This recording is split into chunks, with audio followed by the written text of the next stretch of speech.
烟雨江南，青云巷口。江州兰陵城最有名的青楼翠云阁后院的柴房内，传出一阵阵的哭啼声。沈渊和另外几个衣衫褴褛的年轻姑娘一起缩着蹲在地上，全都流着眼泪，恐惧地望着柴房门外。外面怎么没声了？沈渊低气道。话音刚落，一位凶神恶煞的彪形大汉将一名浑身是血的女子像拽垃圾一般的拖进柴房，往地上一扔，正巧摔在沈渊面前。大家不敢看地上的女子，止不住的抽泣。徐保姆走进来，穿得一身的珠光宝气，头戴金钗，她像菜市场挑白菜一般的扫了这几个姑娘一眼。进了我这翠云阁，就别想着出去了。不乖乖听话，就是这般下场。好好接客做生意，自然有好日子过。临走前，对旁边的嬷嬷扔下一句：好好教导他们，学不好的不给饭吃。7天后，全部开始接客。彪形大汉这才将地上快没气儿的女子一起拖走。柴房的门暂时又关上，房内凄惨的哭声此起彼伏。沈渊隔着衣料紧捏着胸口的玉佩，除了流眼泪，心里止不住的悲叹人生的大起大落。沈渊从小就没有爹，跟着娘亲生活在江州偏远的青莲县银沙镇。娘亲是个大夫，他时不时会跟着娘亲出游看诊。可惜1个月前娘亲去世了，她成了一个孤女。娘临死前放心不下，告诉她亲爹是京城位高权重的临安侯沈知州。沈渊觉得这可真是天上掉馅饼啊！我一个孤女忽然成了侯府千金。唉，如今走投无路，他打算拿着娘亲给的玉佩和信去京城寻亲。这救命之恩摆在那儿，怎么也要找渣爹要一笔巨额的家产。可今年江南多暴雨，爆发了数十年以来最大的洪灾，天灾之下闹饥荒，流民遍地，一片混乱。沈渊饿的是头昏眼花之时，又被人贩子给拐卖了。唉，沈渊长叹一声，绝望地看了一眼柴房门。他这段时间发现要靠自己逃出去几乎是不可能，干什么都被人给看着。这会儿沈渊私下同比他早来几年的柳寻芳偷偷地聊起这件事。柳姐姐，那咱们就得永远待在这里吗？也不全是，你若肯好好接待客人，等攒够了银子，就可以给自己赎身呀。那得到猴年马月呀。也不是非得花自己银子呀，万一遇上好的恩客愿意1掷千金为你赎身，也不是不可能。唉，现在看来只能靠卖身了。这天灾人祸的，她一个弱女子如何出得了江州，再千里迢迢的去京城？既来之则安之，别想那么多了。哪会有富家公子真愿意为咱们青楼女子赎身呢？都是说着骗咱们的。我来这儿5年了，就没听说过有谁是被从翠云阁赎走的。沈渊听了更愁啊，那可怎么办？唉，还能咋办？认命呗。这年头多少灾民饿死，待在这儿好歹有口饭吃。7天很快就过去了，还不等沈渊想出什么主意来，他就要被安排接客了。沈渊现在改名叫清河，徐保姆看他长得好看，本想培养他一些琴棋书画的才艺，让他去接待达官贵人，卖个更好的价钱。奈何他死活不肯乖乖的学，3番5次要逃跑，还顶撞贵客，为此挨了不少罚。哎呀，快跟我来！徐保姆现在心里很着急，刚才来了2位贵客，其中一位他连对方的人都没有看清，只瞄到一眼那锦衣华服，便知身份不凡。徐保姆先把沈渊带到一间隔间，笑着给他理了理头发。好姑娘，快收拾好去接待贵客，若是今晚让这位客人满意了，不仅不会受罚，我还会奖赏你，否则继续回来挨打，以后也别想接待贵客。沈渊一进来就看到一位身着紫衣的俊美公子端坐在楠木桌前，身后站着几名侍卫模样的小厮和一名年老的嬷嬷。屏风后面还有一位似是穿着锦衣华服的公子。屏风后面的男子叫谢怀琛，字彦之，是当朝太子，这次奉旨前来江南赈灾。紫衣的这位叫顾锦修，顾大学士的小儿子，京城有名的纨绔子弟。谢怀琛一到江南便被这次的灾情给震惊到了，溃堤导致大片的农田村落被淹没，一时间临近几州的粮价暴涨。他一来就在没日没夜的忙着调粮和安置灾民的事情，好不容易才稳住事态，让赈灾之事有序进行着。而这会儿才刚抽出功夫调查江州的官员，没想到就着了这种道，被人给暗中下了情毒，这毒药会在后面3个月内频繁的发作。现在情况紧急，若在院中临时找个女子，搞不好就是被安排来的奸细考虑到不想殃及无辜，或者被逼娶妃纳妾喜当爹，最后可能带个女人回东宫等等问题，以防节外生枝引来各种麻烦，不如出其不意的来青楼找个干净的姑娘，方便省事儿。可此刻顾锦修也愁，毕竟是给太子殿下找女人，真不能随便拉一个凑合，硬是给老鸨提了一堆的要求，送来了好几个都不满意。现在看到沈渊，顾锦修的眼睛都亮了，这姿色放在京城也称得上是绝色佳人。给他验身。沈渊依旧是很猛，你都来青楼找女人了，还验什么身啊？公子放心，她叫清河，是刚来翠云阁的姑娘，保证干净乖巧。很快验身结果出来，嬷嬷躬身对顾锦修禀报，确实是干净清白的女子，身上除了掐伤和鞭伤没什么毛病。顾锦修闻言带着询问的目光看了徐老鸨一眼，哎呀，这刚来的姑娘不太听话，是会受些教训。顾锦修听罢默默地叹了一口气，清河姑娘，有劳你好好伺候里面这位公子。已经挨打挨到人间清醒的沈渊不明所以的点了点头，只觉得这些个上等的贵客还真的是挑剔。顾锦修说完话后便命人都离开房间，清河，好好伺候里面这位贵客，否则有你好受的。等众人都出去以后，他望着里面那道清冷的身影，有些紧张茫然。他屏住呼吸，一只手捂住胸口，缓步往屏风后面走去。看到端坐在床榻上的男人，只觉得不似人间。他生得清雅俊美，眉目如画，只是他皱着眉头，神情微冷，一双幽深如寒星一般的眸子看向他。可接下来该干什么呢？按规矩该陪他睡，可看着公子周身高贵的气度，那目中无他的样子，3文钱一把，10文钱3把的钥匙，你配吗？沈渊表示，唉，我是真的不配啊。走到他身旁的床榻边坐下，今晚必须得把这个男人给伺候好了，不然还得继续挨打。于是沈渊鼓起勇气，颤颤巍巍地伸出手，开始给谢怀晨脱衣服。哎呀，这锦衣怎么这么复杂？谢怀晨看出他没有什么伺候客人的经验，脱个衣服，手指磕磕绊绊，在他身上四处点火。谢怀晨欲望愈演愈烈的眼中露出一丝无奈来，趁着还有几分神智，一把握住他的手。他被谢怀晨揽入怀中，耳畔呼吸灼热，声音淡雅低沉，别怕，我来吧。悄悄是明月，心上人在暗唤醒，已经贡献了。谢怀晨清醒后起身，深深地看了眼昏迷的沈渊，目光尽是复杂。还有床上那抹落红尤其刺眼，哪怕知晓对方是做生意的青楼女子，他此刻也生出一丝负罪感。整理好衣裳，才走到屏风外间，出声唤人。顾锦修听到声音，立刻走了进来。胭脂，滋味如何？这可是你第一次逛青楼啊！回去再说。要把她带回去吗？别让他知道我的身份。来青楼就是为了杜绝不必要的麻烦，他只是这女子的恩客，他们的关系止于交易，仅此而已。好，那我来安排。顾锦修去房外把徐老鸨给叫过来，从怀中掏出一叠银票。公子这是要包下清河吗？我包他3个月，他只用伺候我那位朋友。没问题，公子请放心。敢问公子和里面这位贵客尊姓大名啊？顾锦修漫不经心地笑道：我叫张三，他叫李四。见过世面的徐老鸨只是嘴角抽了抽，笑着回道：原来是张公子和李公子啊！往后2位贵客有何要求，尽管吩咐。咱们翠云阁啊，啥样的姑娘都有，2位还可以看看别的。顾锦修没有同他废话，点点头便进了房间。谢怀琛皱眉看了看桌上的银票，抬眼目光冰冷地看向顾锦修。哎，这是我在赌坊赢的。这家伙真是吃喝嫖赌无所不能。我也想当翩翩君子，可我更想活命啊。谢怀琛想到他家的情况，心里默默地叹了一口气，随即又从桌上抽了几张银票出来，起身去了里间。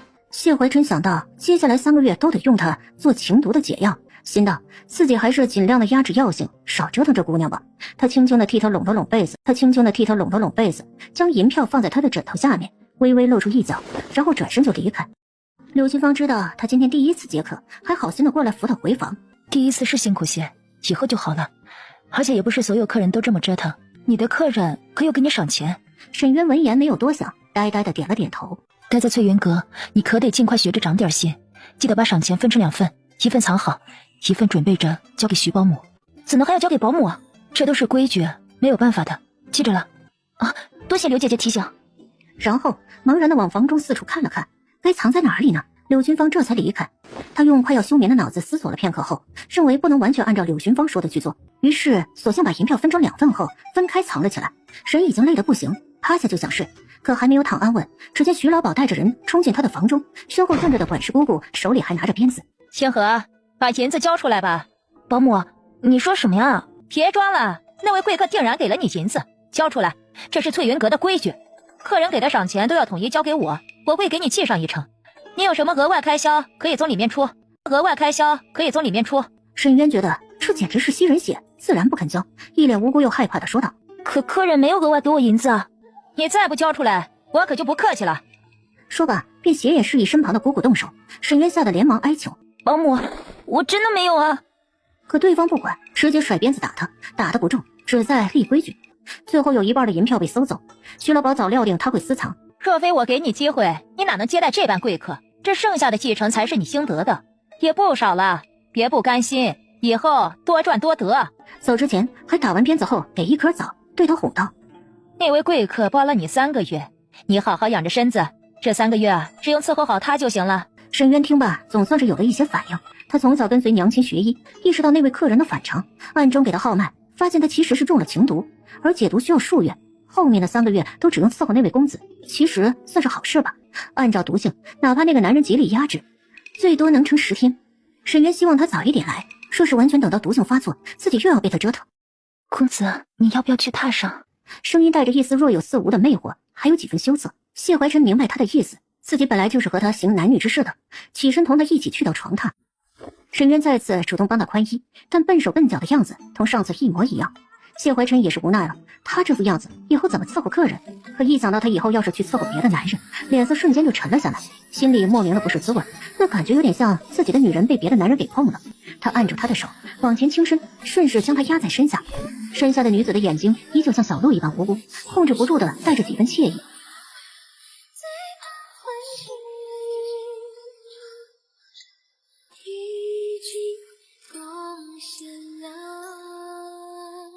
许久，谢怀琛完事后就起身披上衣裳，一副又要睡完就走的样子。而这次强撑着没有晕的沈渊，没等他继续穿衣服，就颤颤巍巍地撑起身，从他身后抱住他。公子，时辰还早，你再躺会儿好吗？谢怀琛有些犹豫，他只是来解身上的药性而已，现在该走了。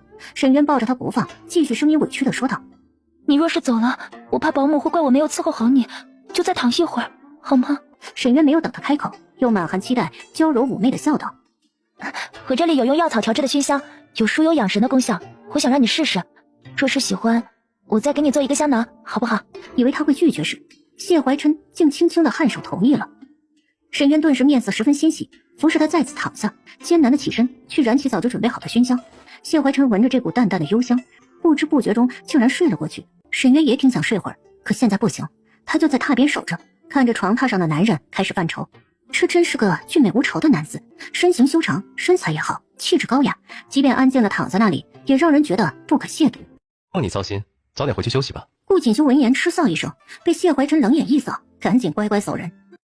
第二天一早，冯太守便来求见。太子昨晚并没有宠幸院里的女人，也没有听说欺凌了哪个良家妇女，难道他没中招？确认他没有事情之后，便匆匆离去。多次试探以后，心道太子果然如传闻一般不近女色，难怪沈贵妃想在他身边安插点人都难。顾锦修调查了冯牧之身边的亲信之后，一脸严肃的来找谢怀琛商量。你查到什么了？你都想象不到这个冯太守有多干净。谢怀琛有些意外，剑眉一挑，眼神示意他接着说。我不仅没查到他任何把柄，还发现他是个后宅清静、洁身自好的情痴。冯牧之十分疼爱温氏，从不沾花惹草，二人恩爱多年，还生了一对儿女，模范夫君。还有呢？还有就是兰陵城近来有一则传言，关于女子的诅咒。谢怀琛听得莫名其妙，但很好奇。近几个月来，兰陵城陆陆续续死了20几位20岁左右的年轻女子，死因各种各样，有的是青楼女子，有的是宅院里的丫鬟奴婢，她们都有一个共同点，就是身上有胎记。兰陵城传言，身上有胎记的20岁年轻女子都受到了诅咒。谢怀琛突然想起了清河，他看起来年纪还小。这事儿啊，原本没什么，可我发现官府不仅压下了流言，还对这些女子的死不了了之。最重要的是，冯牧之的亲信冯照在特意关照此事，而且冯照以前不怎么逛花楼，最近几个月却把兰陵城的花楼给逛了个遍。你怀疑这事同冯牧之有关？不仅因为冯牧之的亲信在介入此事，而且传言之初还有关于冯牧之抢别人妻子的事儿。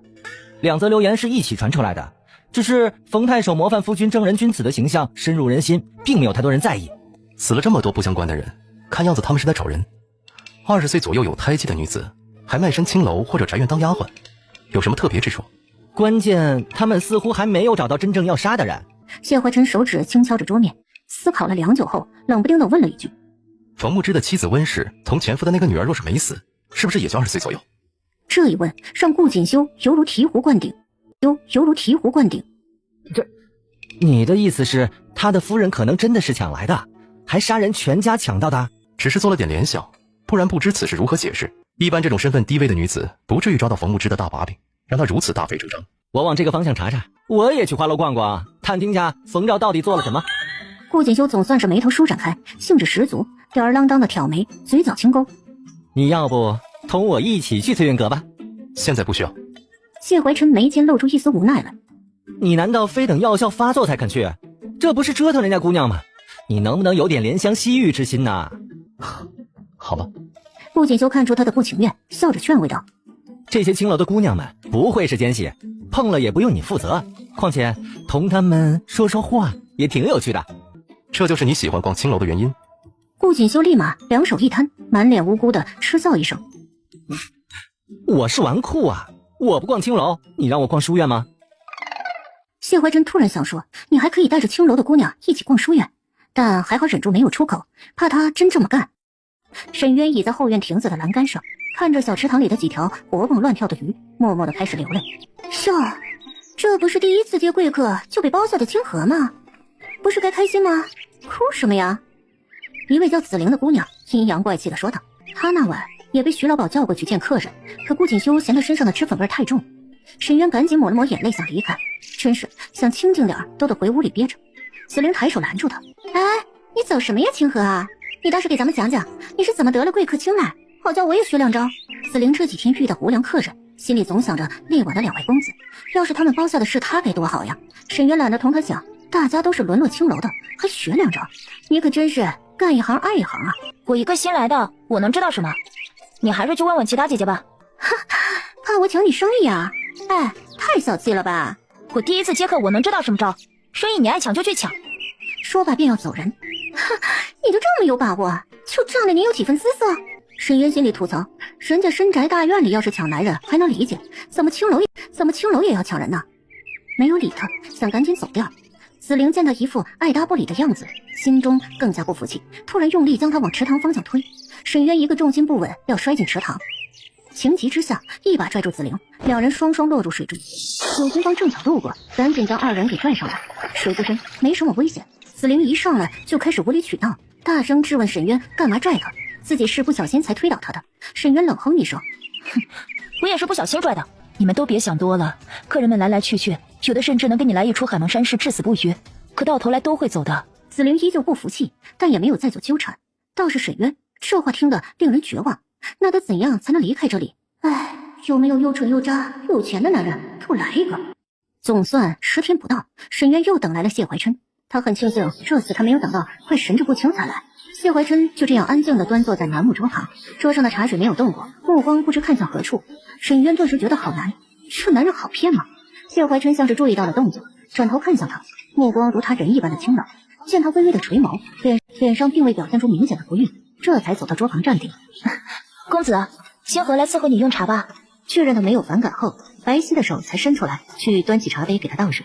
沈渊故意稍稍提了提衣袖，小心翼翼的倒水的时候，微微的露出手臂上的掐痕和鞭伤，希望这气质如兰的贵公子能稍稍的有点怜悯之心，不要为难他。谢怀琛注意到了这个细节，平静无波的眼眸似是有一丝波动，但转瞬不见。公子请用茶。其实谢怀琛一点不反感同他待在一起，相反，他感觉精神很放松。他很喜欢他身上那股淡淡的药草清香，闻着让人心神宁静，连头隐隐作痛的老毛病都好了不少。而此刻松弛的感觉让他很舒服，没有开口说话。李公子，我是不是上次没有伺候好你？你是不是嫌弃我呀？没有，你怎么会这么想？那就好。公子，你那晚救了我，我原本会被安排去接待一位屠夫，姐姐们说那种客人会折磨死我的。虽然你也快折腾死我了。见他如此感激的笑着说自己救了他，心中有点不是滋味。谢怀琛没有想太多，顺着心意手往怀中掏了掏，发现自己没有带银票，他皱了皱眉。沈渊见他这副表情，以为自己哪里说错话了，赶紧尬笑道：“我随口说说，公子千万别介意啊。”没有，清河姑娘，你坐下说话吧。目光落在沈渊腰间的那只香囊，寻思是不是就是这个香囊的味道。沈渊注意到他的目光，主动取下香囊，浅笑着对他解释：“这香囊是用几种特殊的药草调制而成，有凝神静气的功效。公子，你闻闻看。”谢怀琛接过香囊放到鼻尖闻了闻，嘴角不自觉地弯了弯，就是这股味道。这种香囊我还有，公子若是喜欢，我便把这个赠与公子吧。谢怀琛见他如此落落大方，而这香囊似是对自己的头疼的毛病有点奇效，可以拿去研究一番。那多谢姑娘了。听公子的口音，像是京城那边过来的人。谢怀琛点了点头。沈渊疑惑：这边现在闹灾，公子不在京城待着，怎么来这里呀？谢怀琛的眼眸微裂，没有立刻回他，倒是沈渊自己恍然大悟般的笑道：“哦，我知道了，你八成是来做粮食生意的，对不对？”一言不发的谢怀琛抿了抿唇，点头默认了。沈渊心道：难怪那么有钱，原来是京城的富商。那公子后面还要回京城吗？他追问。对。谢怀琛的回答就像挤出来的字一般，沈渊看得出他不喜欢自己多问，但他忍不住状似平常的问了最后一个关键的问题：你准备在这里待多久啊？谢怀琛见他挺有兴趣聊天的样子，猜测他若是伺候不好自己的话，怕是要受罚，于是配合的回道：3个月左右。这话让沈渊的心中有了一个大大的想法，若是能在这3个月之内说动他给他赎身，再跟着他一起去京城，到时候就可以偷偷的逃跑去找林安侯，谁也不会知道他的这段黑历史。他只有3个月的时间，如何才能打动他呢？他身上总有一种拒人千里的疏离感。沈渊注意到他那俊俏的脸上眼底泛着疲惫的青涩，看他有些许暗沉的脸色便知近日以来没有休息好，难怪会对他的香囊感兴趣，于是便主动笑着提起：我略懂推拿之术，公子想不想试试？谢怀琛是真的感兴趣了，钱都花了，是该让他好好的伺候。于是沈渊起身绕到他的身后，按照他所熟知的特殊的手法给他按摩肩背。谢怀琛很少让人这样服侍，此刻他只觉得一股舒适的感觉蔓延到四肢百骸，他总算是没有感觉到不自在，彻底放松下来。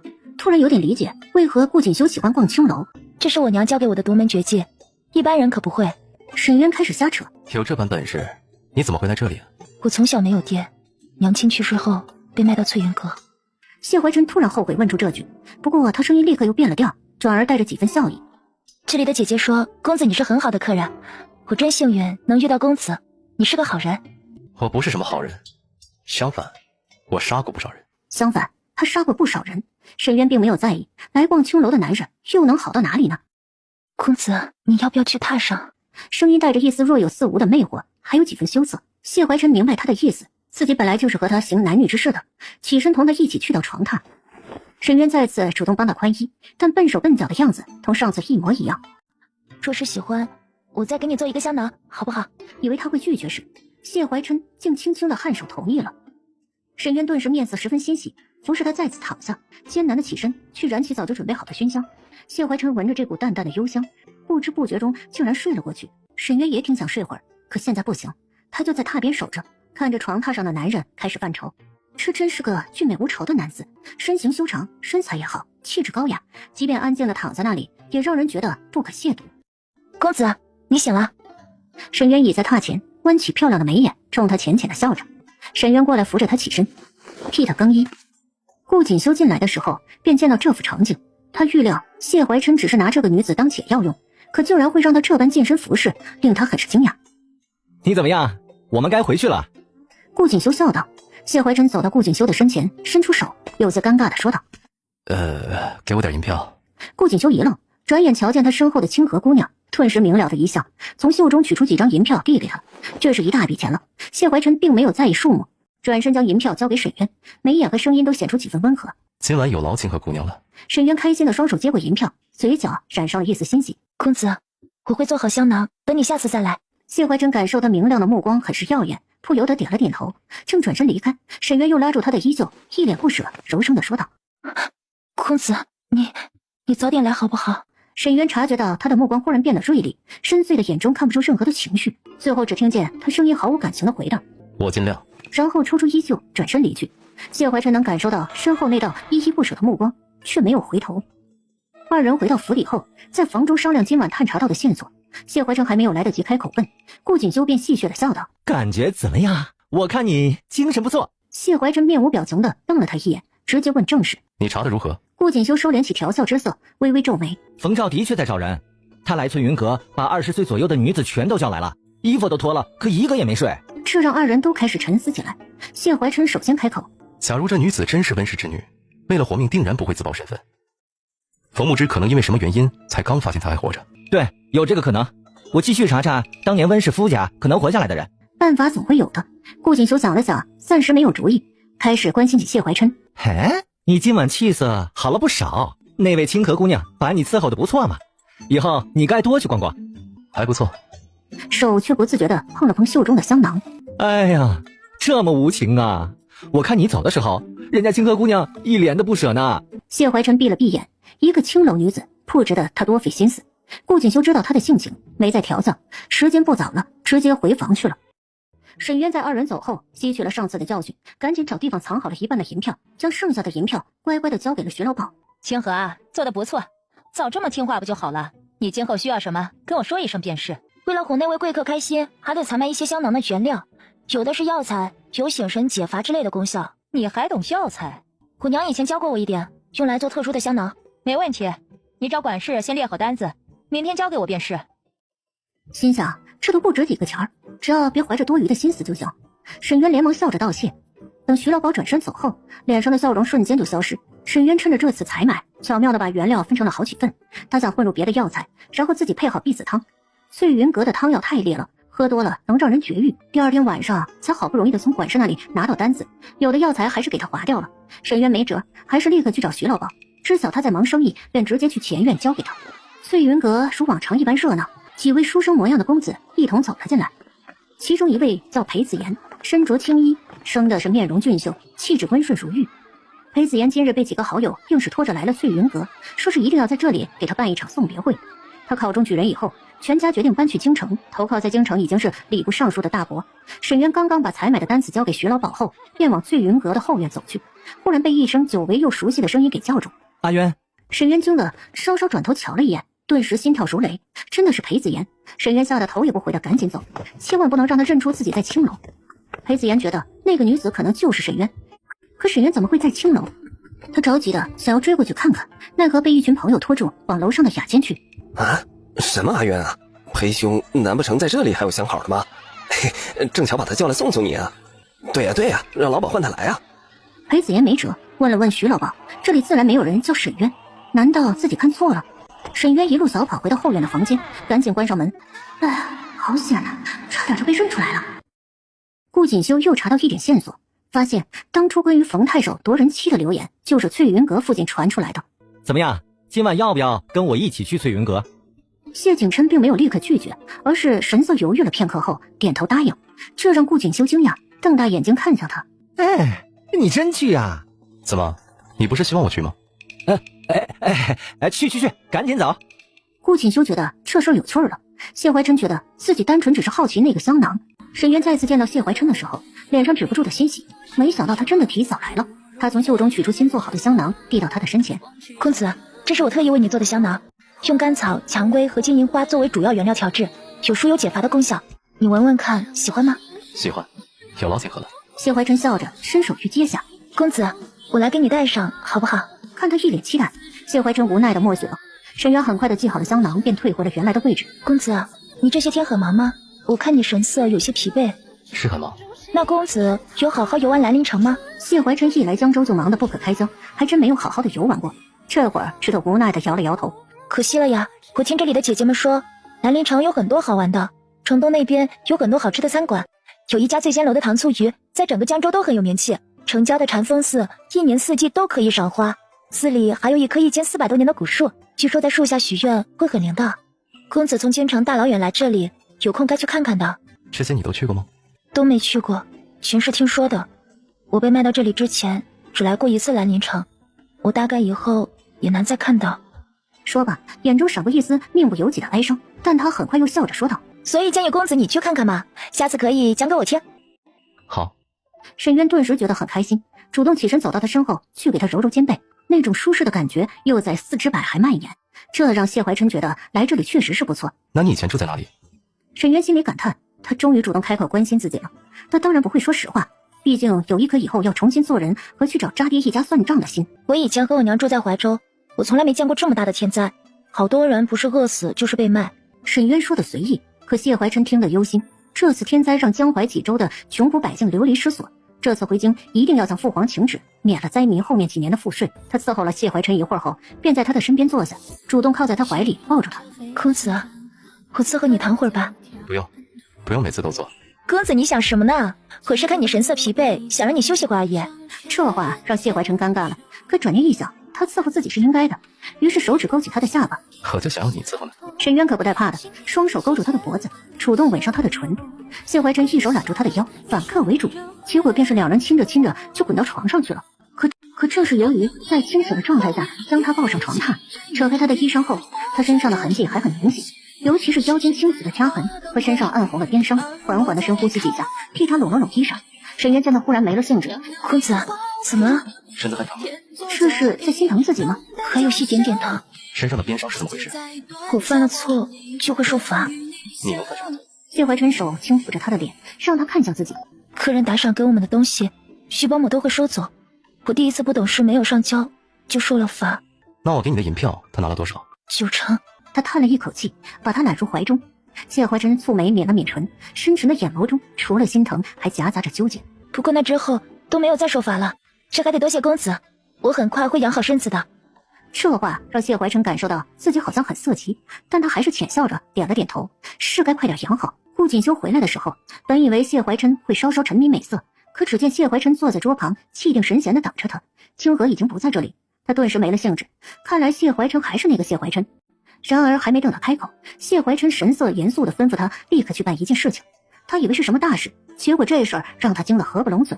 谢怀琛还不耐烦地冷声催促：“还不快去！”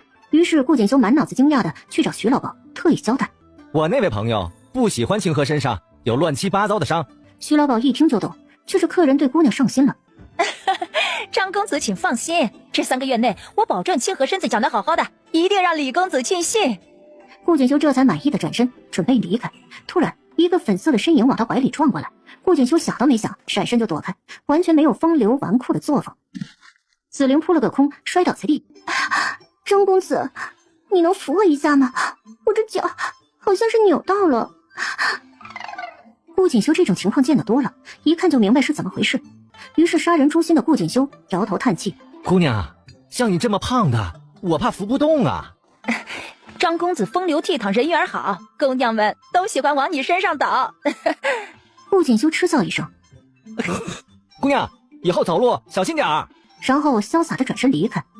顾锦修做完这件太子特意交代的小事，才同谢怀琛一起回去。回去的马车上，顾锦修都没有缓过神来。要知道，这位清冷孤傲的太子殿下一向都嫌女人麻烦，从来不在女人身上费任何多余的心思。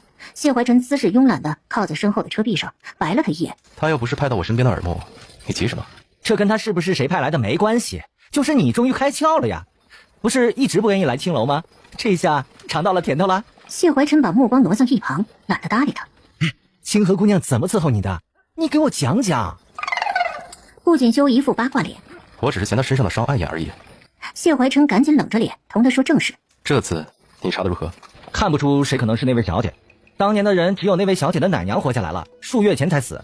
死后她的儿子也突然失踪，应该已经被灭口。她可能是在那个时候暴露的。关于冯牧之夺人妻子的流言出于此地，我们的猜测如果是真的，那位小姐说不定还活着，可能就在这里。就算是真的，现在必然已经打草惊蛇，他知道有人在找他，会更加小心的隐藏身份。而且啊，他八成早就想办法去掉了胎记，现在很难确定是谁。我们也不能大张旗鼓的放出消息找，搞不好弄巧成拙。你说让翠云阁的姑娘想办法帮忙问问如何？顾锦修脑子迅速的转了几下，眼睛明亮起来。你是说，比如让清河帮我们暗中打听？顾锦秋觉得他这主意绝了，死马当活马医，可以试试看。那你去同他说呀。谢怀真点了点头。这都是猜测而已，有收获更好，没有也罢。我们继续查别的罪证吧。那是自然。简单说完正事，然后谢怀真又将话题给绕了回去，冷不丁地问道：你知不知道送青楼女子什么东西，他们可以私下留着，不被老鸨收走？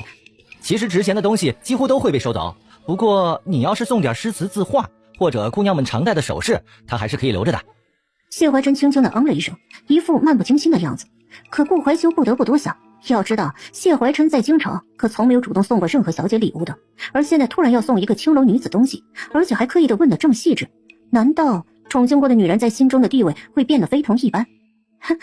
有趣，实在是有趣。几天后，谢怀琛和顾锦修再次来到翠云阁。谢怀琛觉得可以说动清河，在不打草惊蛇的情况下打听这名女子。顾锦修见谢怀琛竟然真的带上了字画，这次他已经不是惊讶那么简单了。你亲笔所作啊？随手瞎画的。顾锦修一言难尽地看着他，看得谢怀琛有点不耐烦。赏他一幅画而已，怎么了？谢怀琛是真的觉得没有什么大不了的，清河算得上是被他临幸了。若是他在东宫临幸了哪个婢女，那个女人一定第二天就会被赏赐的，还会有妾的名分。他现在赏不了清河什么，打发他一幅画而已。顾锦修被他噎得说不出话来。哎，太子殿下，你到底知不知道自己在做些什么？而毫不自知的太子此刻还在想着清河得到的赏赐好寒碜，那只镯子会不会太便宜了？这种品质的首饰在东宫根本就入不了眼。而这次再来的时候，徐保姆二话不说就将人请进了备好的雅间，上了酒水，差人去换清河。你先去忙你的事吧。顾锦修才刚坐下，谢怀琛就面无表情的吩咐：我这次没事了。我说了，让你先去忙。顾怀修一下子就知道了，他这是来真的。感受到他身上散发的气场，面对他催促的目光，顾锦修还没有想清楚，就先赶紧滚了出去。谢怀琛这才神色恢复如常，他想单独将画送给清河，不想有人在一旁碍眼。不过这次清河来得很慢，临近要造发作的时间，谢怀琛本就心浮气躁的内心有点不悦，不是一直盼着我来吗？怎么这次这么慢？直到听到有人推门而入，谢怀琛这次没有转过头去看，等着他自己过来伺候。可等人逐渐走近时，谢怀琛突然蹙眉，这人身上的香味不对。他眉眼凌厉地扫过去，见到一个穿着粉衣的陌生女子。你是谁？清河呢？紫菱一进房间便被谢怀琛给深深地吸引了，眼睛都变得明亮起来，这更坚定了他要抢清河这笔生意的决心。公子，清河正在陪别的客人，今晚就让紫菱来服侍公子吧。这举动让谢怀琛眼中闪过一丝狠厉，周身的威压令紫菱挪不动脚。滚出去！紫菱捂着胸口，一副楚楚可怜的样子，话还没有来得及说完，就被不知从哪里冒出来的人影闪电般的往门外一拽，扔了出去。魏离扔完人以后，立刻闪身进入房间，跪地请罪。主上，是属下的疏忽。他想着殿下都来青楼了，虽然不是前两次那位姑娘，换一个不也很正常，就没有拦住。谢怀琛现在胸中燃烧着一股邪火，被刻意压制的药性仿佛要失控爆发。去找人。声音伴着粗重的呼吸，魏离立刻明白这话，身影一闪，迅速的去找沈渊。沈渊现在急得要死，徐老鸨差人去叫沈渊，被紫菱给拦下。于是紫菱顺利的接下了这门小差事，然后去找到沈渊，告诉他去东厢2号雅间接待贵客。怎么是你来告诉我的呀？切，我也马上要去接客了，顺道给你说一声。你以为我想理你啊？小气鬼！沈渊知道他就这副样子，没有多想便过去了，只是心里纳闷，这次怎么换到东边了？等进了2号的雅间，才发现里面根本不是谢怀琛，是一个身形高大的陌生男子。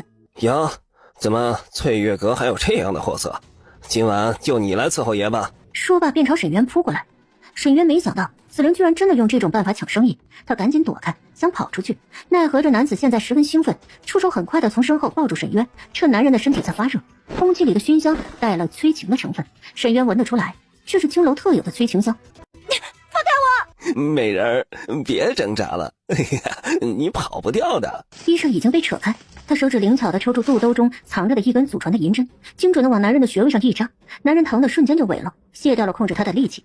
沈渊趁这空档赶紧推门跑了出去，可沈渊现在身体热得如同被谢怀琛抱着那般，眼中开始天旋地转，周围的声音听不清晰，他狠心地对自己也扎了一针，然后赶紧往房中跑。突然眼前闪过一个虚影，一个高大的人影挡在面前。清河姑娘，李公子在等你呢。沈渊闭了闭眼，使劲甩了甩脑袋，才反应过来他说的是什么。我身体不舒服，今晚不能伺候公子了。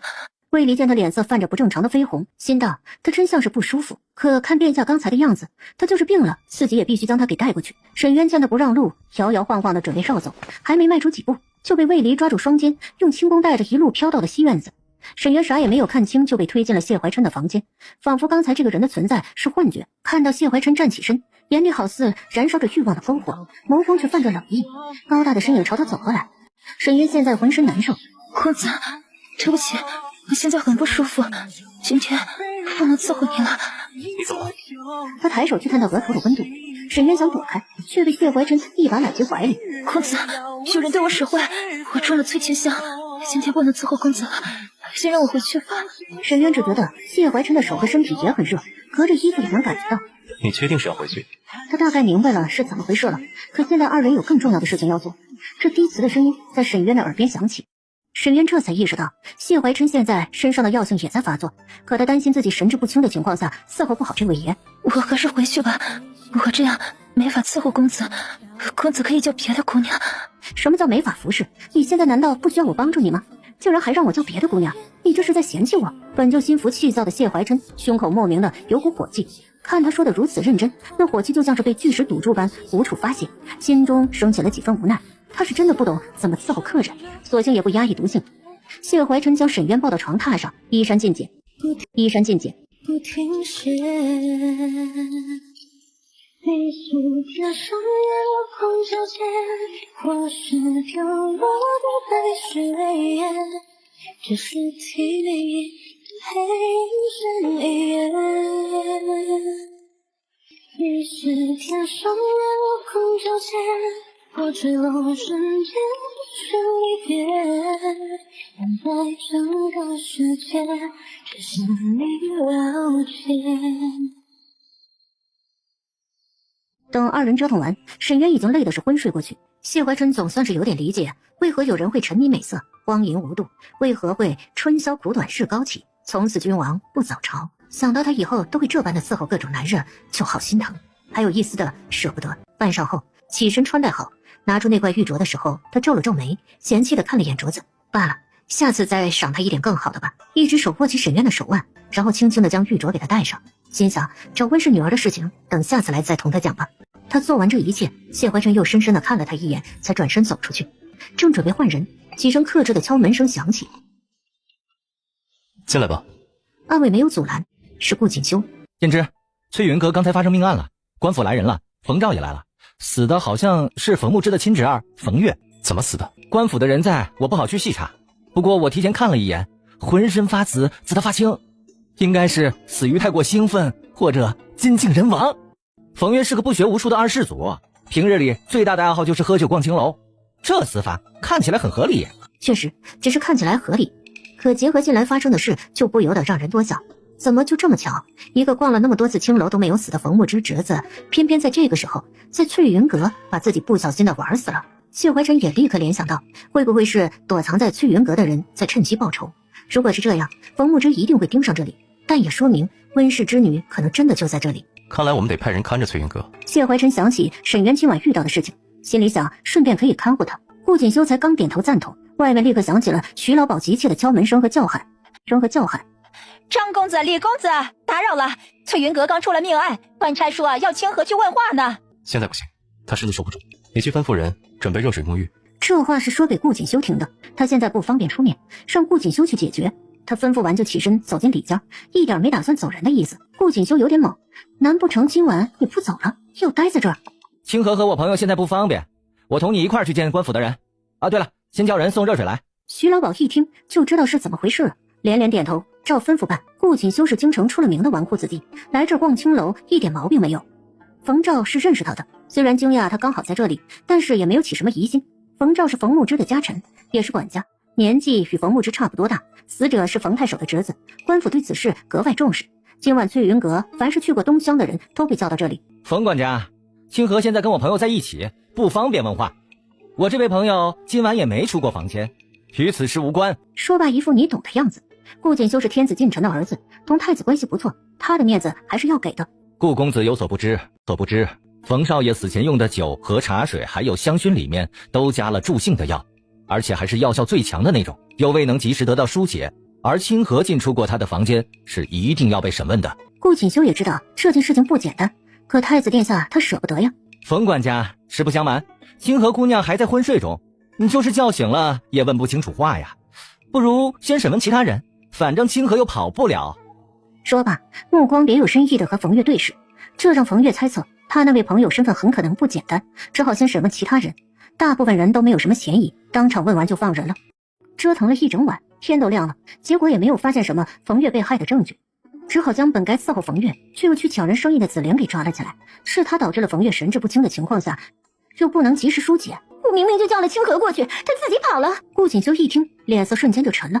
徐老鸨本着不能得罪财神爷的原则，赶紧对紫菱吼道：清河今晚早就被贵客包下，你不好好接待冯少爷，胡闹什么？紫菱被魏离给扔出去，以为清河还在冯月那里，自己跑一边去生闷气，压根儿不知道冯月死了。我也不知道冯少爷这次用了这么重的催情药呀。反正这替罪羊他是当定了，否则死了儿子的冯二夫人没处撒气。顾锦修不嫌麻烦的在一旁远远的等着，看他们忙得差不多了。冯管家，先吃完早膳再去问问清河吧，我去叫我那位朋友。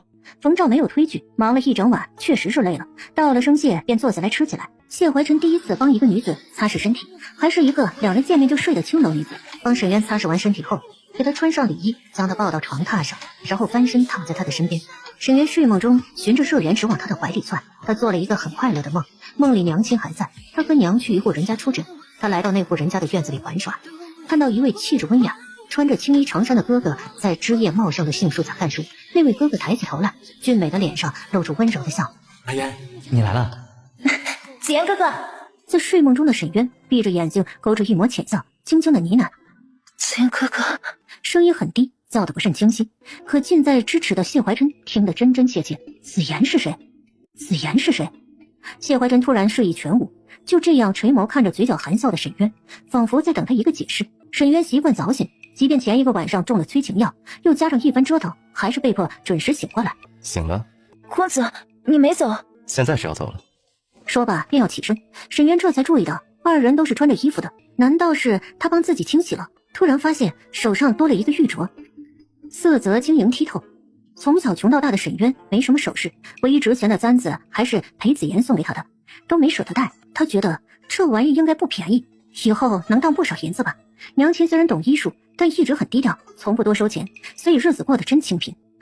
公子，这是你送给我的吗？见谢怀晨浅笑着点点头，沈渊开心极了。谢谢公子，我很喜欢，我会一直带着的。这话让谢怀晨有点难过，这其实算不上是有多好的东西，竟能哄得他如此开心。拉着他来到外间的楠木桌前坐下，将那幅画递给他。打开看看。沈渊好奇地将画卷展开。禅风寺吗？是啊，我去逛过了，想让你也看看。画得好美啊，谢谢公子。沈渊笑得很甜，他觉得这幅画说不定比景还美。这位公子终于会留在这里过夜，还特意为他清洗身子，送他礼物。虽然沈渊为自己成为一个玩物感到悲哀，但如今趁着他有几分心意，要不要趁热打铁更进一步？公子，昨晚我被人捉弄，去错了房间，别的客人要欺负我，我当时好害怕。别怕，以后不会了。沈渊觉得这话一点不靠谱，你咋知道以后不会？公子，我想到你2个月后就要走，我舍不得你，我不想跟你分开。沈渊感觉到他是有几分在意自己的，可他似乎总在顾忌什么。难道他已有家室或者婚约？谢怀晨理解他话中的含义，可他与这女子不过是一段露水姻缘，不该有多余的牵扯。还有子言是谁？难道因为她是被自己宠幸过的女人，所以总会对她有几分不忍心？这种当断不断的做法不像他自己，让他感觉很糟糕。沈渊一直仔细地观察着他所有的情绪，察觉到他的变化，不敢再继续得寸进尺。公子，是我冒犯了，你别生气好不好？别害怕。沈渊心跳的七上八下，这男人是心疼纵容自己的，可是这不够啊，他得让他愿意当这个冤大头，救自己出贼窝，再带着他回京城。可他只有2个月的时间了，这男人又好几天才来一次，真的着急。你们起来没有？进来吧。顾锦修拎着早膳进来，往桌上一放，快趁热吃点。随即散漫地坐下，给二人讲了讲昨晚的情况。昨晚那位客人是冯太守的侄子，想到自己扎了他一针，害得他不能及时的找姑娘疏解，心里怕得要死。你别担心，同官差说实话就行，这事与你无关。沈渊确实有被安慰到，可扎针的事情绝对不能说。谢怀晨这次走的时候，依旧给了他银票，给的比前几次都多。他一走，沈渊就被叫去问话。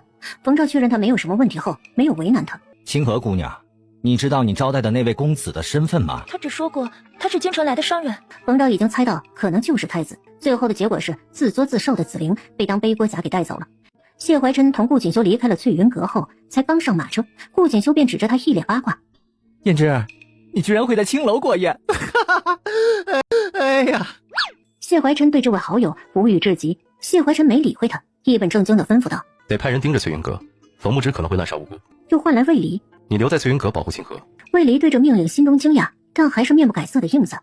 顾锦修脸上不正经的笑也瞬间变了调。燕之，你这是……别多想，冯牧之应该猜到我来翠云阁了，我留下人是提醒他们不要打主意。可顾锦修总觉得有几分说不出的不对劲。就算是要看着清河，至于把自己的亲信魏离给派过去吗？那你同清河说了找温氏女儿的事了吗？还没有，下次吧，他不见得能帮上忙。谢怀琛认为刚发生了命案，现在就让他去打听会很危险。顾锦修也没有指望清河能帮上忙，但死马当活马医，总该试试吧。我们掌握的证据虽不能把坟墓之怎样，但足够把江州官场清洗一遍了。何况就算找到温氏女儿，也不见得有用。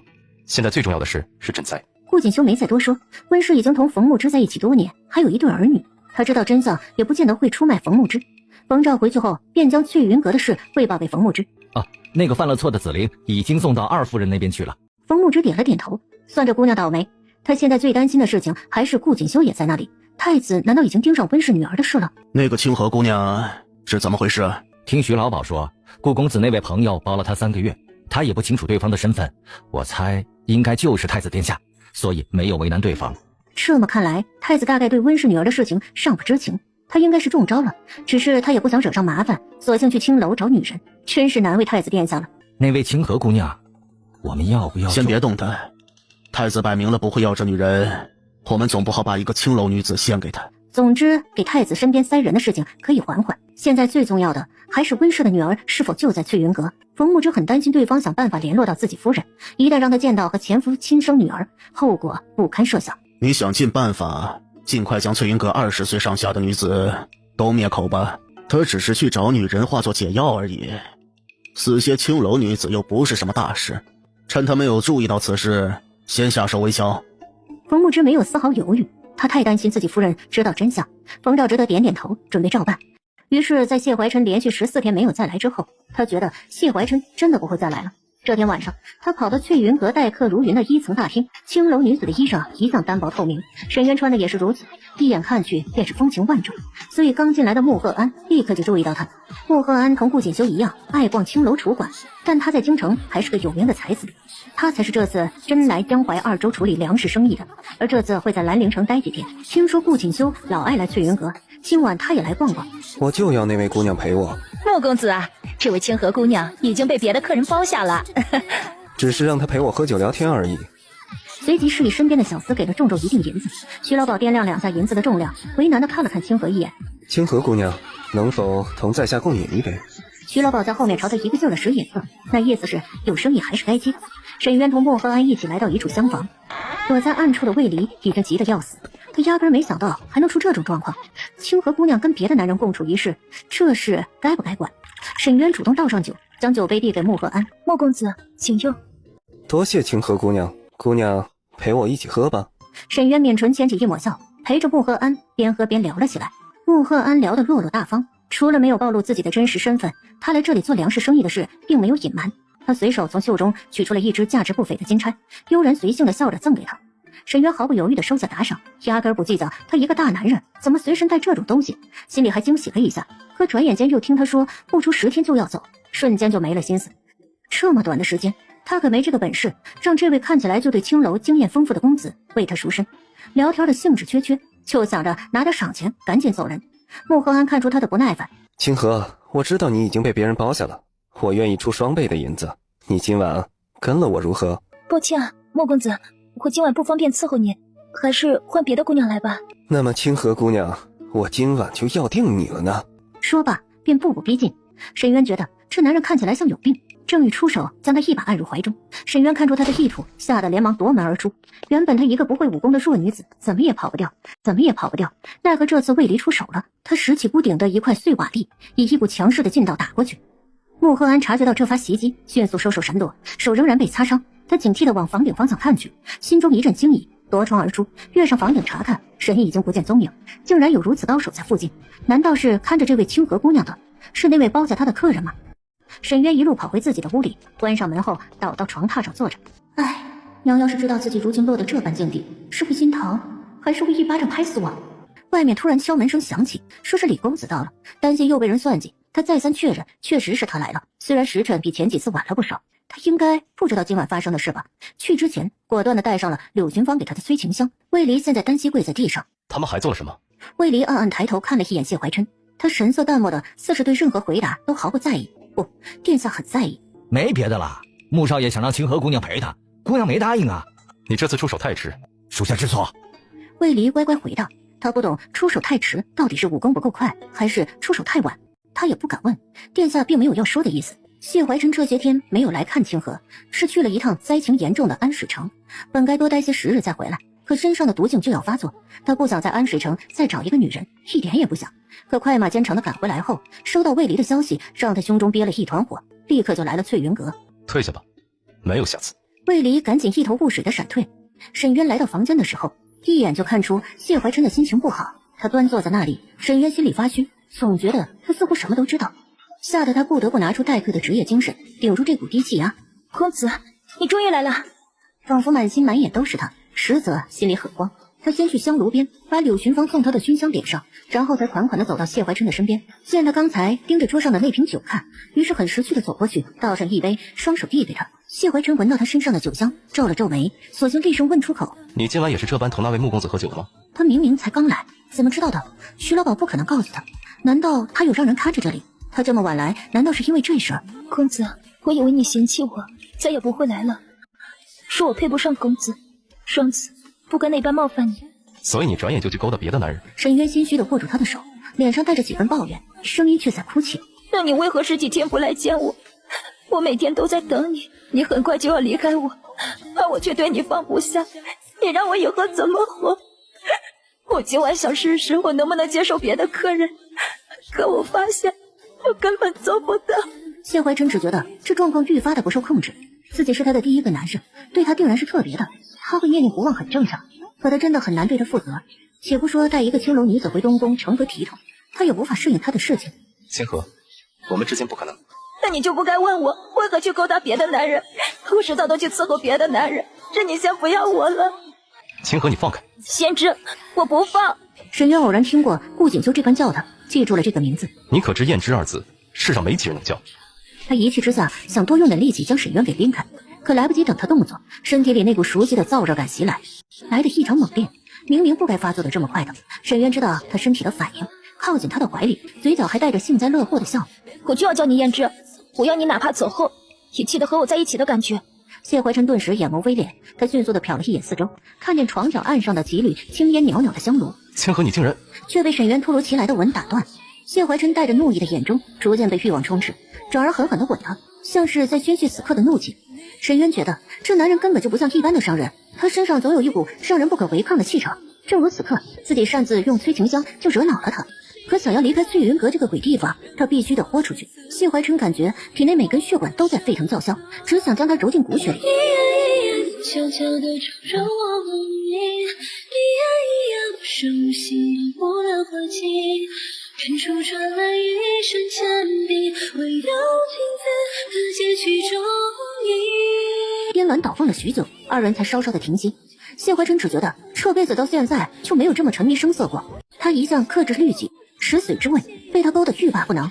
难道是被江南水灾搞得脑子进水了？现在出了一身的汗，口干舌燥。他才刚要起身，沈渊又立刻缠住他。献之，你不许走。别闹了，我去倒点水给你喝。说罢执意要起身，沈渊这才恋恋不舍地放开他。端着水过来的时候，只见沈渊挣扎着想坐起，可惜腰酸腿酸。他将他扶起来，沈渊顺势跌倒在他的怀里，就着水杯喝着。都这个时辰了，你就留在这里吧。趁他不注意，将他按倒在床榻上。谢怀琛知道他的小把戏，顺着他那点微弱的力道朝后倒下去。沈渊大胆地压在他身上，双手竭力地撑在他的身旁，俯身看着他。又怎么了？你有家室了吗？谢怀琛对上他那双泛着秋波的眸子，突然低声一笑。现在才问这个？因为那对我不重要，我知道我配不上你。谢怀琛没有说话，嘴角的笑意不见。良久，沈渊手臂开始发酸，要撑不住了。谢怀真微微的叹了口气，一个翻身将他压在身下，这暧昧的姿势让沈渊以为他又想要了。好在谢怀真眼中并没有那般预算。我没有家室，你是我第一个女人。沈渊有些诧异的看着他，你很想跟我在一起吗？沈渊情深似海的望着他，点了点头。谢怀真抿了抿唇，他能理解清河对他的感情。她一个清白女子，与自己有数次的肌肤之亲。倘若不是在翠云阁，自己就该是他依靠的男人。要带走清河对他来说不是难事，而真正让他为难的是对他负责，护他一生。他并不想把他当个玩物带回去，在皇宫那种环境，没有他的保护，他根本活不下来。可一旦回应他的感情，就应该对他负责。清河，我虽没有家室，却暂时给不了你名分。沈渊觉得那都不是事儿啊，只要你把我赎走，带出京城，为奴为婢，我都先跟着你。等快到京城，我再想办法逃走。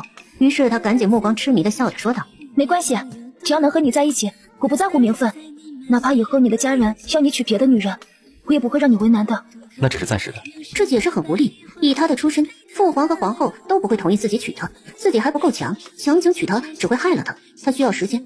我不在乎那些虚名，我知道我出身低微，只要你心里有我就好。清河，我不是普通的梁商，你要知道，跟我在一起不是一件简单的事，我的家世很复杂。我不在乎这些，我只想和你长相厮守，哪怕为奴为婢，我也愿意跟着你。沈渊赶紧趁热打铁，我们都不用着急做决定，我还会在这里待1个月才回京，在我走之前，我们都该好好考虑。许久后，沈渊累得昏睡过去。谢怀真这次没有走，但他睡不着，他安静地倚靠在床头，闭着眼睛整理着凌乱的思绪。按照谢怀真的性格，他若碰了一个女人，定然是要对她负责的。可这次完全是个意外。剩下1个月的时间，如果自己也舍不得放手，如果他还愿意不顾一切地跟他走，他就为他赎身，带他回京。就这样吧。天亮的时候，谢怀真突然睁开眼，虽然只小憩了一会儿，但他此刻目光十分清明，垂眸看了一眼沈渊，睡得像只毫无防备的小猫，替他拢了拢脊背，才轻轻地翻身下床，迅速穿戴好衣裳走了出来。他唤住另一名下属魏菊，低声地吩咐道：“穆赫安在这里闲得慌，给他安排点事情做吧。”魏菊立刻点头会意，见谢怀真没有要走的意思，继续等着他吩咐。谢怀真其实该走了，但想起昨晚沈渊昏睡前的那句“你别走”，沉默了好一会儿，魏菊都想主动问他了，谢怀真才艰难地开口吩咐让他去买饭菜送过来。沈渊醒来的时候，谢怀真已经不在枕边，他不禁皱眉叹气：“哎，人还是走了呀。”翻了翻枕头边上，银票也没有留，真是惨兮兮啊！他心里正发愁，恍惚间闻到一股饭菜香味。谢怀真走进来，衣冠整齐，眉目温和。醒了？知道他定然是身体酸软，径直走到床边把他抱起来。你竟然没走？你不是说让我别走？被谢怀真放到桌前后，才注意到饭菜十分的丰盛精致，色香味俱全。这是醉仙楼的饭菜，你尝尝吧。谢怀真不知道他喜欢吃什么，每样都点了一些。先吃，谢谢你。沈渊娇媚含笑地看着他，眼波流转，就是不动。你不会手也酸吧？那可不，你弄疼我了。虽然知道他是故意的，还是默默地帮他把菜都夹好。沈渊看着他做这些，心里感慨，不愧是京城富家子弟，从小饱读诗书，学习礼仪，一举一动才会这么优雅，就很像裴子言。一想到裴子言，沈渊的心中莫名有些失落。可现在可不是该想他的时候。先知啊，你一点都不心疼我，我现在浑身都没力气。这话让谢怀真瞬间就没了脾气，开始一口一口的喂给他吃。要是能随便出去逛就好了，我一定要把城里的酒楼吃个遍。你一点也不能出去吗？刚来翠云阁不久的姑娘是不准的。我想带你出去也不行吗？客人是可以带姑娘们出去的，只是必须先付等同于赎身前的押金。谢怀真听罢轻轻的嗯了一声。沈渊没有多想，很少有客人会带姑娘去玩，不过看他这么温柔细致的对自己，他心情不错。娘死后，已经没有人会为自己做这些了，可惜这一切都是卖身换来的，心道必须打起精神来，剩下的时间要努力让他愿意带自己走。清河，有件事我想请你帮忙。沈渊一听，眼睛都亮了。我能帮你什么？谢怀真斟酌地同他讲了温氏的事，没有道明是冯木之的夫人，但提醒道冯月的死可能与翠云阁里可能是温氏女儿的女子有关。沈渊原本听得云里雾里，只觉得这位姐姐的遭遇真是比自己还惨，可一听到冯月可能是被这位姐姐害死的，心里突然一个疙瘩。温氏之女为何要害死冯月？杀人全家夺走人妻的人是谁？还牵扯到许多条人命，对方8成是得罪不起的人呢。先知，你为什么要打听这事？会不会有危险啊？谢怀真赞赏地勾起嘴角，这姑娘真是一点就通。我打听这事自有用处，是会有危险，所以你只能旁敲侧击的打听和观察，我会派人保护你。你不是个良商吗？怎么还管这事啊？我在京城认识些官府的人，可以让他们秉公处理此事。无辜的女子死了，虽然她们出身低微，但是不该死得如此不明不白。况且不找到那位温氏之女，她8成迟早会被杀害。石原觉得他说的很有道理，可又觉得哪里不对劲儿。你怎么会知道这件事啊？谢怀真的目光有些闪烁，他早就准备好了说辞。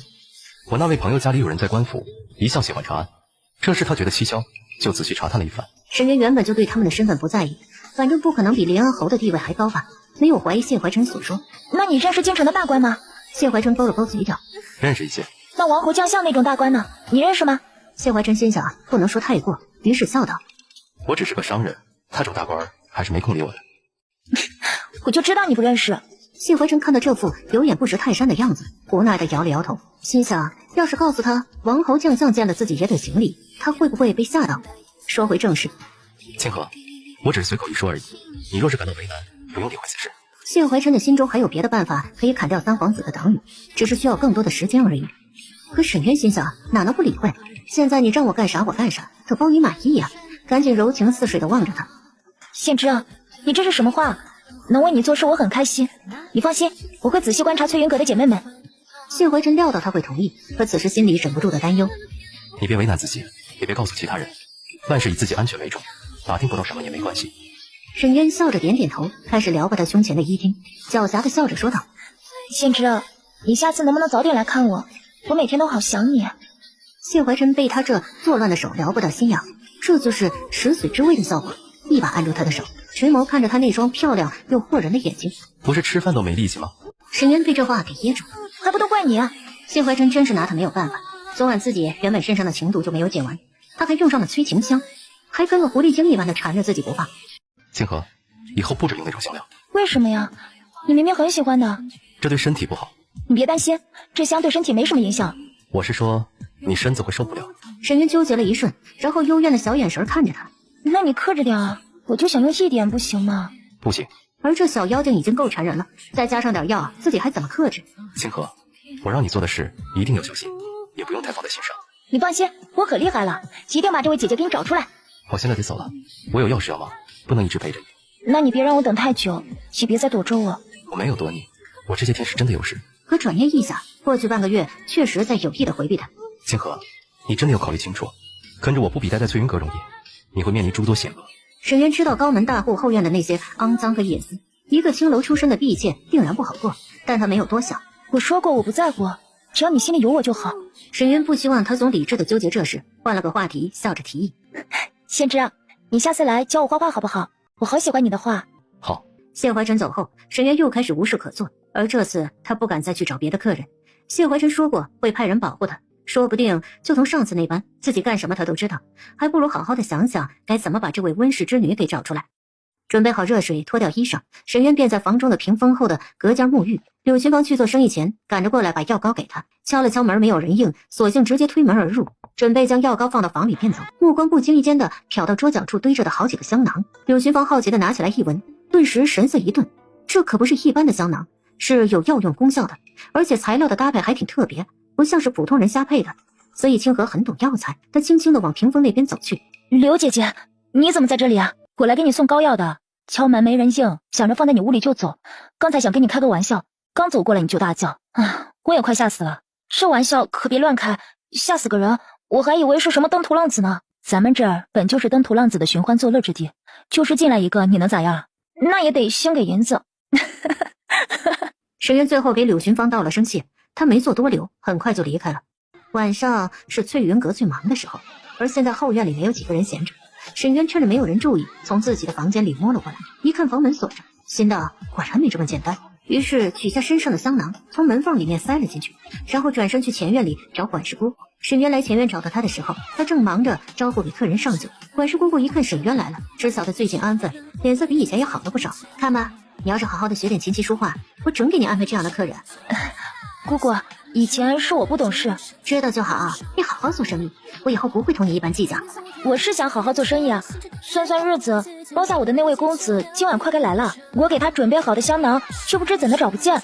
我寻思该是白天去找你送单子的时候掉在屋里了。姑姑，你能不能让我进去找找看啊？你怎么这么不小心啊？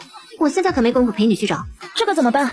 李公子可挑剔了，我不耽误你时间，你就让我进去瞧一眼吧。就让外面的那位姑娘来陪咱们喝酒谈天吧。不行啊，姑姑，我得赶紧去找香囊，万一李公子来了，可就麻烦了。快叫他进来啊！姑姑，李公子上次说了，要是香囊让他满意，会重重奖励我。管事皱眉抿了抿唇，想到那位李公子给的钱可真是大方，于是从怀里掏出钥匙递给他：“你去找找吧，别乱动东西啊！快点回来把钥匙给我。”姑姑放心，我很快给你送回来。进了那间上锁的屋子，凡首先把门给关上，将门口的香囊拾起来，又往里面的桌角一扔。沈渊翻了最近3个月翠云阁姑娘采买的东西，发现要求买桑云子的姑娘有3位，其中有1位没见过她制香，还有1位好像懂一些，而剩下1位是柳寻芳，她是个懂制香的。难道是刘姐姐不成？还等不及沈渊多想，突然门被人给打开了，还等不及他将盒子放回架子上，只见柳寻芳走进来。咦，怎么是你在这里啊？我看里面隐约有灯光，还以为进贼了呢。我是进来找香囊的，我好像把准备送给客人的香囊落在这里了。柳寻芳注意到桌角的东西，这不就是先前在沈渊房中放着的那个香囊吗？不可能落在这里啊，是这个吗？对啊，就是这个，还好找到了。柳寻芳的神色有点意味不明，她瞟了一眼桌上的盒子，又冷冷地看了一眼沈渊。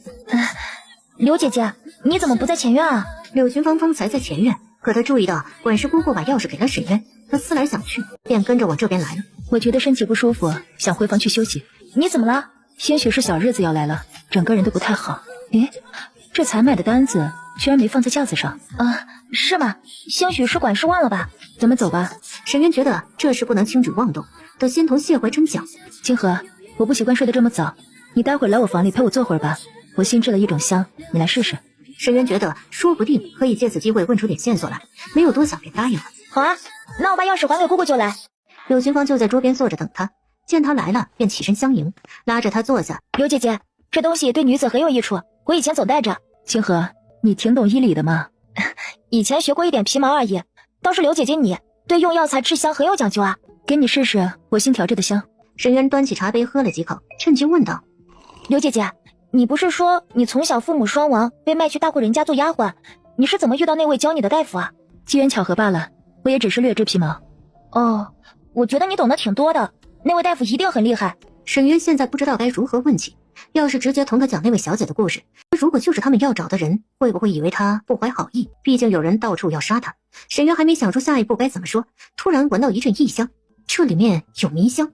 他迅速地捂住口鼻，看向柳寻芳。沈渊感觉到一阵头晕目眩，他迅速地取出银针往穴位上一扎，一时只稍稍地清明了一点。柳寻芳看他用针的手法，你果然很懂啊。清河，是他们派你来找我的吧？沈渊用尽最后一丝力气摇了摇头。不是。他想再扎一针，但手已经使不上力。没用的，你喝的茶里加了催发迷香药性的东西，就是你要找的桑云子晒干后磨出来的，无色无味。沈渊已经明白他就是谢怀琛要找的人，他想解释他不是想害他，可压根没有机会说话，就彻底的失去了意识。枉他还把清河当个同命相连的姐妹，没想到竟然是对方收买来找他的。冯牧之为了杀他还真是无所不用其极。柳寻芳越想看着沈渊的目光越狠毒，他起身去梳妆台那边取来一块进了药的湿抹布，欲把沈渊闷死，然后制造他自尽的假象。可才刚用抹布捂住沈渊的口鼻，突然一道强劲的力道打在他的颈后，然后也失去了意识倒下。魏离这才从房顶一跃而下，闪身进了屋，看着昏迷的沈渊，有种不好的预感。出了这么大的事，他赶紧传信给谢怀琛。谢怀琛和顾锦修的主要精力还是放在救济和安置灾民、调粮放粮、修缮河堤等关乎民生的大事上，但接到消息后很快便一同赶过来。顾锦修了解清楚情况后很惊喜，柳寻芳应该就是温氏之女。哎呀，藏得可真深呐，没想到清河真的能把他找出来。胭脂，你这招厉害呀！奈何谢怀琛压根就没有搭理他，只看向床榻上的沈渊。他走过去扶起沈渊，让他靠在自己的怀里，眼中闪过一丝担忧，摄人的目光扫向魏离。魏离赶紧心虚的解释：他只是中了迷香而已，没有受伤。谢怀琛皱眉抿唇，然后轻轻的将他抱起，离开柳寻芳房间的时候冷声甩下一句：人既然找到了，剩下就交给你。顾锦修和魏离对视一眼，他这是……哼，若不是我及时出手，清河姑娘差点就丧命了。魏离此刻正庆幸自己没有把保护清河的任务不当回事儿，被派去保护一位青楼女子，他原本有点不屑，没太认真。可自打上次见识到殿下对穆赫安的态度，他意识到殿下是把清河的事放在心上的。谢怀琛将沈渊带回到他来翠云阁包下的房间，没有旁人在，他眼中的心疼泄露的肆无忌惮，还带着几分怒气，按了按他的穴位，使劲的摇了摇。清河，醒醒，清河！沈渊总算是从昏迷中苏醒过来，眼神尚且迷离，但脑子依稀的记得自己处境危险，身体本能的想挣扎。别怕，是我。熟悉的声音和气息让沈渊瞬间就安定下来，看到自己已经不在柳群芳的房间，知晓自己是没事了。仙芝，我找到那个人了，是刘姐姐。其实谢怀琛也只是抱着试一试的心态，并没有把希望寄托在沈渊身上，没想到他会如此尽心的去做，甚至差点遇害，想想都令他后怕。谢怀琛皱着眉头，低沉凌厉的声音中带着一丝怒意：你发现有异常该先告诉我，怎么能擅自暴露自己？沈渊察觉到他在生气，我也不知道刘姐姐竟然看出我在找她，还下手这么快。一时半刻也想不清楚哪个环节出了问题，自己没有把知道的信息先告诉他，就擅自行动，会不会差点坏了他的事啊？谢怀琛其实更生自己的气，虽然他有派人守着，冯牧之不能对清河怎么样，可他还是低估了温氏之女的危险性。对不起。两人突然异口同声，谢怀琛很诧异地看向他，我就希望自己能帮上你，想到了崔简要的线索，便去查看了一下，我没有坏事吧？谢怀琛明白他是误会自己的意思了，心疼的轻轻顺着他的脊背，声音刻意的放暖。你帮了我大忙，只是你发现任何线索都该先同我讲，这么做太危险了。柳寻芳差点杀了你，我再三强调要以你自身安全为重，你怎么会听啊？沈渊这才明白过来，他是在担心自己。虽然差点被杀这事儿很可怕，他也搞不懂这个做生意的男人怎么会摊上这么要命的大事。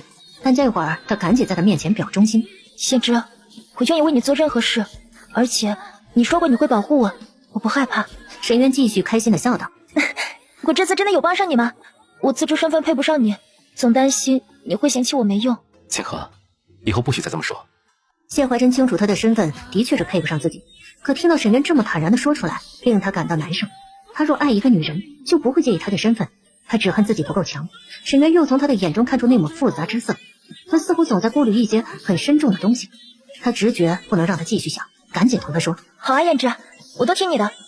谢怀琛见他这副乖巧样，不禁温柔地摸了摸他的头，嘴角的笑温和又纵容。不过你说的对，我会护着你的。你是有派侍卫保护我吗？他觉得谢怀琛好像总是什么都知道，来的也很及时。我有派安卫在你身边，所以我做的事一直有人在暗中看着呀。对，不过他们有分寸，不会影响你的生活。后面1个多月都会有人暗中保护你，你遇到麻烦都可以吩咐他。哦，沈渊有点失落。那1个月后呢？这男人真麻烦，非得考虑考虑，就不肯一口答应带他走。仙芝，刘姐姐她没事吧？你那位官府的朋友会帮她吗？不过他的事情牵扯过大，之后无论发生任何事，你都不要过问，只当什么也不知道。听他这么一说，沈渊便放心了，很识相的没有再多问。仙芝，你说过这次来要教我画画的。实则是谢怀琛这次来的突然，沈渊身上没来得及带上催情香，而现在毫无欲望的情况下伺候这个男人睡觉，他有点提不起兴致。还好谢怀琛的脑子里不只是想着那事儿。以前学过画画吗？谢怀琛提笔的姿态很潇洒，一只手端正的背在身后，隐隐带着一种指点江山的气势。沈渊笑着摇摇头，又点点头。裴子言教过他一点的，可惜他说他更擅长学艺，没什么画画的天赋。那你先随便画点什么给我看看。沈渊也不客气，随着心意画起来，脑子里想象着兰陵城的风貌，开始鬼画符。看他握笔的姿势和画的东西，谢怀琛嘴角抽了抽，若是书院的学生画成这样，肯定是要打手心的。沈渊画完后，自己把画拿起来瞧了瞧，看了看似笑非笑的谢怀琛，尴尬的笑着说道：是不是画的不好啊？谢怀琛这次只浅笑着没有说话，眼尾微挑，目光中带着一丝不易察觉的宠溺。你倒是说话呀！作为初学者来说，你画的不错。谢怀琛虽然在笑，说的却很认真。沈渊脸上露出一丝惊喜。真的？这么说我是有天赋的了？要画出传世之作，需要极高的天赋和经年累月的练习，谁都不敢说自己天赋够高。可若只是画出好的作品，你的天赋是足够的，重要的是练习。沈渊听了很开心，眼睛亮闪闪的看着他。那你教我。谢怀琛点了点头，他没打算从头开始教，真想学可不是那么简单的事，但他很想哄他开心。你想画什么？我想画风景，就像你送我的那幅画一样，多美啊！心想那幅画应该也能卖不少钱吧。我先带着你画一幅吧，你仔细感受我用笔的节奏和力度，我再给你讲一些基本技巧，你今后可以自己练习。沈渊心想，这岂不是跟作弊一样？可这教法好新鲜呐，感觉不错。那我想画兰陵城的风景，你带我一起画吧。看他笑得开心，谢怀琛的心情也跟着愉悦。好。沈渊的手被他握着，感觉手上的笔仿佛被赋予了灵智一般，灵巧地勾勒出栩栩如生的风景。谢怀琛一边带着他画，一边同他讲该如何布局，如何构景，如何掌握力度，如何处理线条和色彩的深浅。等画完的时候，沈渊感觉脑子都累了，真的是上了一堂课。看起来随手一幅画，竟然有那么多的细节要处理。沈渊双手捧起画，眼中都是惊叹，笑得开怀。献之啊，你真厉害！谢怀琛受过无数赞美，从来都无动于衷，可此时偏偏被这声赞叹取悦了，心间仿佛被抹了蜜一般甜。你很喜欢看风景吗？沈渊点了点头，对着画一脸向往地说：“好想去看看。”清河，我带你出去看看吧。沈渊顿时惊讶地看向他，抓住他的手臂，脸上带着难以置信的期待。你说什么？谢怀琛笑得满含宠溺，抬手摩挲着他的脸。我带你出去走走，看看这兰陵的风景。你说的是真的吗？我但凡承诺了，就一定会做到。沈渊感觉得到他没有骗他，也没有必要骗他，兴奋地扑进他怀里。你想哪天去？沈渊巴不得明天就出去，可转念一想，这是一个逃跑的机会啊！这男人非得等1个月后才能想清楚要不要带他走，万一到时候他不要他可怎么办呢？还不如趁此机会逃跑。他按捺住内心的激动，想了想，7天后便是这里的传统鬼节，大家按照习俗会戴着面具出行，到时候人多眼杂，要跑也更容易。7天后可以吗？居然不是明天吗？献之啊，7天后是鬼节啊，我想和你一起过节日。鬼节有什么好过的？谢怀琛不明所以的点点头，心想偷依着他好了。想到有离开这里的希望，原本对情势毫无兴致的沈渊觉得自己该打起精神，努力的做生意。他手指玩弄起谢怀琛的衣襟，嘴角扬起坏笑，凑到他喉结处轻轻咬了一口。谢怀琛的呼吸乱了一瞬，放在他背上的手用力的将他按入怀中。清河，还没等他继续说，沈渊主动吻住他的唇，很快就被亲得意识涣散。谢怀琛将他抱起后，呼吸到一丝空气的沈渊意识稍稍的回笼。献之，你能不能轻点？清河，明明是你缠着我不放。我这次不会了，你轻点好不好？我们只做一次吧。可还没等他说完话，谢怀琛就已经将他放到床榻上，吻住他的唇。好。事实证明，这个好字就是鬼话。沈渊觉得自己为了这次逃跑机会真的太拼了，早知道就不要勾引他了。谢怀琛知道昨晚把他欺负狠了，这会儿说话不自觉的特别温柔。清河，你继续睡会儿吧，膳食我给你备好放在桌上，我现在得走了。每次他要走的时候，沈渊都有种焦急不安的感觉，就总怕他会不再回来，把他丢弃遗忘在这个鬼地方。这次也一样，沈渊挣扎着想起身。你再休息会儿。沈渊拽住他的手，一脸依依不舍。献之啊，你能不能下次早点来，不要等到7天后，好吗？谢怀琛其实也舍不得，他能明显的感觉到自己内心的变化。第一次从这里离开的时候，他是毫不犹豫的，可不知何时开始会有几分意犹未尽，然后到现在已经开始不舍离开。而这次他突然想试试，就等7天再来见他，自己会不会犯了相思。清河，我7天后来带你出去过鬼节。沈渊有点失落，可他看得出这男人定然又在顾忌什么。行吧，只要7天后你能带我出去就行，我一定要想办法逃走。他仍旧挣扎着起身，扯着被子遮住裸露的身子。谢怀琛无奈地揽着他，沈渊靠在他的怀里，主动和他亲吻了一会儿。大早上的，谢怀琛被他逼得努力克制自己，最后沈渊被他强行给推开。别闹了，献之，我会好想你的，你也要想着我。谢怀琛不得不将他强行按回床上，扯过被子往他身上一裹，赶紧转身离开了，真要命。柳寻芳怎么样了？哎呦，你这个正人君子是在认真的逛青楼，而我这个纨绔是去青楼认真的办正事儿。我不逛青楼，这事不也得你去办？顾锦修被这话给噎住。谢怀琛原本就不会去青楼，这事涉及到青楼，8成都得他来打探。说什么情况吧。谢怀琛催促道，他们拿到的证据就那么多了，要摁死冯木之还不够，温氏母女有用最好，没用就只能等以后再慢慢的对付三皇子谢怀景的人。哼，他的性子可比想象中要烈得多。他开始讲起柳群芳的事。昨晚他叫醒柳群芳之后，柳群芳以为他是冯木之的人，一睁眼就开始咒骂他。顾锦修费了好一番功夫才说清楚他是要帮他对付冯木之的。柳群芳见他迟迟不动手杀自己，也明白过来他不是冯木之的人。柳姑娘，你若是想见你娘，或者想将冯木之绳之以法，我都可以帮你，但你若不想冒险，我也不会勉强你。今晚就当什么也没发生过，我不会暴露你的身份的。我要见我娘。他自顾自的哭诉，我在4个月前奶娘死的时候才知道自己的身世，没想到我娘还活着，还以身试仇快20年。冯木之害得我家破人亡，一生凄苦。我想见到我娘，告诉她真相，我就是死也要让冯木之不得安宁。顾锦修听完他这番话，还没来得及开口，他就如同抓住救命稻草一般的跪在地上，哭着磕头恳求：公子，求你帮我见到我娘，你让我做牛做马都行，只要能对付冯木之。这凄苦的身世已经够令人唏嘘了，顾锦修哪还忍心让他这么跪着磕头，忙把人扶起来。我正在搜集冯木之的罪证，他纵横官场多年，老奸巨猾，要对付他不容易呀。我手上的证据不足以将他定罪，我可以帮你见到你娘，你若能说服他替你全家报仇最好，若是不行，也不必勉强。公子，冯牧之可是江州太守，整个江州最大的官儿。你也知道我是从京城过来的，冯牧之是当朝三皇子的人，而朝中有人和三皇子不对付。这么说，你应该明白了吧？柳群芳明白人外有人，现在上头有人会对付冯牧之，这就够了。公子放心，我都照你说的去做。顾锦修满意的点点头，让他先一切照常，什么也别说出去。而这会儿，他对谢怀琛总结道：“这姑娘死也要争那口气，那就安排她见一见温氏吧。温氏可不一定有她这般决绝。那可不啊，温氏或许宁可自己什么都不知道，一辈子被蒙在鼓里呀。”要安排柳群芳偷偷见温氏一面并不难。顾锦修以客人的身份把柳群芳给带出去禅风寺赏花，而谢怀琛派人偷偷的传消息给温氏，让他找借口去禅风寺上香。夫君，我这病久未痊愈，怕不是沾染了什么邪祟，我想去禅风寺上香。夫人呐，大夫说了，你只需要静养便可慢慢痊愈，哪里有什么邪祟呀？夫君，可我这病久不见好，偏偏在家里闷着难受，我就去趟寺庙上香，看看风景便回来。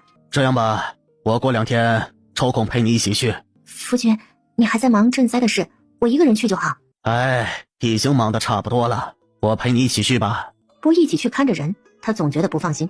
温氏没辙，只得先应下，然后按照匿名之人所说的方法，将这个消息偷偷的传出去。过了2天，夫妻2人正准备一起去禅风寺上香时，冯牧之突然接到太子召见，让他立刻前去商议要事。温氏直觉这可能不是巧合，但正合他意。夫君，你先去忙正事吧，我自己去一趟就行，有丫鬟侍卫跟着呢，你别担心。冯牧之一时也没辙，只能再三的叮嘱下人要好好的照看夫人。他心中诧异，太子这个时候突然要见他，能有什么要事？赈灾的事情已经忙得差不多了。冯牧之匆匆的赶来见到谢怀琛时，他并不在书房或者厅中，只见他在府邸院中的一棵树下端坐着喝茶。冯太守请坐。殿下，不知你急召臣前来，有何要事商议啊？赈灾的事已经进行得井然有序，这还得多多领着冯大人的功劳。孤很快就要回京，此番叫冯大人前来，是想问问大人之后要不要也回京述职。殿下若是觉得可行，臣会在殿下走后晚一步回京向皇上禀明灾后重建和安置事宜。冯太守放心，孤会向父皇禀明大人的功绩。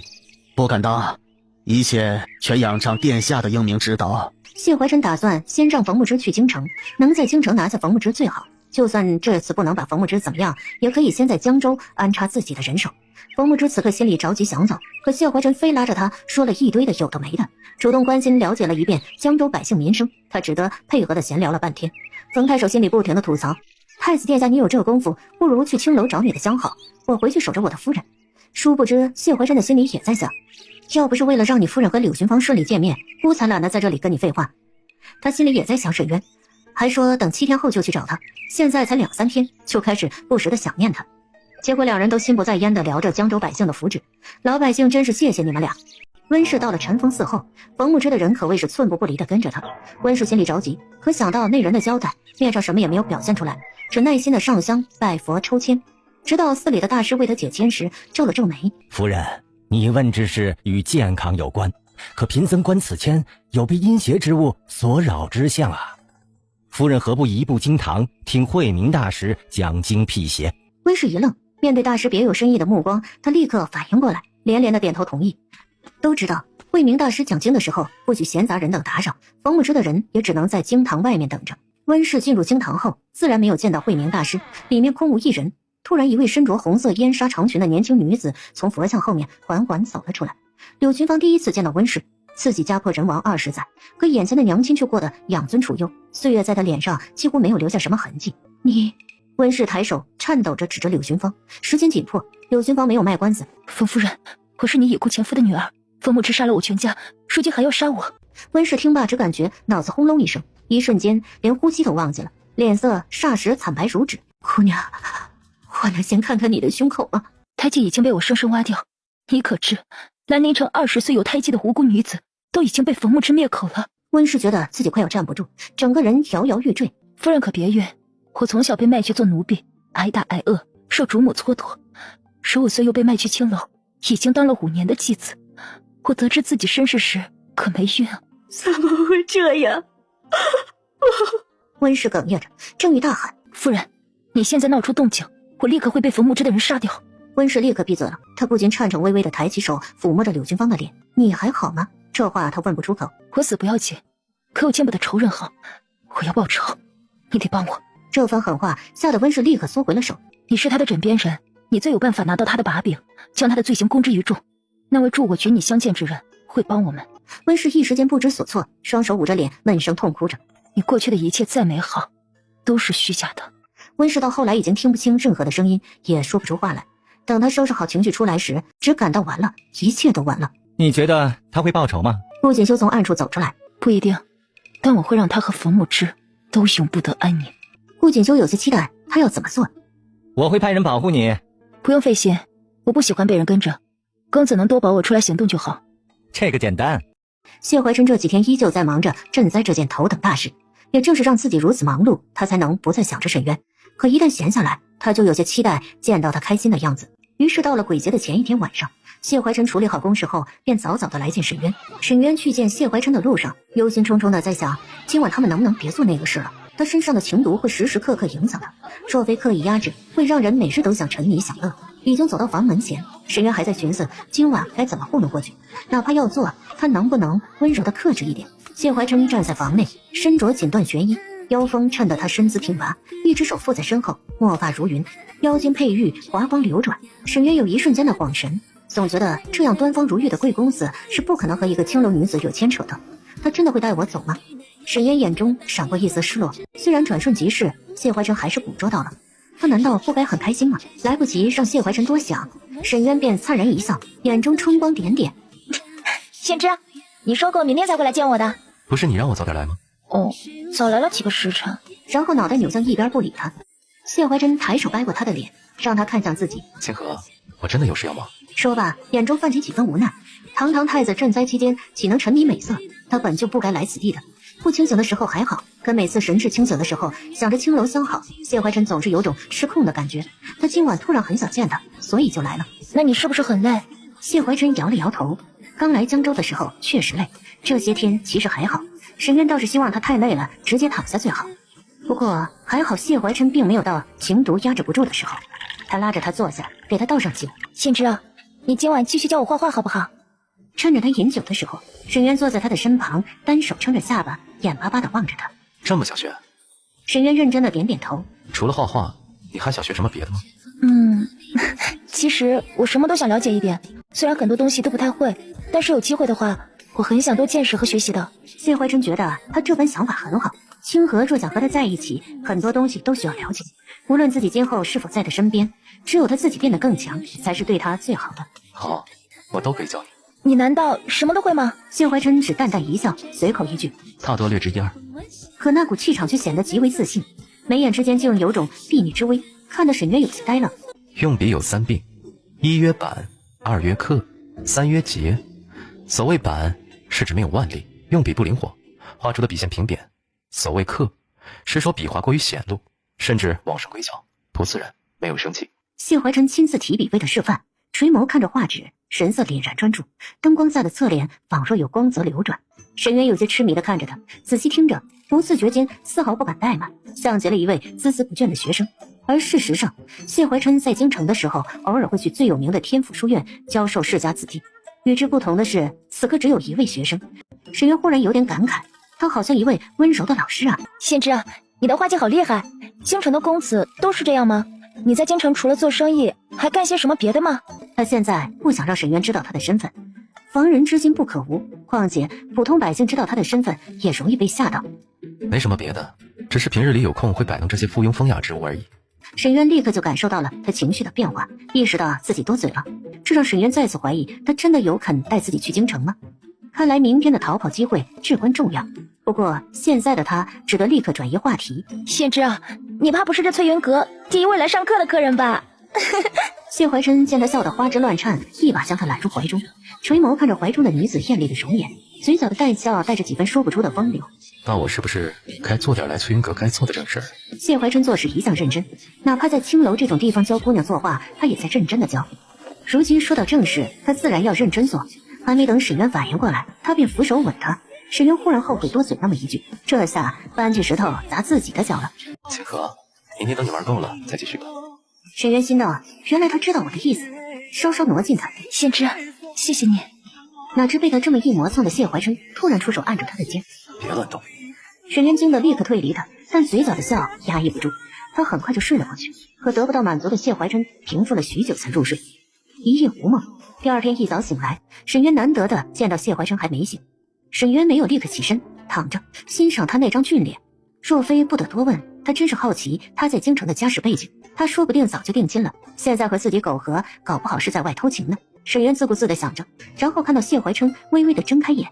谢怀琛其实早就醒了，他想看看沈渊醒来后是什么反应，结果这姑娘就这么兀自发呆。信之，你醒了，我们待会儿起来就出去吗？谢怀琛慵懒地应了一声。那我们要去哪些地方？沈渊想搞清楚哪些机会可以逃跑。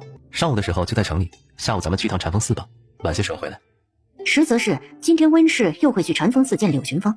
谢怀琛想着干脆带沈渊一起去看风景，然后偶遇冯太守，把人给招呼住。沈渊心想，这不错呀，应该能找到机会逃走。不过出发之前他要回房带上必要的东西。信之，我得先回房中一趟。怎么了？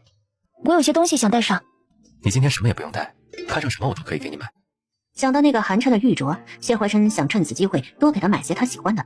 胭脂，我们要出去一整天啊，我得先回房把避子药吃了。这话让谢怀琛顿时愣住。你等等，我很快就回来。说罢便快步出了房间。胭脂，我们走吧。谢怀琛注意到他身上多出的首饰，盯着金钗和玉簪微微的脸眸，冷不丁的问了一句：你很喜欢这只金钗吗？还行啊。玉簪呢？谁送你的？很早以前收到的礼物。沈渊察觉到他似乎心情不悦。怎么了？清河，今天带你去趟首饰铺子吧，看看有没有你喜欢的。沈渊开心的点点头，心想这当然好了，买点方便带走的，以后可以当掉。结果两人刚吃完早膳，谢怀琛就迫不及待的带着他去了一趟首饰铺子。沈渊随意的挑了2样簪子镯子，谢怀琛当场就主动替他把头上戴的取下来，换上新买的。随后他心情似乎变得好了些。清河，你想去哪里？你想吃什么？要去你喜欢的那家醉仙楼吗？要不要去逛逛布贤庄，看看衣裳？沈渊特意选了离城门近的这边逛。兰陵城是江州首府，并不是水灾重灾区，可却是流民泛滥区。但现在对比刚发生水灾那会儿，已然有序了许多，一切仿佛快回到受灾前。谢怀琛命人及时泄洪，并修补河堤，保住了兰陵城。听说朝廷这次派了太子来赈灾，他治理的不错嘛。刚发生水灾的时候，粮食都买不到，那时候好多人都往兰陵城逃，路上就有人卖儿卖女。那是你在哪？有粮食吗？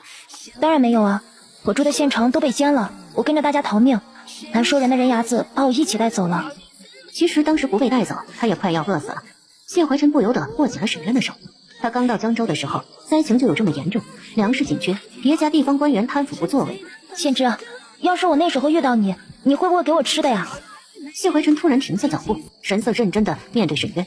清河，我来晚了，我若早些来，定不会让你受苦。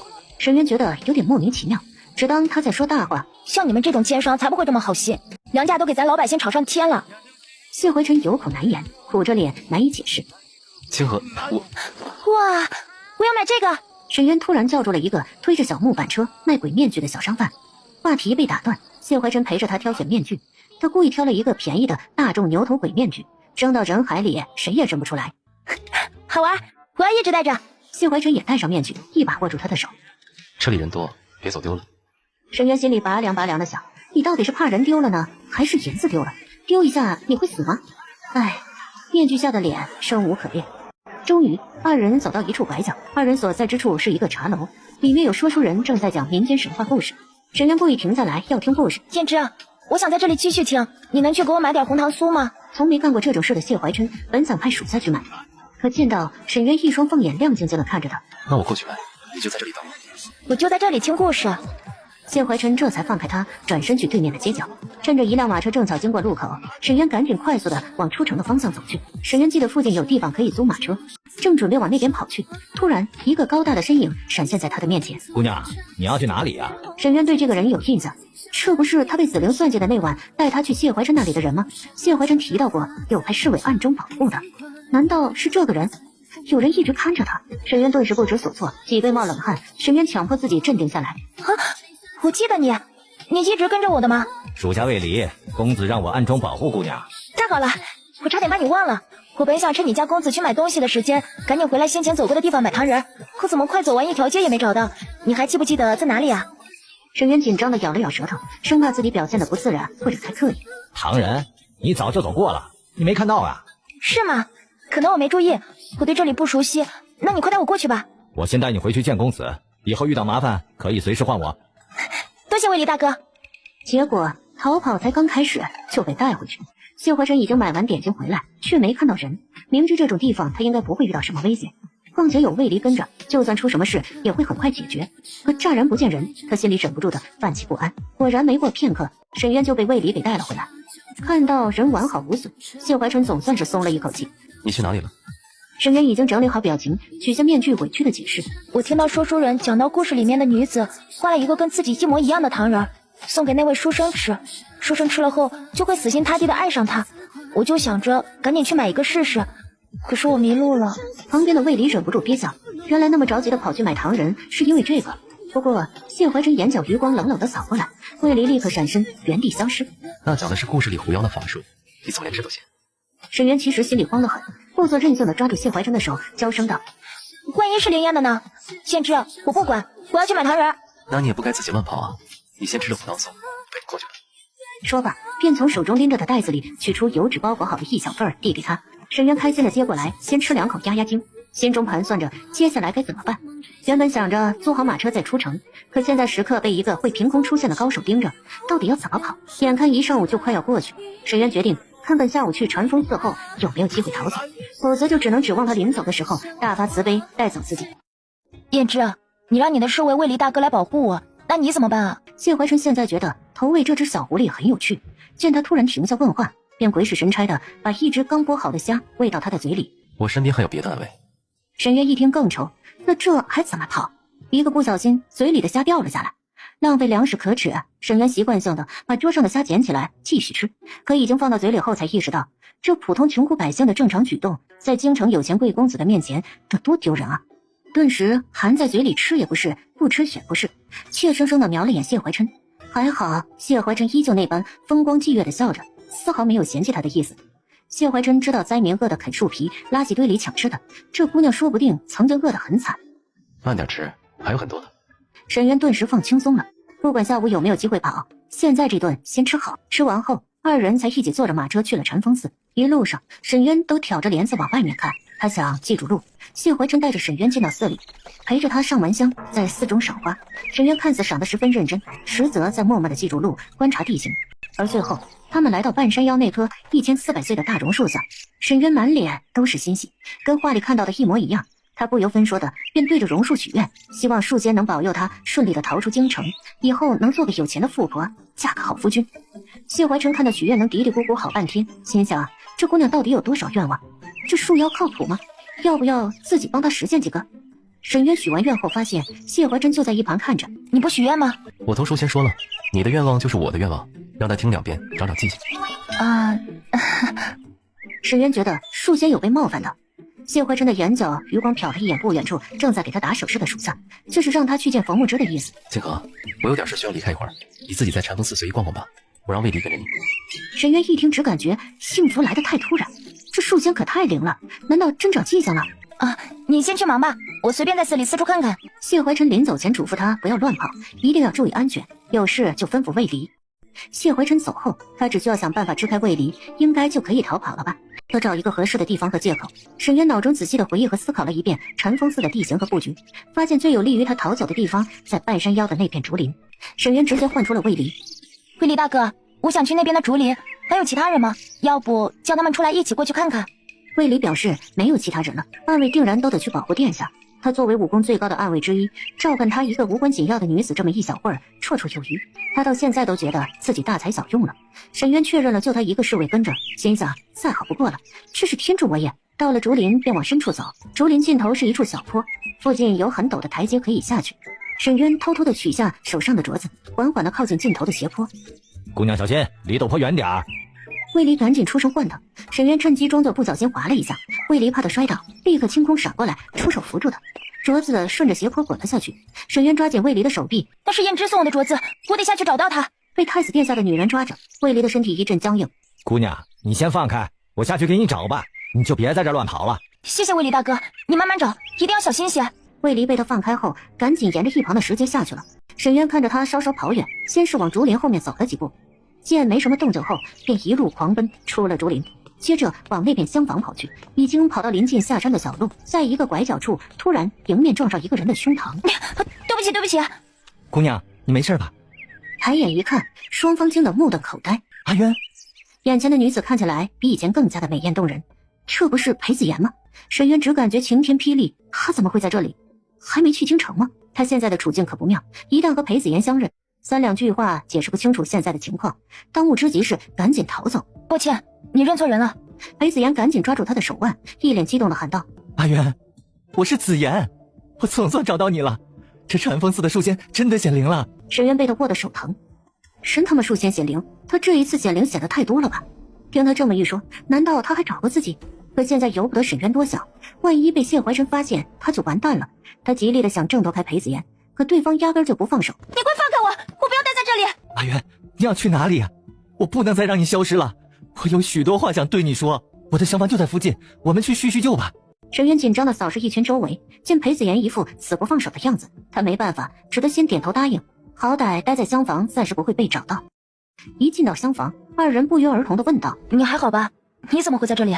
沈渊不知从何说起，裴子言先开口解释：阿渊，我离开后写了许多信给你，可一封回信都没收到过。发生水灾后，我不顾爹娘反对去找你，可只得知你娘亲已经过世的消息，你却不知所踪。我这次进京是参加秋闱，全家都已经搬去京城，我找借口故意留到现在，就是为了打听你的消息。我从来没有收到过你的信，你为什么先前没有来找过我？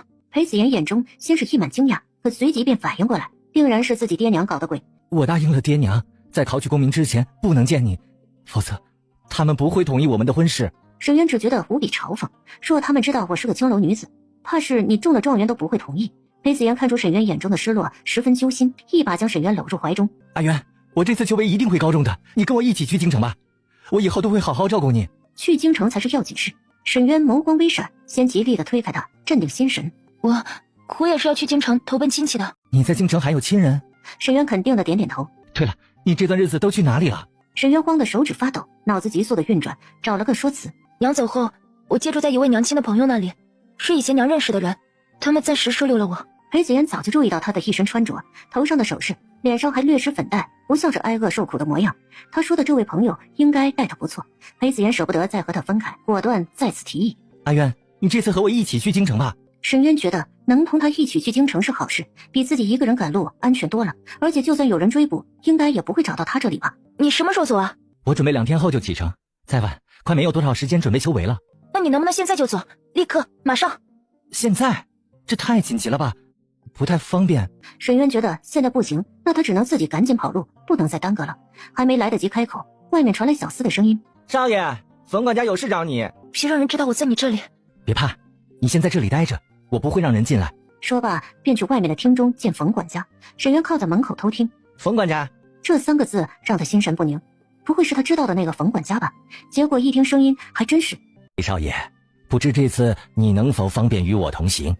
冯大人想让我把问候礼带给裴尚书。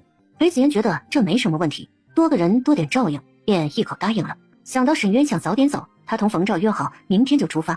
沈渊听着头皮发麻，现在冯照一看到他不就露馅了吗？二话不说，他从房里拿了一件裴子言的衣服套上，赶紧踩上桌椅翻窗逃走，缩着头一路狂奔下山去。这条小路人少，沈渊没遇到什么意外，一直到出了禅风寺，只是没走多远，身后突然有人袭击，他被一个手刀打晕。一个小厮模样的人将他轻轻地揽住，目光看向附近的男人，等待他的示意。穆赫安缓缓走了出来，他从属下手中接过沈渊。你的客人果然是太子殿下呀，他居然特意派人保护你，可你竟然想跑。一个出身低微的青楼女子，哪怕不知道谢怀琛的身份，能跟在他身边都是难得的好事。这女人为何要冒险逃走？片刻后，她突然眸光一闪，手不规矩的在沈渊的身上各处探寻一番，搜出了银票和信。好奇的打开信一看，骤然眼眸微敛。没想到这一趟江州之行还能有这种收获，有意思，有意思。他凝眉思索片刻后，嘴角勾出一抹包藏祸心的坏笑，收好信和银票，重新放回沈渊身上，还从自己这里多拿了2张银票放到他袖中，聊以慰藉，然后亲自将沈渊打横抱起。先带他回禅风寺吧，这次看看谢怀琛对他有多在意。于是沈渊才刚从禅院的厢房逃出来，又被穆赫安给带回去。穆赫安另找了一间厢房，屏退下属，将他小心翼翼地放倒在床上，动作堪称是温柔。肆无忌惮地欣赏了一番睡美人之后，嘴角扬起一抹3分风流7分邪魅的笑。清河姑娘，我现在就算要了你，你也不敢告诉谢怀琛吧？说罢，便开始耐心地缓缓地解开她的衣袖，仿佛极为享受这个过程。可他只将属于裴子言的那件衣服脱下来，还没来得及更进一步，外面就有人敲门，急声的提醒：“公子，有人在搜查，往这边来了。”穆赫安脸上的笑瞬间就消失，竟然来得这么快。他惋惜地叹了口气，看向沈渊的目光含着几分不舍。小美人儿，咱们很快会再见面的。说罢，便施展轻功从窗口跃出，消失不见。谢怀琛此时正在和冯太守闲聊。冯太守这次是陪着温氏来上香，在这里偶遇太子殿下，他已经借机向太子确认了他会提前进京的事。两人本已经无话可说，谢怀琛为了拖时间，继续和冯太守操心江州百姓的福祉。眼看着时间差不多了，谢怀琛和冯太守都各有各回家找媳妇的心思，而正巧费离急匆匆地赶过来。谢怀琛见他单独赶过来，还一副心虚的样子，心知清河一定有事。还没等他开口，冯太守也看出太子有别的事，立刻识相地提出自己要去陪夫人，赶紧告退。费离这才单膝下跪，十分自责地说道：“属下没能看好清河姑娘，甘愿受罚，请殿下降罪。”他在哪里？到底怎么回事？费离察觉到殿下身上的寒意，心道自己真的是大意了，赶紧长话短说，解释了一遍，把玉镯呈给谢怀琛。谢怀琛接过玉镯，眼中闪过一抹焦急：“守住下山的路，搜查禅宗寺。他若没事，你事后再自己去领罚。”费离赶紧领命而去，心中十分震惊。他若有事，那当如何？殿下从未因为一个女子这般的牵动情绪，这女人在殿下心中的位置很重要。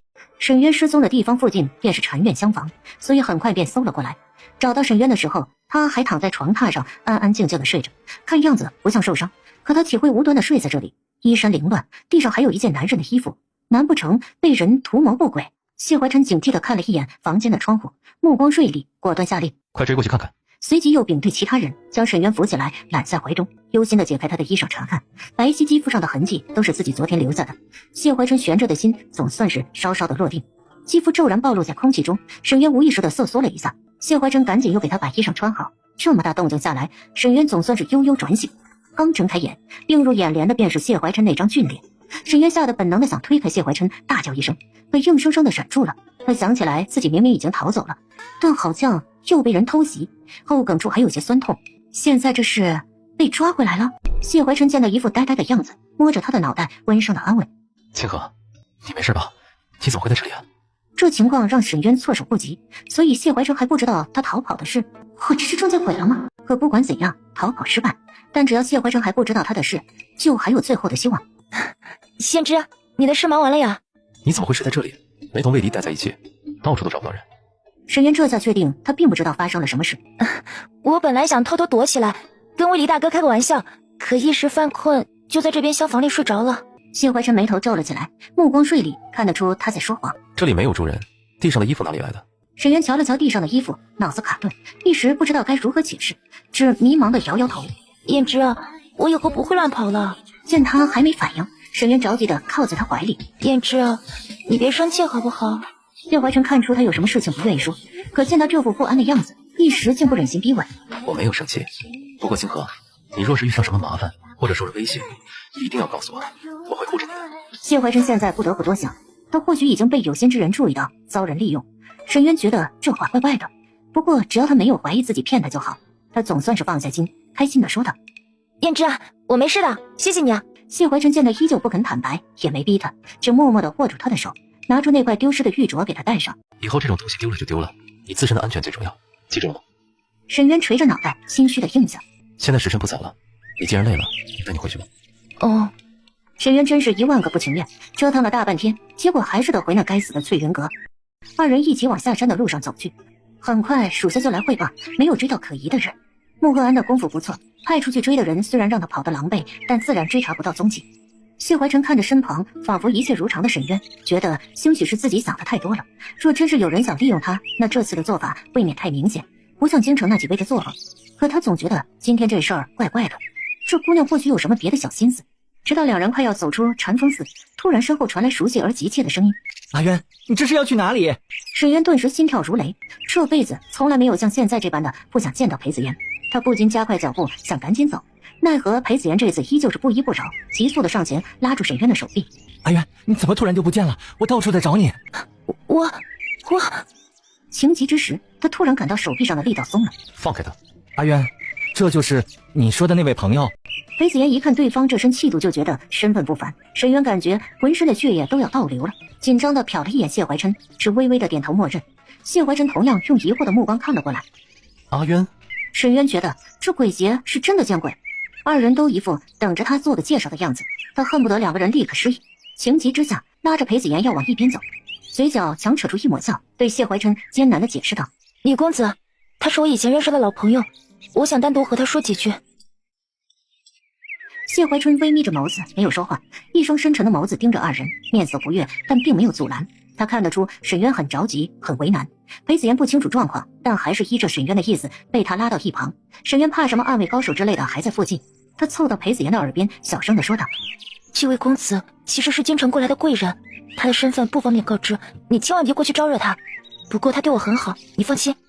子言，你先自己去京城吧，我很快就去京城找你。”裴子言听完很不放心，还想再说点什么，被沈渊急声打断：“你就听我的吧。”阿渊，我不放心你，你这是打算跟着朋友去京城吗？你就不能跟我一起走吗？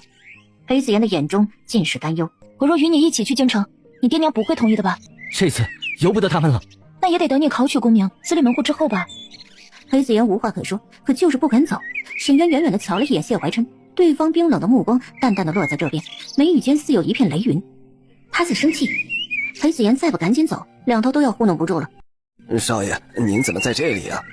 裴府的管家快步地走了过来，看到沈渊在，眼中划过一丝惊异，转瞬即逝。少爷，你忘了老爷和夫人的交代了吗？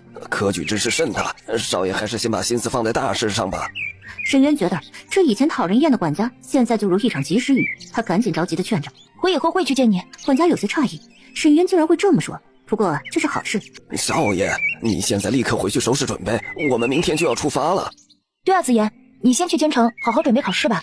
这话犹如一盆冷水泼醒了裴子言，他神色极度不甘，目光幽深地看了一眼谢怀琛那边，随后暗中取下身上的玉佩，握住沈渊的手，将玉佩悄悄放到他手中。你到了京城后，记得拿这块玉佩去礼部尚书裴大人府上找我，我等你。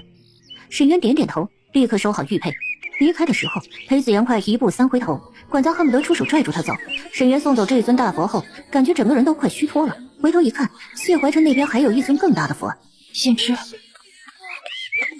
沈渊快步地走到谢怀琛面前，只觉得他毫无温度的目光仿佛在凌迟他。谢怀琛神色冷峻，没有说话，也没有走。他是我以前认识的朋友，许久不见了，今天偶然在这里遇到。他知道我家乡受灾，所以比较关心我的近况。所以你失踪的这段时间是遇见了他，和他在一起？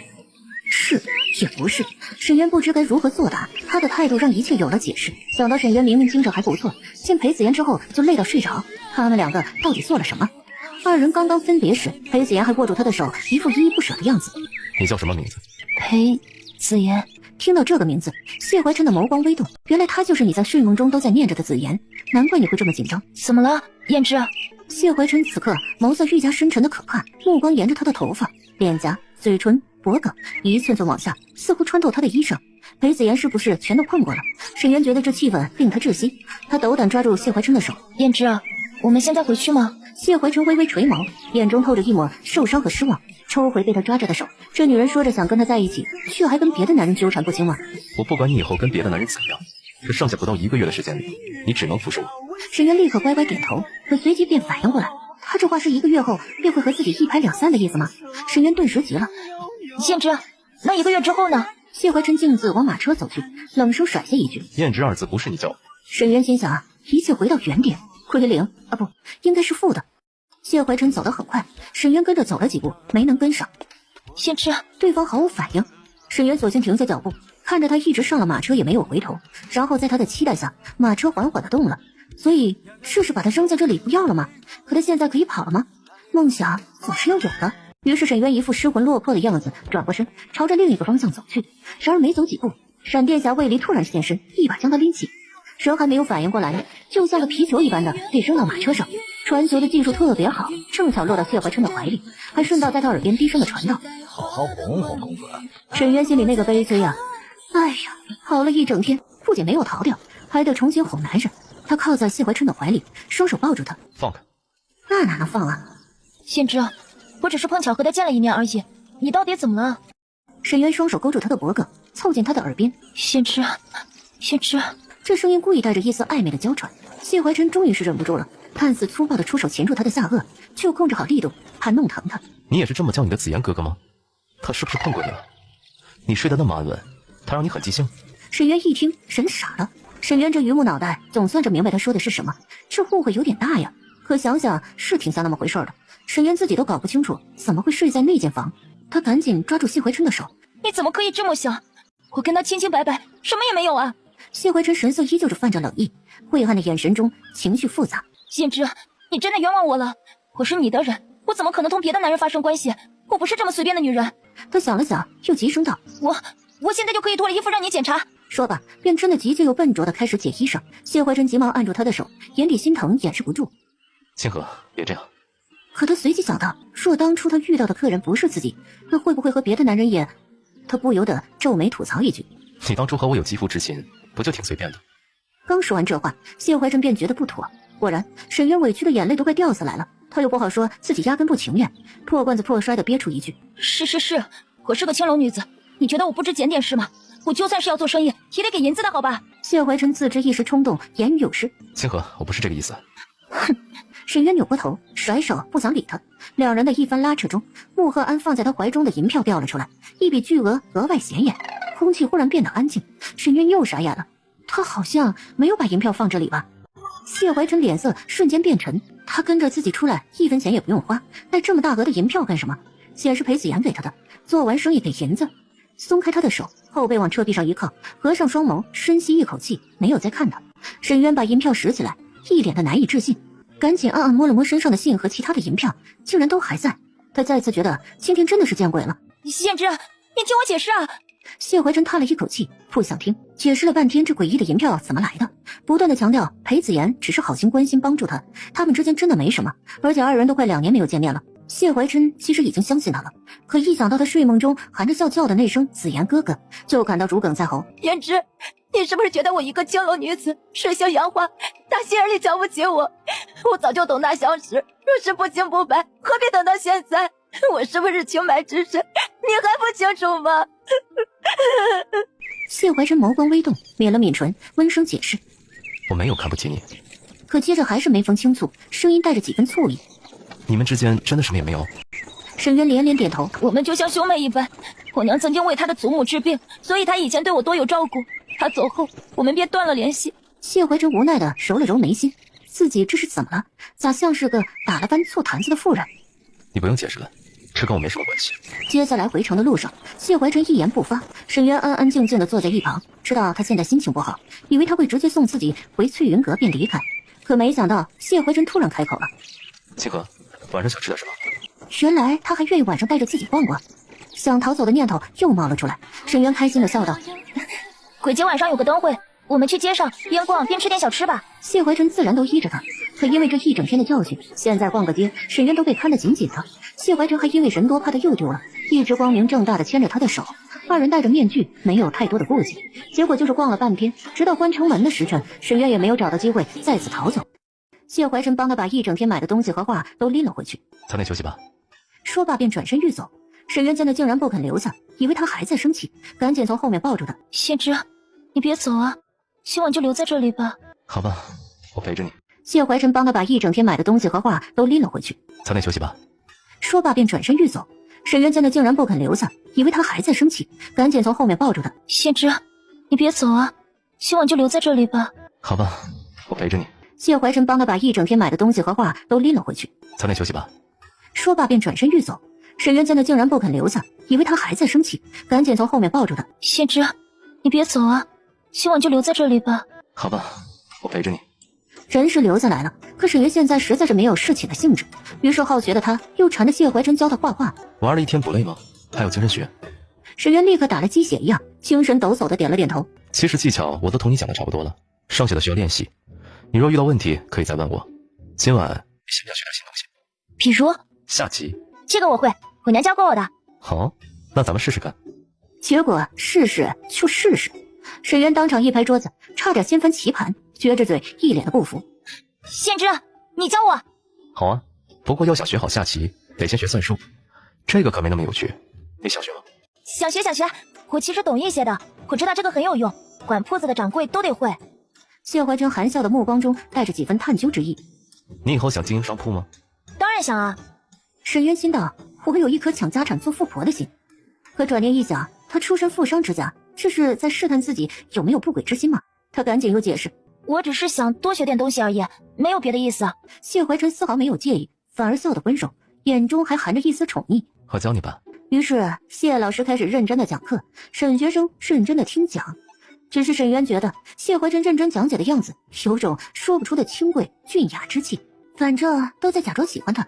沈渊本色出演，撑着下巴痴痴的望着他，竟有些移不开眼。谢怀真感觉他毫无掩饰的目光，他在京城的书院受讲的时候，下面就有小姐偷偷这般看他，可如今沈渊的目光简直是肆无忌惮，令人难以忽略。他无奈停下，修长的手指点点他的额头。听懂了吗？懂了。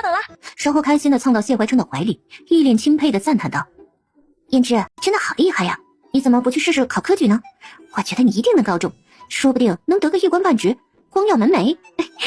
谢怀琛顺手将他揽住，下巴抵在他的额间，温声的打趣道：你喜欢我去谋个一官半职吗？当然了，当官多威风啊，以前县城里的县令媳妇儿出门都能横着走，当了大官全家都跟着威风八面啊。心里想着，要是自己能认个侯爷爹，在京城也能横着走呀。谢怀琛低笑道：那你想要多大的官？那还用问吗？当然越大越好啊，不过你一开始能做个县令就不错了，可以慢慢来，不要气馁哟。我若能在京城做大官，有很大的家业要管，你愿意跟我一起吗？当然了，可惜啊，你没这个本事。沈渊所知的大官全是一把年纪的，想干到人家那个位置，这辛辛苦苦20年。至于年纪轻轻又位高权重的人，抱歉了，这普通百姓还真没见过，那都是传说。沈渊一心想去京城认亲，一部分原因就是好奇，这么一位当大官的爹，皇亲国戚呀，怎么也该去见见，长长见识。光是想象一下皇帝的儿子三皇子是自己的表哥，皇帝的头号小妾是自己姑母，就觉得很神奇了。胭脂，你在京城见过皇亲国戚吗？怎么突然问这个？沈渊本想直接问连安侯的事，可越心虚越不敢问，转而问他：我好奇啊，从来没见到过，他们都是什么样的人啊？谢怀琛神色瞬间变得有些凝重，他想了想，认真的回道：都不过是些有幸出身高贵的普通人罢了。京城里再显赫的世家，也难免日薄西山，江河日下。而不幸生来卑微的人，只要励精图治，审时度势，依旧能顺势而为，主宰天下。沈渊听完有些怔怔的望着他，这家伙怎么有股指点江山、藐视王侯的气场？怎么说的？你好像都见过似的。就是这样的，清河，哪怕有朝一日你面对这些皇亲国戚，也不用觉得自己卑微，更不必妄自菲薄。他们有的还没有你知书达理，所闻所见不见得比你广。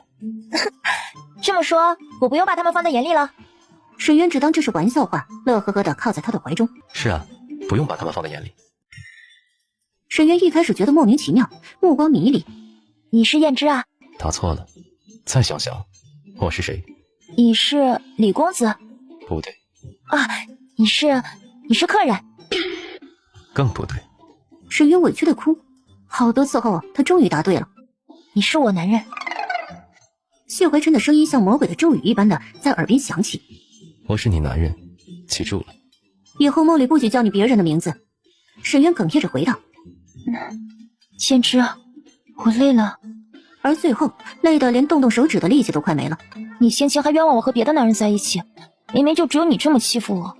谢怀琛心疼却不后悔，将他搂在怀中，嘴角还带着慵懒烟足的笑。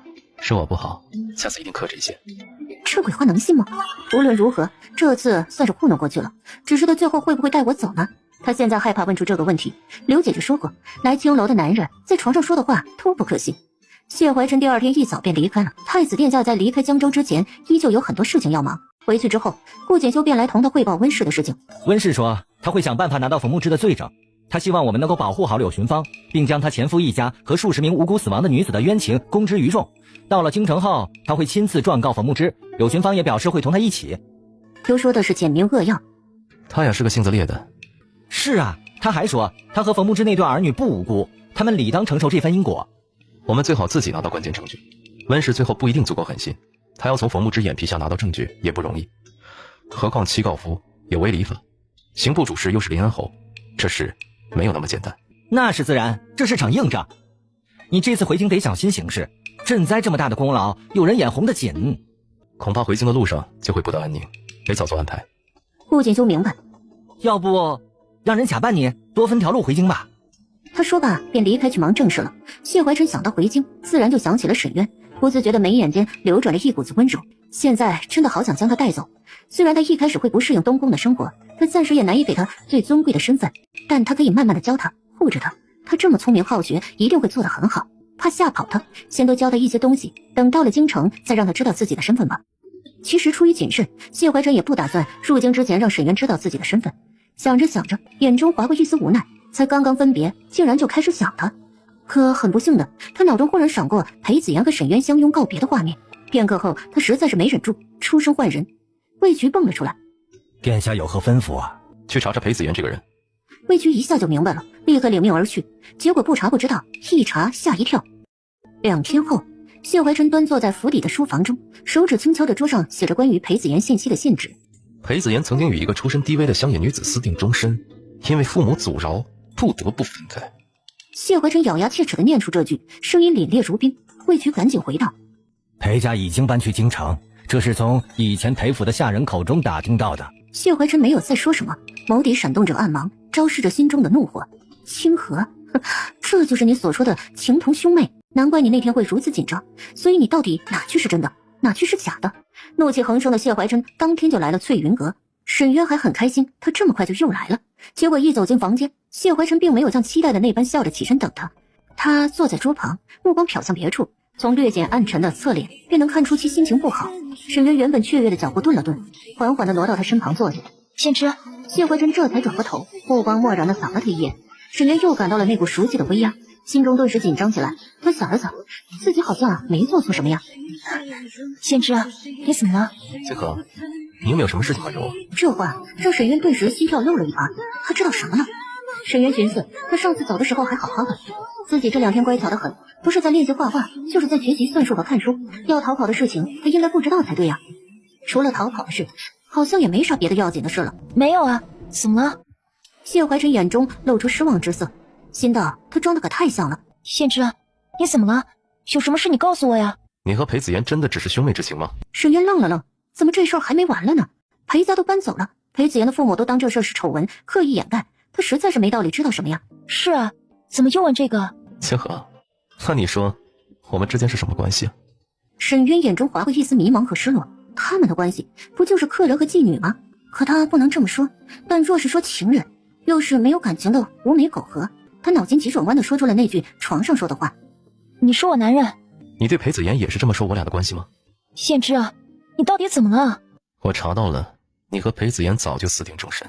沈渊被惊得心神一震，这可怎么查？京城的有钱人家这么厉害吗？有钱能使鬼推磨？可现在又容不得他多想，完蛋了呀！先知，你听我解释。你上次已经解释过了，你再听我解释。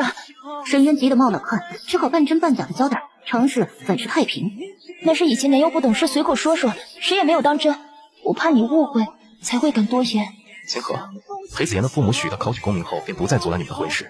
他现在已经去京城赶考。沈渊惊得瞳孔骤缩，猛地抽一口凉气，意识到自己太大意了，这男人真的能查得一清二楚。你在说谎。他感觉从头到脚一阵凉寒，慌张无措地望着他。况且既然只是随口一说，何须如此费心瞒着我？这才是令他伤心愤怒的根源。沈渊在此事上屡次对他说谎。先知，我和他以前是清白的，以后也绝无可能。倘若你没有因为天灾流落到翠云阁，你们应当是会在一起的吧？不是，他的家人不会同意我们的。谢怀琛听明白了，不是他不愿意同裴子言在一起，而是裴子言家人不同意。那都是你的事。可心里总会忍不住的在意，自己不知不觉间竟已经是口是心非，情难自已。先知，我会这么做是因为你就要走了，我怕你会离开我，我怕你会生气。沈渊现在是真怕了，他扑进谢怀琛的怀里。先知，我是因为害怕，我怕你会丢下我，然后我再也见不到你了。谢怀琛看得出他这份害怕是真的，虽然心中依旧不愿，还是不由得抬手揽住他的双肩，一手给他轻轻地擦着眼泪，声音暖了几分。别哭了，我在这里。天知，天知。这娇弱惹人怜的模样，看得谢怀琛什么脾气都没有了。别怕，我并不介意你的过去，我只是不希望你对我说谎。我是真的不得已。谢怀琛暂时没有再计较这次的事。清河，我知道你有自己的心思，可以后不管发生什么事，你有苦衷也好，受人欺负也罢，记住都要同我说实话，不用担心会生气。沈渊心里百转千回，五味杂陈，他最后什么也没说，只乖巧的点头应下。谢怀琛觉得自己或许有点小题大做了，可不知不觉间，这股占有欲变得如此强烈，患得患失的感觉很不好。清河，你跟了我就不能再想着别的男人，否则我也不知道自己会做出什么。那是自然啊，胭脂，你心里也只能想着我。二人这才终于闹完了矛盾。谢怀琛见他哭得累了，想给他讲讲京城的一些趣事，哄他开心。可沈渊忽然双手勾住他的脖颈，胭脂，待会儿在床上讲吧。说罢便主动吻上谢怀琛。谢怀琛没有拒绝这番投怀送抱，亲吻片刻之后将他抱上床。二人仿佛都在发泄一般，颠鸾倒凤了许久才停歇。完事后还真在床上聊起京城那些事儿来。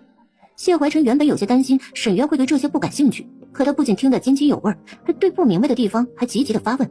谢怀琛开始放心的尝试教给他以后在东宫生活需要了解的东西。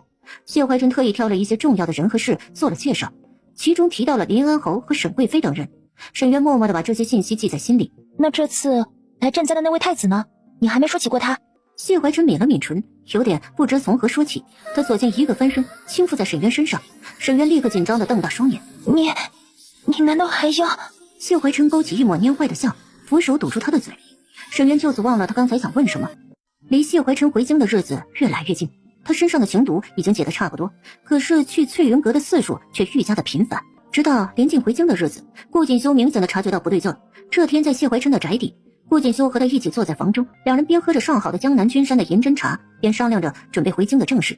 为了避开路上可能的刺杀，两人决定分开走，命人假扮谢怀琛同顾锦修同行。顾锦修最后提到，等冯牧之出发京城后，我会暗中送柳寻芳来京城，作为指控冯牧之的证人之一。谢怀琛正在喝茶的动作顿了顿，然后又神色如常般微微颔首。顾锦修见他不说话，主动开口问道：胭脂，你身上的毒已经解了吧？应该是解了吧。可你最近去翠云阁比以前勤快，你不会是看上那位清河姑娘了吧？我会带她走。哎，你这是想纳妾了？不，我想娶她为妃。胭脂，你觉得她能当太子妃吗？为何不能？倘若大权在握，身份不会是问题。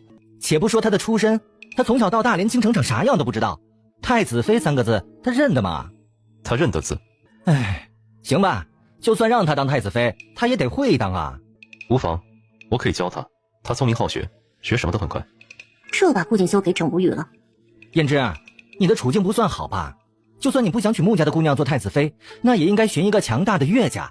况且太子妃的位置多少人盯着呢？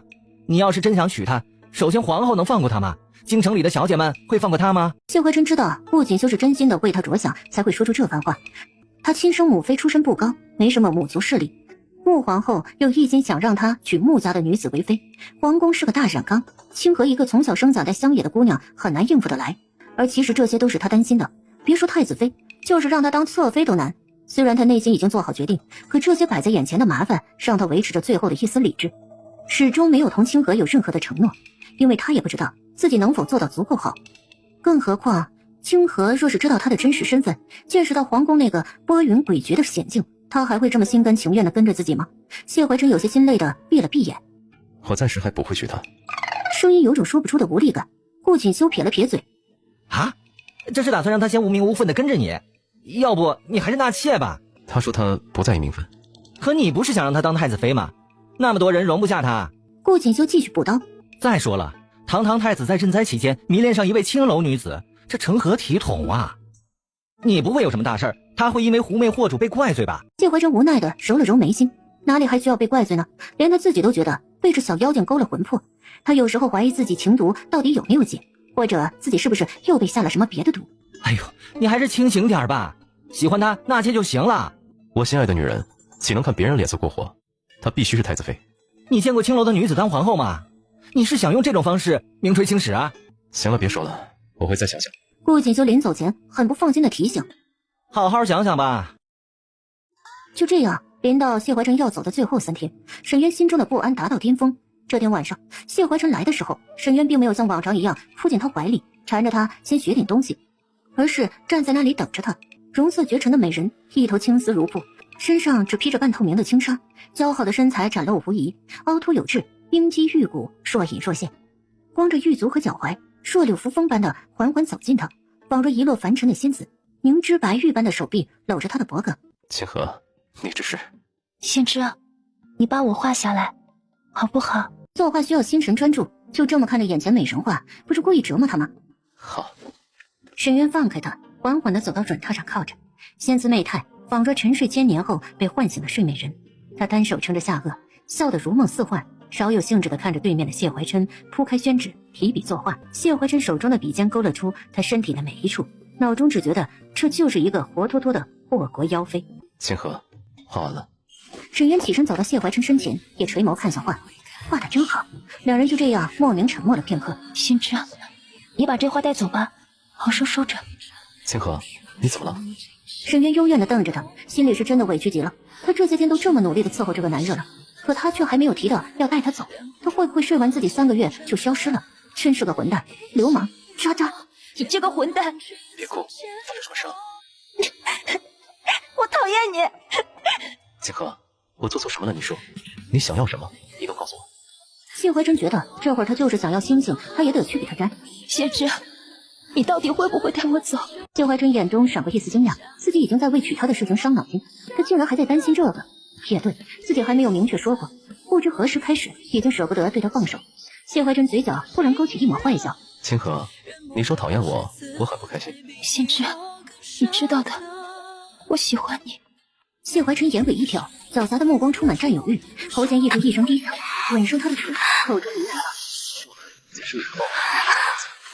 寥寥几缕雨，遥遥你身影袅袅，气息我梦里，小小几度雨，小桥流情意袅袅，却未见是你。沈渊最后累得睡着了，也没有听到他的答案，心想着明天再听他说吧。今晚他真的尽力了。谢怀琛现在怀疑自己的情毒根本就没有解，他看着沈渊柔美的睡颜，傻瓜，你觉得我还会舍得把你留在这里吗？最后将他搂在怀中，沉沉睡去。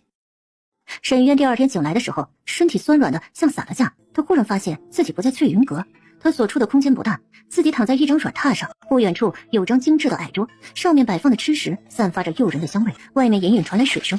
谢怀琛撩开帘子走进来，先起来吃点东西吧。吃是哪里？我们在画坊，你喜欢这里的风景，走之前才带你来看看。哦，脑子有点懵，怎么不早点说今天来画坊？早知道他昨晚就不勾引他了，该收拾好东西，今天再次想办法逃走。谢怀琛知道他腰酸，说罢便弯下腰给他穿鞋。那你会不会带我走？他觉得自己已经尽力了，他就这么大点本事，还能怎么样呢？先吃点东西吧。先知，你还没回答我。清河，你把这个收好。谢怀琛说得很郑重，沈渊心里着急，这男人怎么还不答应带他走呢？他拿起玉佩瞧了瞧，嘿，可以当不少银子吧？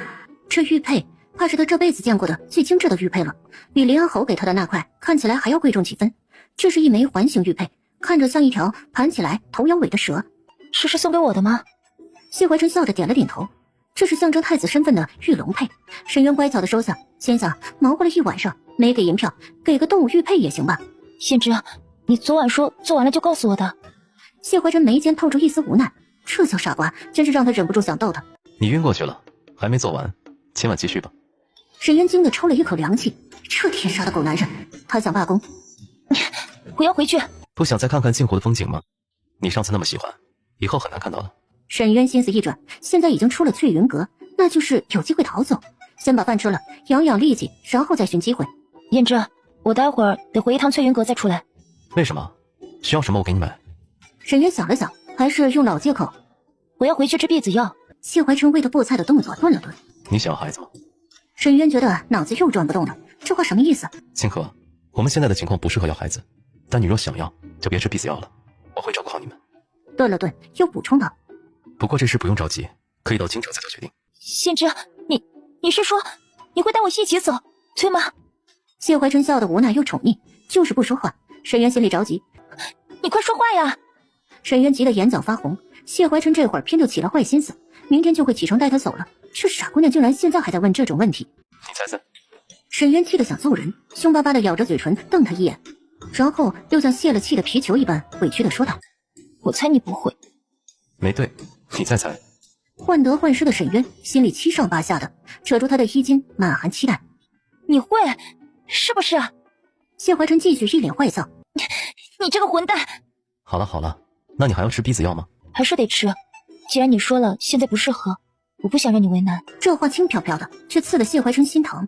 他希望自己心爱的女子以后能有他的子嗣，不过这得尊重他的意愿。清河，就算有了孩子，你也别害怕。沈渊确定他会带自己走了，心情好得很，欢快的自己拿起筷子夹菜，嘴里嚼着美食，美滋滋的回道：千之，你放心吧，我现在年纪尚小，不想生孩子。想到他才不过16岁的碧玉年华，虽说二人一开始只是尴尬的生意关系，自己银子也给够了，可此刻心中还是生出一股内疚感。想吃什么？我来帮你。沈渊把筷子一扔，毫不客气的使唤他，娇气的活脱脱的像个侯府的千金的样子。吃完饭后，颇有兴致的走出去看风景，心情甚好，看着湖面都格外的美丽。心想自己以后再不是翠云阁那个小水塘待宰的鱼了，是这天高水阔的大湖鱼。他不禁哈哈的笑出声，如黄莺般的笑声在湖上荡得悠远，怕是附近的画舫都能听得见。谢怀琛见他如此开心，心中很是欣慰，又有些担忧，希望他以后知道自己要面对的处境，也能如此义无反顾。待会儿去翠云阁收拾好东西后，你还想去哪里？我都带你去。我从来没往京城方向去过，这一路上有什么好吃的好玩的，你都带我看看好不好？谢怀琛温柔的点点头应下，顺便补充道：我还可以教你更多东西，你以后在京城生活会棒。当然了，我还想学该如何做生意赚钱。好，这么想赚钱？那当然。这些日子他已经从谢怀琛那里了解了不少东西，像林恩侯府这样的王侯之家，断不会让自家的血脉流落在外，凄苦度日。就算不认回去，也肯定能拿到一大笔钱。沈渊想着就很开心，而现在就得学着该如何管钱赚钱。那你好好学，以后我的钱都交给你。哼，骗子！别开头不理他，他开心的在园里转了2圈，随即又倚着栏杆走了走，直到目光落在不远处另一条画舫上，有一把明晃晃的利箭头，铁制的箭头正好反射了一道的光线，有人隐藏在暗处瞄准这边。谢怀琛已经感受到了这股杀意，附近的暗卫也察觉到了。这种袭击他完全可以躲开，急速的跃到沈渊的身前，想将他拉向一旁，哪知沈渊已经急死了，没有多想便竭力的将他往旁边一推。小心！这番拉扯发生在转瞬之间，最后剑从沈渊的手臂处划过，擦出一道血痕。清河，你没事吧？他已经做好可能为他受伤的打算了，可没想到他竟会有这般的反应。暗卫很快就追了过去，那只画舫上已经不见人影，从水中遁走的杀手很快就被追拿，但是对方当场自尽，应该是特意培养的死士。谢怀琛将沈渊带到画舫里面，解开他的衣衫，亲自为他处理伤口。沈渊那股疼的劲儿已经过去了，更多的是害怕，怎么莫名其妙就有人放冷箭呢？他想想都脸色煞白。哎，这有钱人家的日子这么危险的吗？以后只用顾及自己的安全就行，这种情况不是你能应付得了的。我这是担心你啊，先知，怎么会有人放箭？谢怀琛盯着沈渊的伤，他转而凝视着沈渊，眸色深沉，自己刚才的犹豫被人看在眼里，有人已经盯上清河了。先知，你说话呀！清河，你若跟了我，以后就会面临这般险境，你真的想清楚了吗？可这话让沈渊的心中一紧，都这关头了，你不会还要考虑要不要带我走这件事情吧？他急得赶紧表忠心，抬手抓住谢怀琛的手臂，拉扯到伤口，疼得一声嚎叫。你别乱动。先知，我不怕，无论要面对什么，我都要跟你在一起。他内心慌得炸毛，脑子里瞬间思索了一大串，要不要别跟着他到京城，早点逃跑？好，记住你说的话，不过别害怕，我保证一定不会让你有事。等到了京城就会明白这些。沈渊啥也不敢问，这男人有点神神秘秘的，说不定知道的太多了会有危险。等到了京城，他必须已经跑路了。发生这个没头没尾的刺杀事件后，沈渊没心情玩耍了，两人很快就一起回了翠云阁。沈渊很快便收拾好东西出来，临走前他特意去见了柳寻芳一面。没想到真的有人会问你赎身，你还好吗？他们有帮你吧？自从那次遇险后，他就乖乖的听谢怀琛的话，没有再过问此事。我很好，真是对不住你。沈渊毫不介意的摇摇头，知道他不便多说，便没有再追问。你虽说可以离开翠云阁了，可男人的话依旧不可尽信，今后可要好生为自己着想。沈渊明白他的意思，感激的点了点头。分别前，柳军芳送了他一些独家调制的熏香。沈渊在临走前，徐老鸨也特意来关照一番。真是恭喜你了，不过那位公子有说过要娶你吗？沈渊冷了他一眼，没有回话。徐老鸨也不介意他的反应。我知道你怨我，跟你想想，我也得做生意啊。要不是待在我这儿，你早就饿死了。我说的话你不爱听，不过我过的桥比你走的路还多。临走前跟你说几句提计划，别以为被赎出去就一定是好事。咱们这些女人呐，是做不了那些大户人家的当家主母的。要是以后走投无路，可以回来找我。说吧，便将属于他的那一成银子交给他，还顺带多补了一些。拿着吧，难得有一个被赎走的姑娘，我可记住你了。你好自为之。沈渊知道他说的有他的道理，可自己虽然当时快饿死，却是被黑心人牙子趁着天灾强行拐走的，不是主动卖身。现在他接过银票后，头也不回的走了。这翠云阁，他这一刻也不想待了。谢怀琛派人将沈渊接上马车后，将他带到一处大宅子，这里好多侍卫，守卫森严。沈渊忽然有种自己是不是又被拐卖的错觉，他总觉得处处透着不对劲儿。他没有去过京城，见识少，这男人到底是怎么回事？傍晚时分，谢怀琛牵着他的手在院中消食。先这样，那些侍卫都会跟着你回京城吗？他们会跟我走，不过你不用管他们。近处的暗卫听到这话，顿时呼吸变得更轻，极力降低存在感。卫离最是心里苦，上回他可是被罚得不轻，自那以后，殿下还加派人手保护姑娘。沈渊心里更苦。那他们会像卫离大哥一般神出鬼没吗？算是吧，你随时可以吩咐他们。沈渊都快眼泪掉下来了，一个卫离就够麻烦了，这他妈的还怎么跑呢？这男人是全国首富吗？出个门带这么多高手，唉，我书读得少，这真的正常吗？谢怀琛看他突然有点失魂落魄的样子，小心地避开他手臂上的伤，将他轻轻地揽入怀中。清河，现在是我不好，守护你的安全。这去京城的一路上，我都不会再让你遇到危险。不会从他手上逃走，比从翠云阁逃走还难吧？燕之啊，不用这么麻烦，我这一路上喜欢多逛逛，让他们跟着多不方便啊。知道你喜欢玩，我会一路带你玩的，不着急赶路回京。沈渊一听，更加无言以对了，索性把脑袋埋在他怀中，一脸的生无可恋。他很好奇，谢怀琛这到底是什么情况？可知道这男人不愿多说，问不出来什么，有一搭没一搭的随便问点别的。那位张公子呢？不跟我们一起走吗？他不跟我们一起，路上就只有你和我。沈渊被噎住，这哪里是就你和我，还有一大群侍卫呢？他暗暗的深呼吸，给自己打气。没事没事，去京城还得走好些天呢，有的是时间找机会想办法，不要气馁，做人嘛要坚强，不如趁此机会好好学习，长长见识。谢之啊，你手受伤了，这2天不能练习画画，你给我继续讲讲京城的趣事吧。上次讲到靖王的母妃要害他的王妃，还有京城的大家闺秀们嫌弃王妃只会舞刀弄剑，说她闲话。王妃后来怎么样了？谢怀琛抽了抽嘴角，为了让他以后不受欺负，真是操碎了心。堂堂太子殿下还得给他仔细的讲家长里短、八卦故事。你穿的单薄，外面有些凉了，回屋去慢慢讲吧。咱们先备点瓜子吧。沈渊回到房里后，趴在软榻上，找了个舒服的姿势斜靠着，津津有味的吃起来。啊，不是嗑起来。谢怀琛坐在床榻边，给他讲当年名震京城的靖王妃如何斗太后，如何对付那些故意刁难她出身低微的世家千金的传奇故事。靖王是皇上胞弟，当年不顾太后反对，执意要娶出身江湖的王妃。沈渊听着觉得好玩，还拍着手掌问：王妃厉害呀，她第一次见面就敢打那些欺负她的官家小姐们，她不怕他们吗？对秦王妃不敬，打了又如何？这种情况不教训他们，以后对方会愈加得寸进尺。况且有王爷兜着，他不用怕。沈渊懂得这个道理，可依旧内心佩服王妃。毕竟出身卑微的小老百姓，没见过什么世面，突然间面对这些达官贵人，总是容易心里犯怵，没底气。更何况太后婆婆还不喜欢他。谢怀琛见他一副若有所思的样子，又继续娓娓道来：王妃地位尊贵，其实很容易应付这些明面上的挑衅，更麻烦的是一些暗箭难防的算计。谢怀琛讲到最后，语气颇为感慨地总结道：天下熙熙，皆为利来；天下攘攘，皆为利往。来来回回，不过就是那些争权夺利的戏码罢了。沈渊打了一个哈欠，懒洋洋地靠在谢怀琛的怀里。你们城里人真是闲得慌。清河，其实也有很多美好的事，你别被我讲的吓到了。我怕啥呀？又跟我没关系啊。可他转念一想，我要是真能成为侯府千金，搞不好就得去斗天斗地斗后娘呀。那若是有机会，你想去皇宫看看吗？为啥不去啊？去长长见识啊。那你有没有兴趣住在皇宫里？当然了，我还想当皇帝呢。沈渊笑够了，嗑着瓜子嘟哝道：其实你讲的这些人真没意思，明明有权有钱，却一件好事不做，天天就在那里折腾些家长里短的破事，还不如多开几家医馆治病救人，多开几家学堂让寒门学子上学。你说的对，只是人心复杂，欲壑难填。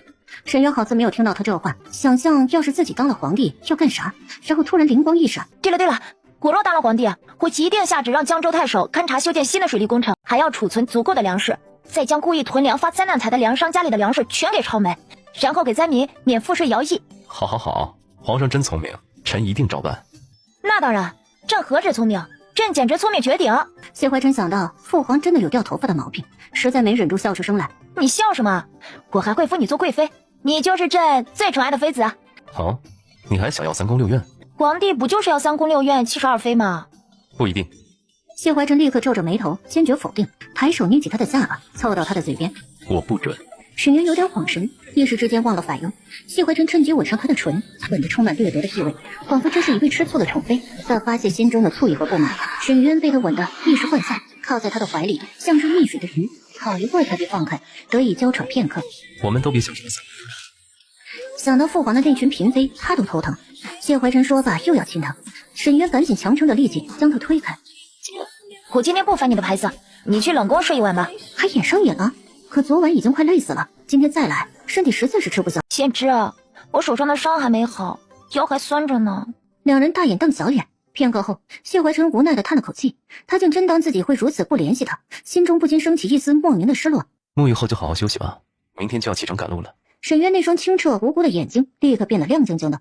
今晚平安夜，禽兽不吃人，明天开始研究如何虎口脱险。沈渊这晚睡得很香甜，即便在睡梦中也在开心自己不用再待在翠云阁。月光透过窗户照进来，床上的谢怀晨并没有入睡，他看着嘴角含笑的沈渊，在他的额头上轻轻的一吻后，谢怀晨悄无声息的起身离开房间，穿过院子去了宅邸的书房。魏渠被叫了出来，想杀姑的人已经知道姑要走哪条路，将别处的人手都调过来。谢怀晨思考得很清楚，对方应该知道他会带走清河，既然被盯上了，不如早做防范。所以睡梦中的沈渊还不知道此去京城路上照看他的人会变得更多。现在魏渠已经领命，但是站在那里面子为难，没有离去，一副欲言又止的样子。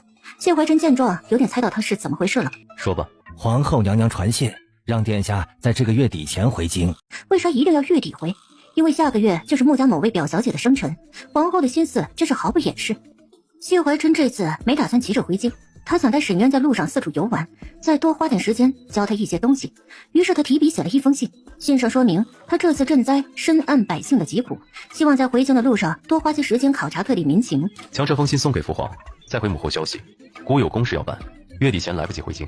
魏渠接过信，欣然离去。在兰陵城的另一处宅院，一间雅致的房间内，本该在回京路上的穆赫安懒散地靠在太师椅上，目光落在桌上一封临摹的沈渊卖身契和画像。穆赫安对身旁站着的属下潘俊吩咐道：我们只要盯着那位清河姑娘就行，太子嘛，一定会与她同行的。公子啊，让太子带这个女人回京，对我们能有什么用啊？潘俊觉得主子这些天的做法奇奇怪怪的，不仅费功夫去调查这位清河姑娘，还特意派人去试探，如今没有想办法把她抓来威逼利诱，只说一路上暗中跟着，难道是打算参奏太子赈灾期间沉迷声色，还跟一个青楼女子纠缠不清？穆赫安摇了摇头，直接将这位美人劫走，那是行不通的，太子必然会追根究底。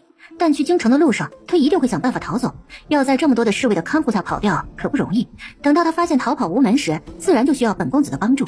而且他跑掉以后才是好戏的开始，哼，我很期待啊。穆赫安说的对，沈渊跟着谢怀晨没赶几天路，就已经深刻意识到了这个问题。哎，太难了。谢怀晨将他保护得很好，好到毫无失踪的机会。大部分时候，谢怀晨都陪在他身边，这种时候绝无逃跑的可能。谢怀晨很喜欢和他待在一起，即便在处理一些不方便让他知道的公务时，也要让他待在他的目之所及之处。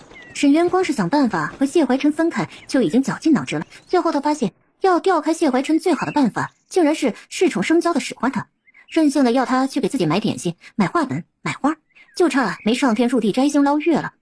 趁着谢怀晨离开的空档，沈渊抓紧时间找机会跑路。唉，可惜魏离是个前车之鉴，现在暗卫们都学聪明了。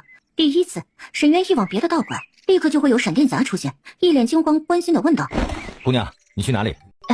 我方向感不好，总是迷路，有劳大哥了。第二次，沈渊想办法支开两个暗卫后，悄悄往人多的集市处走去，想浑水摸鱼的逃走。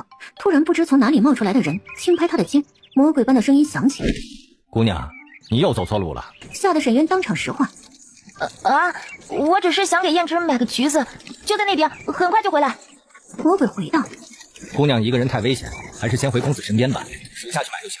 第三次，马车走在人烟稀少的道上，沈渊看准合适的地方，嚷着要停下。他表示内急，需要去那边的草丛附近解决一下，你们谁也别跟过来。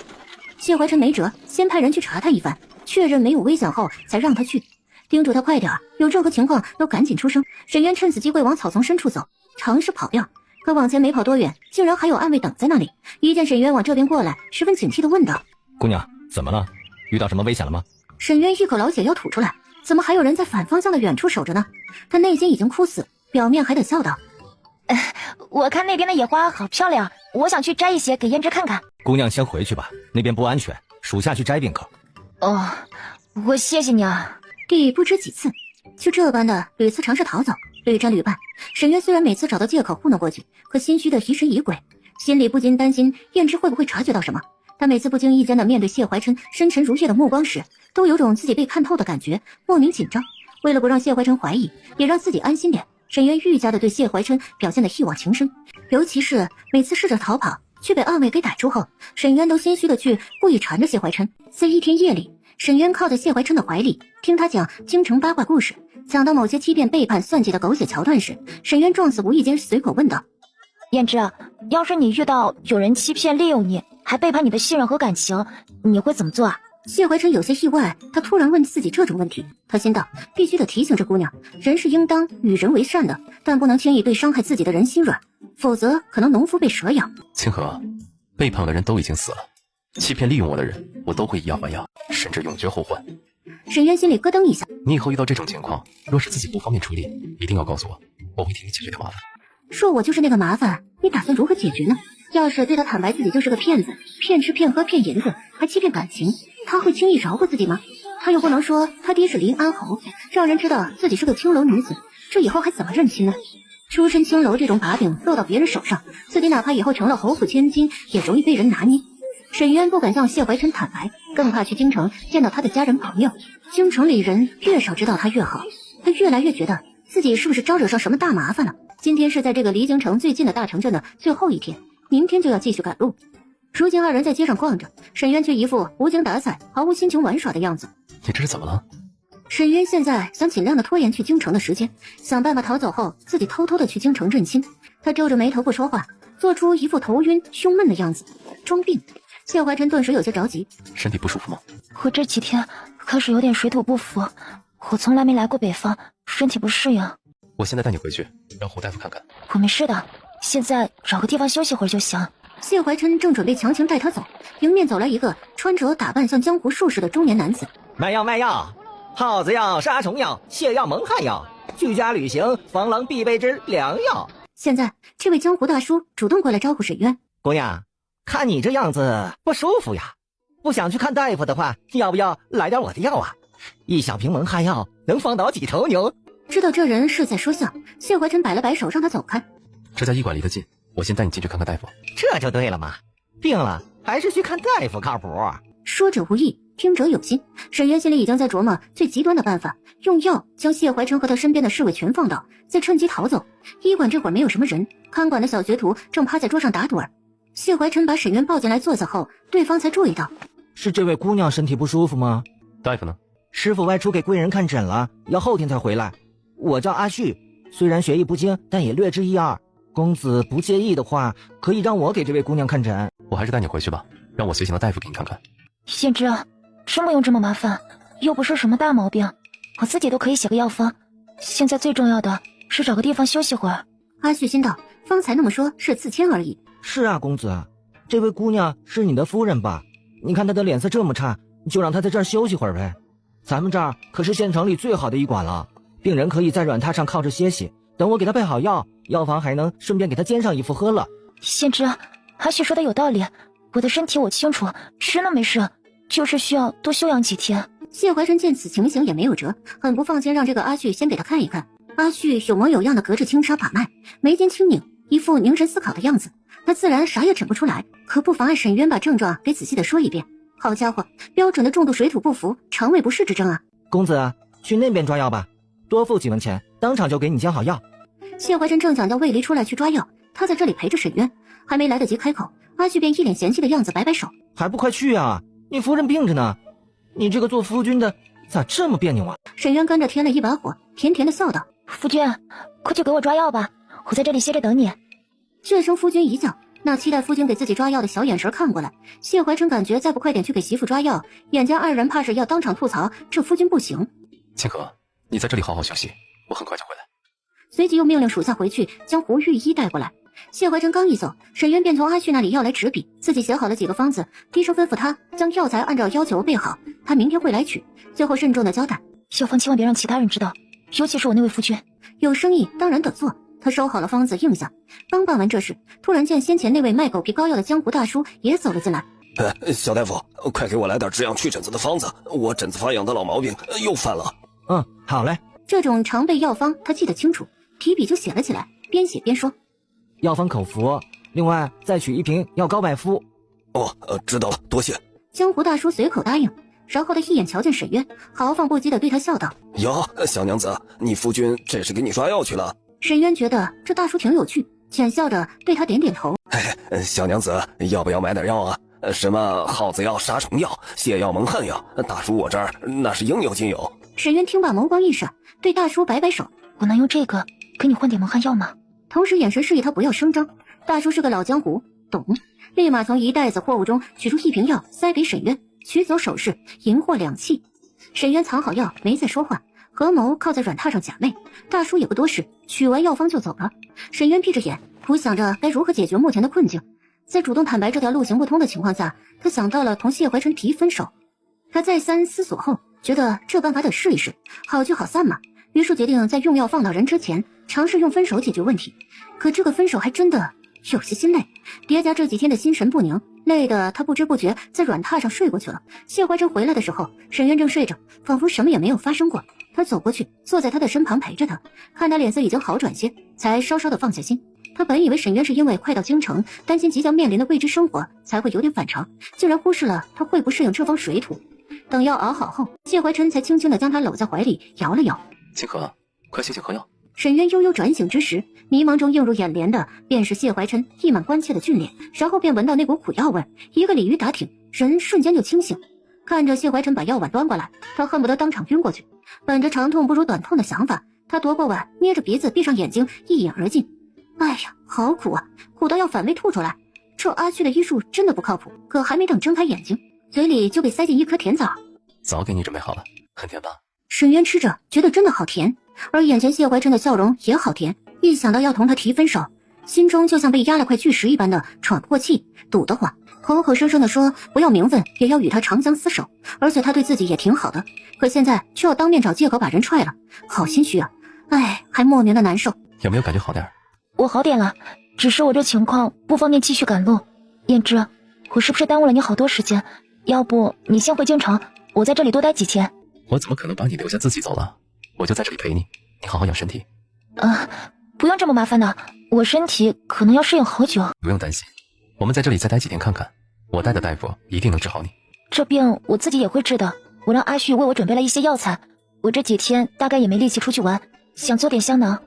这种小事，谢怀琛全部依照他的喜好来。随同谢怀琛出行的胡御医匆匆忙忙的赶过来后，发现太子安然无恙，居然是让自己给这个姑娘看病。仔细的看了一眼阿旭开的药方，然后认真的开始诊脉。沈渊一看他的诊脉方式和问诊流程，便知这是个高手，在他面前真装不过去了。见胡御医凝神思索，一脸疑惑的样子。我休息了一会儿，吃过药后已经感觉好了很多。胡御医在宫里就见识过很多姑娘无病呻吟，这会儿意味深长的看了沈渊一眼，没有多说什么。兴许是吃的药管用，病情也不严重，现在这位姑娘的身体已经完全没事了。阴阳怪气的强调完全没事。公子听到了吧，我这是对症下药，药到病除。小大夫请别介意，我只是太担心他。没事没事。清河，我们先回去吧。沈渊暗暗摸了摸身上藏着的蒙汗药，不想冒险对他下药，得先试试能不能好聚好散。沈渊上了马车后，继续纠结分手的事，双手紧紧地抓着座椅的边缘，不像以前那般亲近谢怀琛。对于要逃走这一点，他内心很坚定，他不想再做清河，他一定要做回沈渊，世上就不该有清河这个人。可他就是好难开口。清河，既然你身体没事，我们在这里再待3天，就继续赶路吧。贤之，你是不是必须回京城了？京城还有很多事等着我，我们不能等得太久。沈渊一听就皱眉，纠结着咬着嘴唇，没什么时间了，必须先试试能不能跟他好聚好散。谢怀琛看他这般模样，知道他定然有心事。清河，你这是怎么了？贤之，我不想跟你一起去京城了，我们就此作别好不好？这分手提得太突然，谢怀琛有点怀疑自己是不是听错了。你说什么？我觉得我们不适合在一起，我配不上你。谢怀琛抿了抿唇，没有说话，只是眸色愈加的幽深，仿佛能将人给吸入无尽的深渊。沈渊感觉有点喘不过气，自己是真的配不上他。他在京城一定是家世不错，为人学识渊博，谦和有礼，而自己出身卑微，从小到大连京城都没有见过，好多东西都不会。他的家人一定会很嫌弃自己，或许等有了侯府千金的身份，是不是就门当户对了？我也不喜欢京城，我听你讲的那些故事虽然好玩，可我再三考虑后，不喜欢生活在那种地方，和人勾心斗角。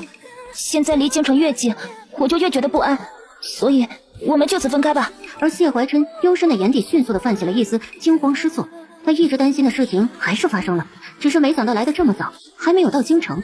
清河这般表现太突然，他明明先前对京城的生活更多的是向往，而非恐惧，而且他屡次的强调为奴为婢也要跟着自己的，何来配不配得上一说？两人甚至前2天还在床上编鸾倒凤。七哥，你是不是有什么苦衷？有没有人威胁你做什么？不管遇到什么难事，你不要害怕，一定要告诉我。谢怀琛不得不多想，自打兰陵发生了那场诡异的刺杀后，一直无事发生。但谢怀琛知道对手一定不会无缘无故那么做的，他现在担心清河被对方要挟控制。沈渊惊讶他居然是这般反应，可自己又不敢坦白骗他的事，更不能冒险说出自己的身世。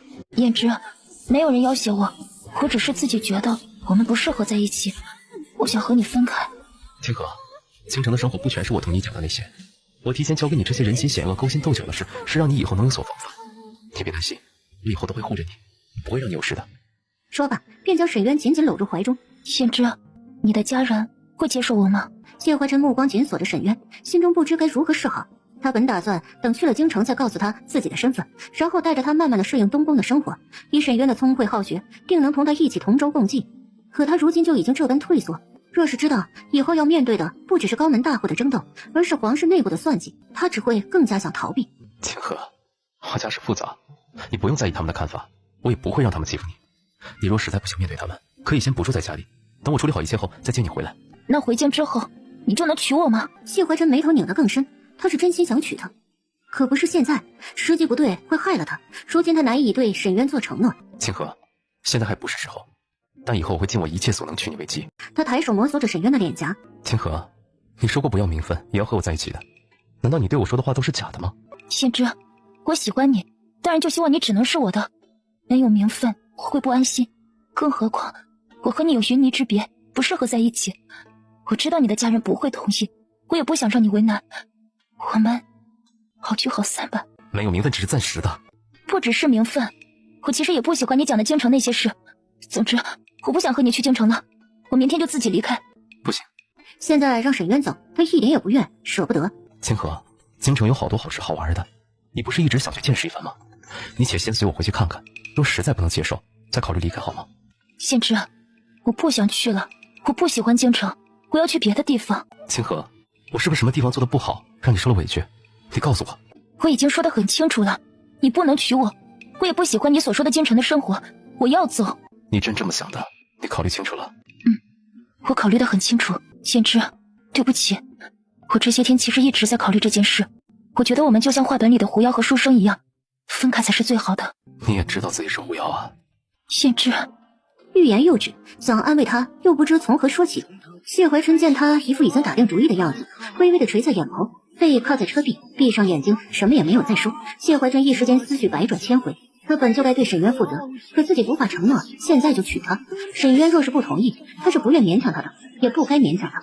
自己这些日子以来给他讲了那么多事，不就是想让他有所准备，以后能好好的保护自己，不被人所伤。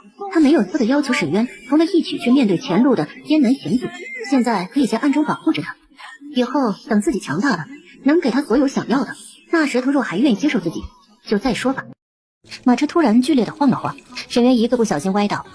胭脂，谢怀琛迅速的出手将他揽入怀中。马车外面响起了声音：公子，刚才一个小孩突然窜出来。没事，继续走吧。谢怀琛没有放开沈渊，垂眸温声的问他：你没事吧？沈渊赶紧从他怀里退了出来，不好意思的摇摇头。清河，你若是想清楚了，暂时不想同我在一起，我不会勉强。沈渊闻言，酸涩的嘴角露出了一丝欣喜。现在终于可以去京城认亲了吗？不过你独自一人我不放心，一切随我一起回京城，不必去我家，我会给你安排好一切，派人保护你。啊，这不分了等于没分，还怎么跑呀？不用，我不去京城。那你想去哪里？沈渊眼神飘忽，随口说了个地方。我想去随安城。怎么想去那里啊？我喜欢吃随安城的特产云片糕。那个不用去随安城也能吃到，京城还有比这更好吃的，你想吃什么，我都可以让最好的厨子给你做。有那么一瞬间，沈渊怀疑他真是全国首富，好像以后跟着这么有钱的男人在一起也挺不错呀。可是不行，他们之间的身份悬殊巨大。他即便再好，自己现在最多也就是做个小妾，被主母婆婆拿捏。若是他哪天厌弃了自己，下场可就惨了。哎，还是得去认亲，找差爹要身份要银子，自己当富婆。县知，总之我想去别的地方，我明天就走。不行，你可以和我好聚好散，但现在你必须跟我去京城。为什么？你一个弱女子到处乱跑很不安全，你就待在京城，我可以暗中照看你。别担心，我同你讲过的京城那些事，你都不会接触到。可天天被你看着，还怎么去认亲呢？既然好聚好散，那就不用麻烦你了。燕之，我要自己走。清河，真的会不安全，你别任性，不然你在京郊待着也行，我必须派人保护你。沈渊急得继续摇头，坚持要独自走。奈何车夫很懂事，已经到了住的宅院，马车停得很突然。车夫心想，哎，殿下，我尽力了。沈渊一个不小心又栽倒在谢怀琛的怀里。先吃点东西吧，我待会儿给你解释。你现在真的不安全。沈渊只得被他抱着蹦下车，然后又拉着往屋里走。县知，我真的要走，我明天就走。吃完再说。我们已经说好要分，不该这么拉拉扯扯。你也不许派人跟着我。而此时，宅子里不知从何处突然冒出了一只凶猛的大狼犬，直冲冲的往沈渊这边奔来，露出凶猛的犬牙，吼声震耳欲聋。沈渊吓得汗毛直立，瞬间就窜进谢怀琛的怀里，脑袋埋在他的胸口，紧紧地抱住他，大喊：“啊，县知救我！”谢怀琛忍住笑，搂着他安慰：“别怕。”那只狼犬自然是不会过来的，难得魏离特意贴心的拉着狼犬到此一游。嘿嘿，公子，我一个不小心让他挣脱缰绳跑了过来。谢怀琛见他那副别有用意的表情，就知道是怎么回事，无奈的看了眼怀中瑟缩的沈渊，对魏离下令道：“快把他拉走。”狼犬是被遛走了，可响彻宅子的狗叫声可把沈渊吓得不敢放开谢怀琛，于是二人拉拉扯扯的去了厅中用膳。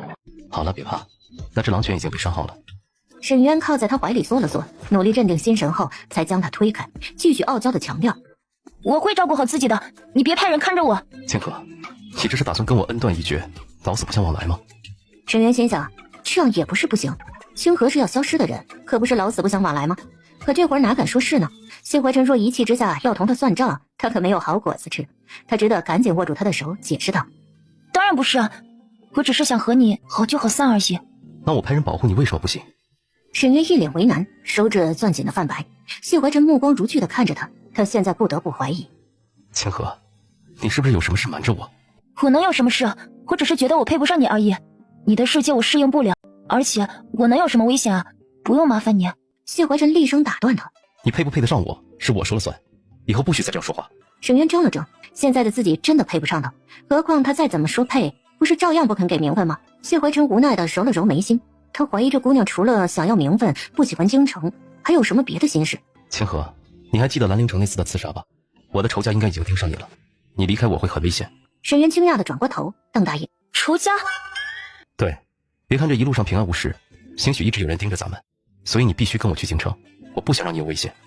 沈渊听得不甚明白，可他看得出谢怀琛说得很认真，自己不能再无理取闹下去了，他会起疑心的。于是现在分手已经分了，可还是跑不掉，这可咋办？不等多想，饭菜端上来了，看起来丰盛美味。沈渊眼睛一亮，居然有云片糕。他惊喜地看向谢怀琛，哪位刚被恋人甩了的谢怀琛还是温柔地冲他笑道：“去了京城也能吃到，还能尝到其他地方的美食。你就是想吃到水地的腊肠，我也可以给你弄来。”说罢便主动给他布菜，好像什么都没有发生过一般。沈渊现在已经不能心安理得地享受他的照顾了，他终于开始要自己动手丰衣足食了。燕之，我自己来吧。无妨，等到了京城，我就没机会这般照顾你了。沈渊默默地嚼着饭菜，只觉得食之无味，心中再次生出了一丝内疚和莫名的难过。可是他现在没工夫想那么多，满脑子又开始担忧赤霞到底要怎么跑，真的要用蒙汗药吗？而此刻暗中远远地跟踪谢怀琛一路的穆赫安终于又在房中品着酒，终于上钩了。白天卖蒙汗药的江湖大叔这会儿卸掉了络腮的胡子，露出一张平平无奇的脸。公子，那位姑娘真的会用这药吗？本以为主子会放什么大招，可结果竟然是让他假扮江湖郎中去卖药。他逃不掉，自然就会用。他绝不敢告诉谢怀琛他的秘密，我们只需要一直盯着他的动静，趁虚而入即可。太子殿下这次带的人数众多，而且都是高手，万一失败或者被人查到线索，查也是查下药的清河姑娘。而这清河姑娘是谁呢？哼，三皇子的亲表妹啊。说的好有道理，可总觉得哪里不对劲儿，想不出个所以然来，只能跟着老大干了。沈渊现在纠结着要不要把谢怀辰和他的侍卫给放倒，然后默默地逃走。想到兰陵画舫上的那一剑，他心有余悸。而且这个大叔的药靠谱吗？说的能放倒2头牛，万一只能放倒1只鸡可咋办？沈渊趁着谢怀辰晚上后突然有事离开的空档，决定仔细地研究这瓶蒙汗药。首先他需要1只鸡，于是魏离接到这个光荣的任务。魏离大哥，你这么厉害，抓只鸡应该不成问题吧？还有兔子、黄鼠狼或者羊。哎，姑娘，你这是要做什么呀？魏离大哥，我心情不好，想抓1只来玩。魏离无言以对，这两人好好的，闹啥分手呢？殿下现在一副冷冰冰的样子，姑娘也奇奇怪怪的。有啥事儿是你们2个睡一觉不能解决的？这睡一觉解决不了的话，那就接着睡呀。姑娘，你若是不开心，我可以帮你教训那只狼犬，你可以在一旁看着。沈渊一想到那只立起来有他那么高的猛犬，神情顿时变得紧张害怕。魏离见状赶紧说道：狼犬太危险了，姑娘你等着，我在附近给你抓只野兔子，很快就回来了。有了，魏离大哥，若是方便的话，就多抓2只吧。魏离心想，你这到底是干什么呢？不过你开心就好。魏离的干活效率很高，没一会儿，一窝灰兔子被装进了笼子里，抱到了沈渊的面前。多谢魏离大哥，你太厉害了。沈渊迫不及待地将兔子拎回房里试药。姑娘小心点，兔子急了也会咬人。沈渊心里碎碎念着，哼，我现在就想咬人。回到房间后，沈渊特意找了一个不易被探查的位置放下笼子。看到那只出挑的白色兔兔，沈渊把小白兔子抓出来，费了老大的劲儿将药粉往它的嘴里灌了一些。白兔子一开始没啥反应，沈渊怀疑这是劣质的蒙汗药，正准备换只灰兔子灌双倍的药量试试。然而他正准备跟灰兔子较劲的时候，只见那只白兔子突然就趴倒，好像药效起作用了。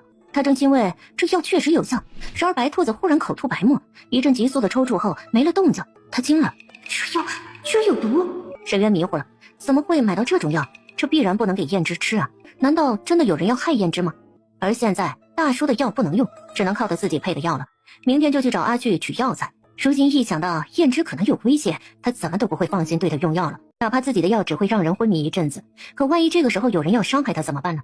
他最后决定先不管那么多，趁着这会儿无所事事，给燕之做个缓解迷药的作用的香囊。魏离一看便猜到这是绣给太子殿下的，这是要和殿下重归于好的意思吧。而今晚被分手的谢怀琛现在正在书房坐着，心情差到极致。偏偏这时候皇后又来了信，信上除了提醒他快点回京，倒是没有提什么过分的要求，可夹带了一只香囊，上面绣着鸳鸯。还有别的事吗？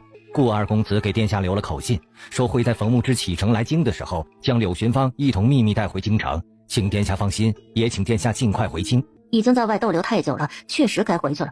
只是一想到沈渊，你让人速速将东城乌衣巷那处宅子的地契取来，还有一些酒楼、绸缎庄、茶叶铺子之类的商契，也都一并带些过来。魏局觉得奇怪，马上都快到京城了，干嘛还要人着急的取来？但是他不敢多问。今晚媳妇闹分手，不能再回房搂着她睡觉了，就在书房待着好了。谢怀琛索性躺在书房的软榻上，闭上眼睛失眠。于是魏局和其他暗卫八卦完之后，发现问题大了呀！殿下和姑娘晚上都分房睡了，这还了得？这事儿啊，还得靠我，看我的厉害！众人是一脸懵，你有什么办法呀？那赶紧的呀！沈渊其实也睡不着，一直在房间里安安静静的绣香囊，打算多绣几个给他身边的侍卫用。突然那只令人虎躯一震的狗叫声再次响起，好像还是好几个一起叫，这叫声好像还越来越近。暗卫呢？他叫了几声，一个都不在。最后他实在是受不了了，破门而出，往书房的方向冲去。太子在书房，哪能让其他人随意过去？可沈渊一路跑过去，无人阻拦，甚至直接就推门而入。谢怀琛听见动静，猛然的睁开眼。先知，那群狗一直在叫，离我的房间好近，我睡不着。别怕，今晚那群狗怕是疯了，我会命人把他们关起来。现在先送你回房吧。第一次见到谢怀琛的书房，他好奇的看了一圈，他一眼就注意到桌上的香囊，绣着鸳鸯的香囊，一看就是个女子送的，还特意放在书房这种重要之地，心里莫名的不舒服。这男人口口声声的说以后会尽力的娶她的，可现在这香囊是怎么回事？不用你送我们已经分手了。越看越烦，索性甩袖走人。可没走两步，又忍不住转过身。桌上那个香囊不好，女红不好，绣的鸳鸯针线不齐，而且用的香料华而不实，没什么功效。用的是宫廷最名贵的香料，但确实是华贵有余，而功效不足。我会做一个有醒身抗毒功效的香囊给你，后天就能做好。你最好带我给你做的香囊。心想，我可都是为了你好，给你下了迷药后，希望你能快点清醒。谢怀琛见到这般反应，突然有点意会到什么，赶紧抓住他的手，将人拉入怀中。清河，那这香囊是刚收到的，你没来得及扔，更没带过。我很期待你给我准备的香囊。那是你的事，我只是提醒你，这个香囊不好。谢怀琛见他这别扭的模样，嘴角的笑意更甚。我也觉得不好。说罢，拿起桌上的香囊，当着沈渊的面借着灯火烧掉。你怎么把它烧了？无用又碍眼的东西，就该果断丢弃。你不怕送你香囊的那位姑娘伤心吗？这应该是他家人看中的姑娘吧，特意派人给送过来。我只怕我心爱的姑娘伤心，至于别的姑娘，当断不断才是最伤人。沈渊怔怔地看着他那双柔情似水的眼睛，心想男人说的话可不能尽信。裴子言也说过动听的情话，结果呢，都是不以成亲为目的的谈恋爱。哼，你们这些骗子，一丝世人不靠谱，还得是自己支棱起来。赶紧去找林安侯要钱要身份才是正事。谢怀琛看他那模样便知道，这姑娘又在嘀咕自己的小心思。时辰不早了，我送你回去。这么一说，沈渊也觉得困了，两人一起回到房间。一路上，暗卫们看到二人后，都偷偷的互使眼色。这招可真厉害，殿下和姑娘真的一块回房间了。大家正准备等他们一起进了房间再放狗，这样两人晚上不就睡在一起了吗？可谢怀琛察觉到这群家伙在搞事，他送沈渊进房间前，对着暗处冷声的警告道：“别让我再听到那群狗叫。”谢怀琛看出沈渊没有挽留自己的意思，对他关切地说了一句：“别害怕，好好休息吧，不会有事。”随即转身离去，自己又回了书房。睡不着的谢怀琛端着茶杯轻抿着，目光幽深，不知道在思考什么。而厉害的魏离惨兮兮的单膝跪在地上：“殿下，属下知错。”以后别这么自作聪明。魏离连连点头称是，然后他按照太子的要求，仔细汇报了这2天清河可能反常的地方。你去查清楚，清河到底买了什么药材。魏离这才领命而去。第2天一早，沈渊便去阿旭那里取药。沈渊坚持要自己去。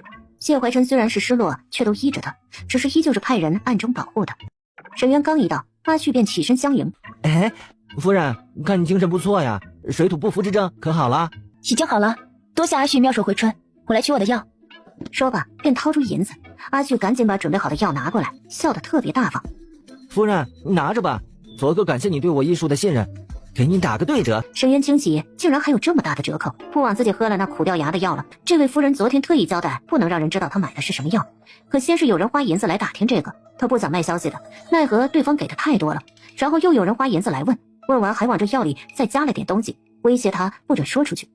唉，没办法，他惹不起，只能照做。沈渊不知道这茬，拿到药后又买了一些能醒神抗毒的药材，回去做香囊的原料。他回来后的第一件事便是试药，用着打理原料做香囊的借口，一个人在房里的各种的倒腾。他熟练地抓起笼子里的灰兔子，往他嘴里灌药粉。很快，灰兔子成了一只昏迷不醒的兔子。这看起来嘛，一切正常。沈渊又不放心的用银针再试了试，没有毒，他这才安心的收好药，开始做香囊。到了第2天晚上，他已经熟练的做了好几只香囊了。时间紧张，绣得很简单，重在实用嘛。这2天都没有听到狗叫声，而这会儿他唤出来几名暗卫，把绣好的香囊送给他们，结果没人敢接。收着呀，我特意给你们做的。沈渊说得很自然，把香囊往他们手里塞。暗卫们拿着像个烫手的山芋。姑娘，你不是给公子绣的吗？我给他准备了一个更特别的，晚膳时给他送过去。众人总算是松了口气，这才拿起香囊把玩起来，纷纷赞叹姑娘真是心灵手巧。晚膳时间，沈渊见到了谢怀琛，饭桌上又有云片糕，还有一些其他的地方特产，都是他喜欢的。胭脂，这样会不会让你很破费啊？是挺破费的，你要不要算算你花了我多少银子？我就客气一下，你还真算呢。哼，小气鬼！你看我都为了你花了这么多钱了，你是不是也该回馈点什么？沈渊顿时心中一惊，难道是想让我继续侍妾？可他明明同意了好聚好散呢。他咬了咬嘴唇，脸颊羞得绯红。今晚吗？谢怀琛神色怔了怔，不由得扶额叹气，这姑娘想哪儿去了？你不是说要送我香囊吗？对，胭脂，这个送给你。你帮我带上吧。沈渊靠近他身前，微微的俯身将香囊系在他的腰间。沈渊给他戴上之后便退了回去。我很喜欢这个香囊，你在别处可找不见，你最好天天带着。好啊，就用这个抵银子吧。哦，心想他可真是好后，以后等自己有钱了再还他银子。胭脂，只有香囊可不够，回来亲手做饭给你吃吧。清河，虽然你闹着要与我分手，但你有任何困难或者苦衷，一定要告诉我。沈渊乖巧的点点头。谢怀琛已经不止一次这么说了，哎，还是什么都不肯说。难道真的单纯的想分手？这顿饭吃完后，沈渊便独自回房，明天就要继续赶路去京城了。银票、信和玉佩等重要之物被他偷偷的用牛皮纸包好，缝补在一件中衣内，值钱的小物件可以随身带着，方便随时逃跑。他决定最后几天再看看有没有机会跑路，否则他就在进京之前对燕之用迷药。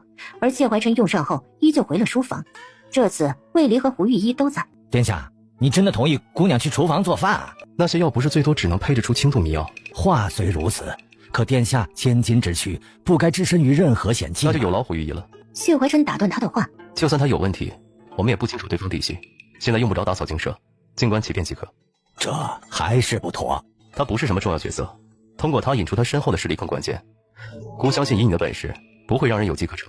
臣自当尽忠竭力。而那些药材兴许只是巧合吧，不一定是用来做迷药害他的，否则他又何苦再送自己香囊呢？想到香囊，他这才注意到魏离的腰间也带着一个相似的香囊。魏离察觉到主子的目光，瞬间一个机灵。这个啊，是姑娘送给属下的，另外几个人也有。谢怀琛二话不说就接过来，随即又取下自己腰间的香囊，拿来一对比，两只香囊眨眼看上去一模一样，所以自己这个不是特制的，是批发的。这姑娘不是说在别处可找不见这香囊吗？这香囊大家都有，晚膳前姑娘给的，那大家都有一个一模一样的。魏离暗暗的抬眸瞟了瞟主子的脸色，立刻又补充道：姑娘说她为殿下准备了一个更特别的香囊。谢怀琛闻言，拿着两只香囊仔细的对比起来，其他的香囊绣的图案都是兰草，而他这个在角落处居然有朵鸢尾花。鸢尾是何意？属下听说啊，鸢尾代表着思念，是专门送给恋人的花儿。说吧，还给胡御医挤眉弄眼的。胡御医立刻会意，心道你小子可真聪明，连连跟着称是。谢怀琛的嘴角总算是露出了笑意，终归这个香囊是独一无二的，心里舒坦了，然后大方的将香囊递回去。他既然给你了，你喜欢的话就带着吧。魏离战战兢兢的接过，再一次感觉这香囊烫手，心想我是不是应该不喜欢？可没等他多想呢，谢怀琛吩咐道：你暗中注意清河有没有同什么可疑之人联络。顿了顿，又补充的强调：继续保护他。魏离明白，殿下这是心疼姑娘呢，即便有所怀疑，也舍不得她受伤。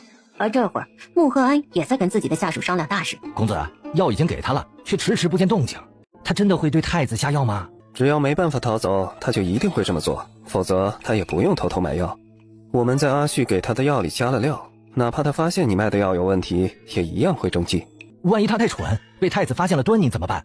是有这个可能，不过太子最多也就查到三皇子的头上，没我们的事。这次不管太子有没有事，都会去找三皇子的茬儿。咱们现在做的是只赚不赔的买卖。公子，要不咱们偷偷联系这姑娘，用她的把柄邀请她配合咱们。想啥呢你？要是有这么简单，本公子至于搞得这么麻烦吗？她毕竟还没有认亲，现在是太子殿下的女人，你让她去害太子，万一她不堪威胁反咬一口，或者被太子发现，那咱们不就被拖下水了吗？潘俊摸着脑袋连连点头。咱们现在要干刺杀太子的事，不管成不成，都必须要让三皇子来背锅，这才是最要紧的。鹬蚌相争，坐收渔利，你懂不懂啊？属下愚钝。你当他不想啊？皇上为了此事召见过他和临安侯，特意的敲打过三皇子，严明太子若是在赈灾期间出了事，三皇子也别想有好果子吃。原来如此呀！那咱们就是让太子出事儿，然后三皇子也受牵连。可不是嘛，三皇子也手痒啊，虽然没有杀人，却把太子逼得去了青楼，只可惜没能给太子身边塞个女人，还把自己的便宜表妹给搭了进去。想到沈渊，他的脸上的笑变了调，透着几分银色，心道上次在禅风寺真是可惜了。接下来他们即将进京，咱们就要把这姑娘看紧了，她应该很快会有所行动。另外赶紧想办法把那个阿旭。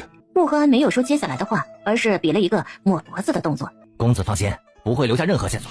而此时阿旭正在医馆内战战兢兢地站在师傅面前，老大夫刚回来，正拿着沈渊的那个药方子看着，边看边听他讲这2天发生的事。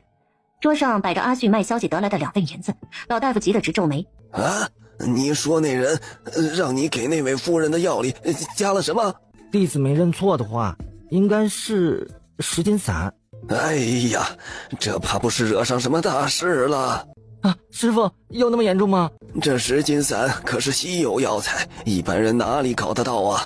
这玩意儿不是毒药，混入食物或者香料中不易被查验出，普通人就是当饭吃也没什么影响。可是这武功高强之人用了，会暂时筋脉软绵迟滞。这出门带侍卫和大夫的人根本就不多见，哪位公子还一看就是气质金贵？你说说，这是个什么事儿啊？那可怎么办啊？那个人拿刀威胁我的呀。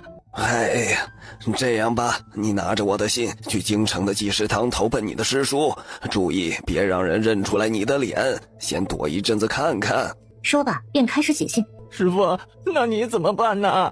我也得悄悄离开几天，假装路上耽搁了人还没回来，等这风头过了再说。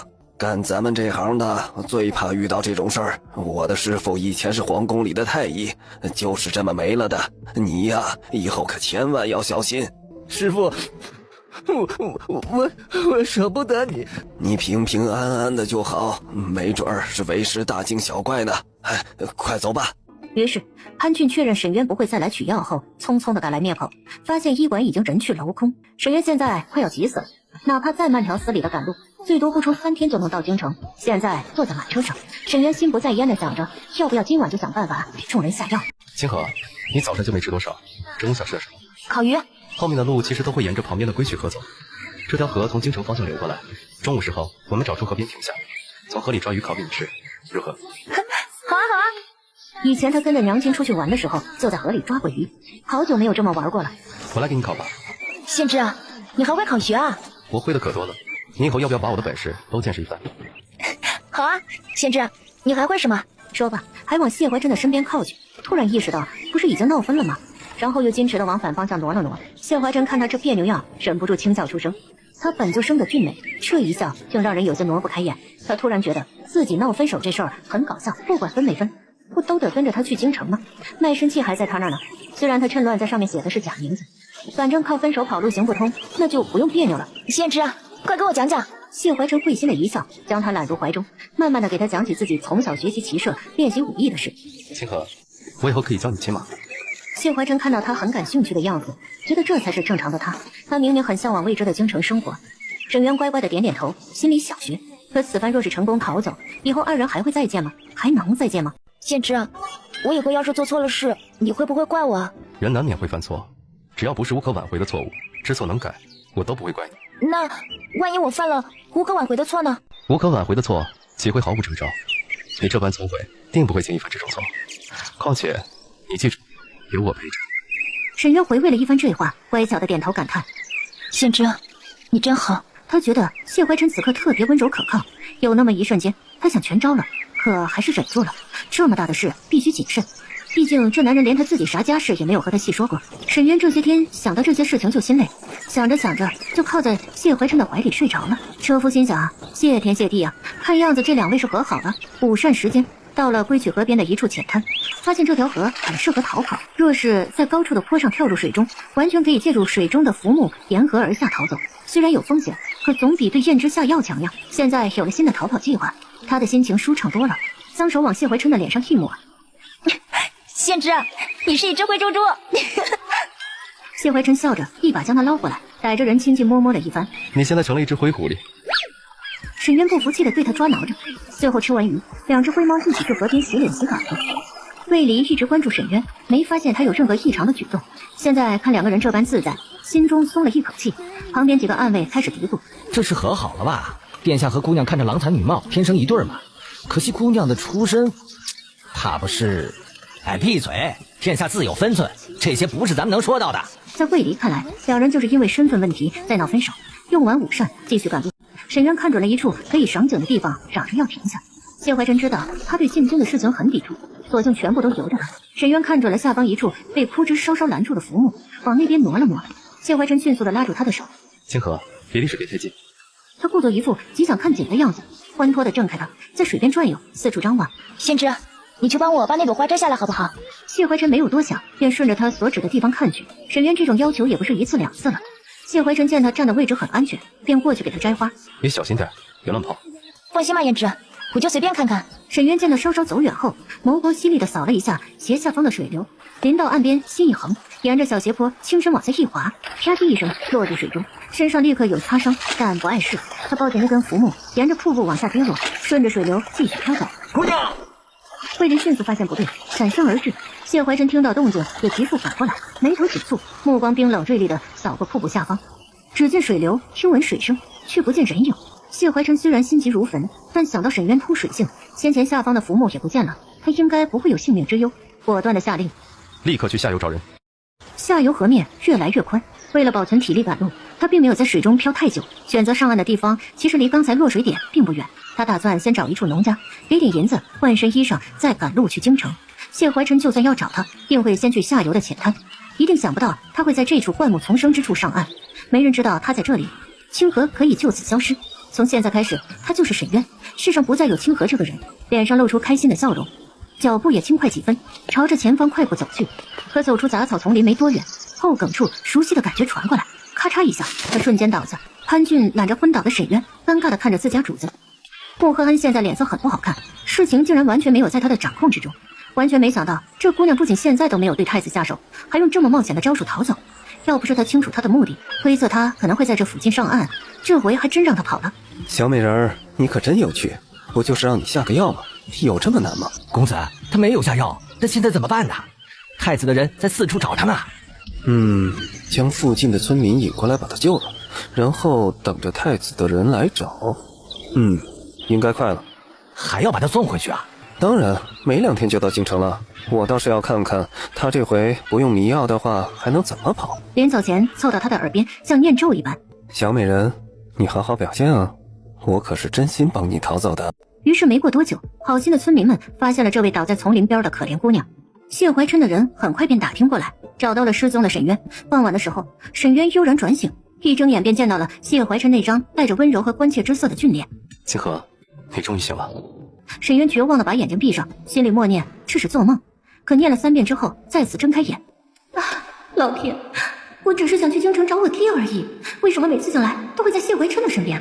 你没事吧？身上疼吗？沈渊没有说话，委屈的眼泪直流，一个劲儿的哽咽哭泣，那样子悲伤极了，哭得谢怀琛心慌意乱，将他搂起来抱在怀中安慰。别怕，我在这里，是我不好，没有一直牵着你。沈渊心里在骂天骂地，到底怎么回事啊？明明都逃走了，为什么会莫名其妙的被送回谢怀琛的身边？他摸了摸后梗，到底是谁干的？为何每次时机都这么巧？这真是人干的事儿吗？先知，这世上不会有鬼吧？世界上没有鬼，别怕，后天咱们就到京城，我给你安排的宅子很安全，四周都会有人看着，我不会让你再遇到任何危险。后天就到京城了，只剩下明天1天了。沈渊感动的泪如雨下。清河，身上还疼吗？沈渊这才察觉到自己身上的伤口被仔细的处理过，猜到一定都是燕之做的，没有被别人轻薄，他心里一点不慌。先知，你是怎么找到我的？说起这个，他还心有余悸。我以为你会在浅滩处上岸，先派人去下游找你，耽搁了些时间，后来才打听到你被这边的村民所救。他说罢，叹了一口气，语气有几分责备之意。清河，你以后还是要当心些。想了想，又不忍苛责。罢了，以后少去这种地方，就算去，你也得寸步不离跟着我。沈渊乖乖的点头答应。起来，一起去用晚膳吧。